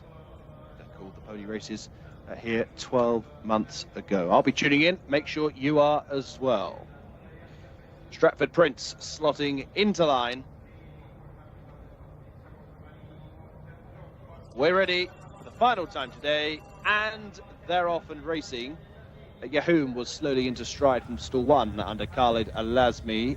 Stratford Prince towards the inside, also restrained, and Al Debel is towards the back end of the field. But a pretty modest tempo being set here by the white cap in between rivals. That is Muhi Bukum, horse with the blue blinkered head, has white stable runners on either flank. The green cap on the left of Yartafel, and Cabernet on the right with the red cap, currently in 3rd position. Behind those Thunderstorm, the grey with the nose band on the left of Shots is just keeping Mountaintop wide around the course as they join up with the back straight. Back towards the inside running rail, Stratford Prince is starting to make an early move, passing 1 or 2 rivals, including Al Kayas, and also in that cluster is Thunderstorm. The final trio, Al Debel, only has 2 behind, and they include Yahoom and Taj Al-Watan. They're very well strung out now as Yartafel has taken over, given a lead to stablemate Cabernet, who's no better than 4th at the moment, actually in 5th place, and now just manoeuvring out of the rail. In 2nd position, Mountaintop is only half a length behind the leader. Thunderstorm is next, racing in company with Muhi Bukum, and now Cabernet is spotting a course around the outside of runners. Hamza is next, red jacket in 6th place. Yellow cap of Stratford Prince is no more than 6 lengths behind the leader, and then comes Al Kayas towards the inside running rail. Next in the field is Fulham for a first mention, who has got plenty to do. Al Debel is still towards the back end of the field as they approach the final 2.5 furlongs, and kicking on now is Mountaintop. They've all got to catch the 3 for Adel Al-Faredi, who can sense a success here and is now pulling clear by 6 or 7. Cabernet in 2nd position, followed by Muhi Bukum on the inside, trying to rally. Thunderstorm, and then Hamza down the wide outside, but going clear. Mountaintop, he's been made to wait today, Adel Al-Faredi. Both Abdelaziz and Farhed have rode their winners. Adel has had to wait to the last, and Mountaintop has exploded away with the victory. Up for 2nd, Muhi Bukum ahead of Hamza and Cabernet, both disappointing. Thunderstorm next across the line. Adel Al-Faredi has won the last race. He's had to wait, but he's got his winner. Number 3, Mountaintop, lands the last. Finished off the day in fine fashion, hasn't he, after Shajwar's win, and now Mountaintop, who's exploded clear Tom, Hannah's joined us in the studio as well for the final wrap here. But Tom, yeah, what a way to finish for Adele. Yeah, great way to finish. We're talking about how disappointing it's been the last week for him, riding so many seconds and thirds and watching his brother, both of his brothers actually, Farhad and Abdulaziz, ride winners. But he got off the mark in the last race, or 2 races ago, his last ride. And yeah, he's riding full of confidence. To be fair, I think Hannah could have ridden Mountaintop to win there. It did look great in the studio. I mean, yes, it did look great. We look great in the studio. But no, that horse did look really, really good in the parade ring. And that was one I noted down. So actually, I'm not surprised it tanked up, to be honest, because it's obviously looking great inside. I say looking great inside. It's feeling great inside, but looking great also on the outside. I have a question for you about this, because we've noticed from the studio, and I've seen him before, he's a very scopy, big horse. Yeah. Compared to the Arabians in the race before, and actually the Arabian race earlier, he must have been like seeing a proper horse and literally a pony. You know, I really wanted to try and I'd love to have had a measuring stick to actually measure the horses. Because they, and I wasn't just saying it, I don't know if you could see from the camera, but when you're looking at eye level, some of these purebred Arabians were so small, and I'd love to have given you a guesstimate of how tall they were, but the trouble is, you sometimes size in horses vary, especially like with me. I always think mine's 15.2 and apparently it's not. So anyway, I was surprised to see the size of them, but then at the same time, I wasn't surprised by their performances because they're smaller. So yeah. It was interesting. It was interesting. Listen, it's a great way to finish for Adele, and yeah, here go into tomorrow and Saturday, buoyed up by that run. We've been trying to work our way through a highlight today. I think, Tom, we've agreed that Hob Al Watan, who ran in the 5th race, a 0-1, is probably a horse that we can take forward from this victory this afternoon. Absolutely, yeah. He cost 150,000 as a yearling, so his previous connections obviously thought he had the pedigree and the kind of physical specimen to become a good horse. He ran 8th on debut for Wes Ward, and you know, he was very disappointing. Wes gave up on him. His previous owners gave up on him. After one run, the American gave up. Yeah, they gave up. I presume he was originally kind of planned for Royal Ascot, but it just didn't go to plan first up, and he never produced thereafter.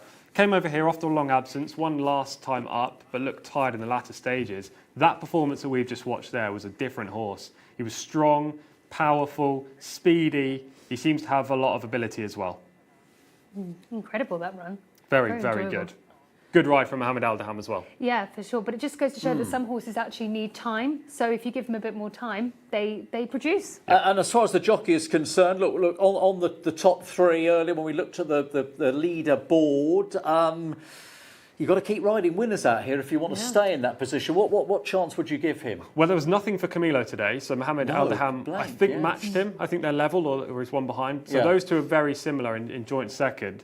But Adele got 2 today, so that just opens up his lead even further. And we were talking about how Camilo could be chasing down Adele. That might not happen now. It was good to actually see Adele back in the winners' enclosure. Because obviously before we came out, it was all Adele. And I was thinking, well, we've not seen him. So it's really good to see him back in the winners' enclosure. Look, we've got to say, winners what he's defined today. We're going to give ourselves a little bit of praise because we did manage to find a few winners between us. And they weren't all favourites. And the score is 4-4-3. I'm not going to tell Tom who's on the 3 at the moment. He won't like it. Slow start. 2 days for that to turn around, of course. We've got another 22 races to come, 10 tomorrow, of course, plus the ponies, and then 12 on Saturday. But it was a tough day, and there were some huge price winners, some 20-1 winners, 25-1 winners.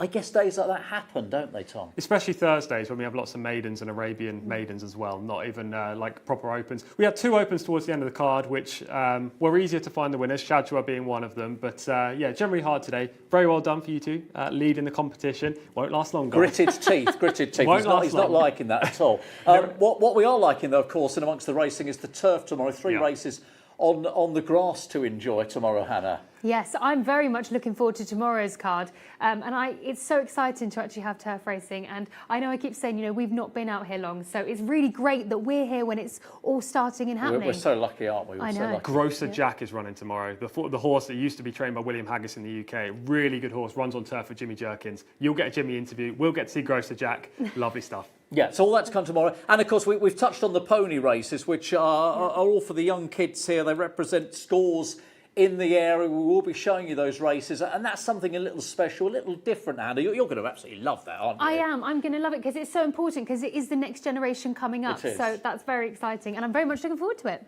Listen, thank you very much for your company. Thank you to Tom. Thank you to Hannah as well. The JCSA English-speaking service will return tomorrow. We're on air just after 3 o'clock local time. Love to hear from you tomorrow. Do make contact and do join us tomorrow for 10 live races from Tom, Hannah and myself.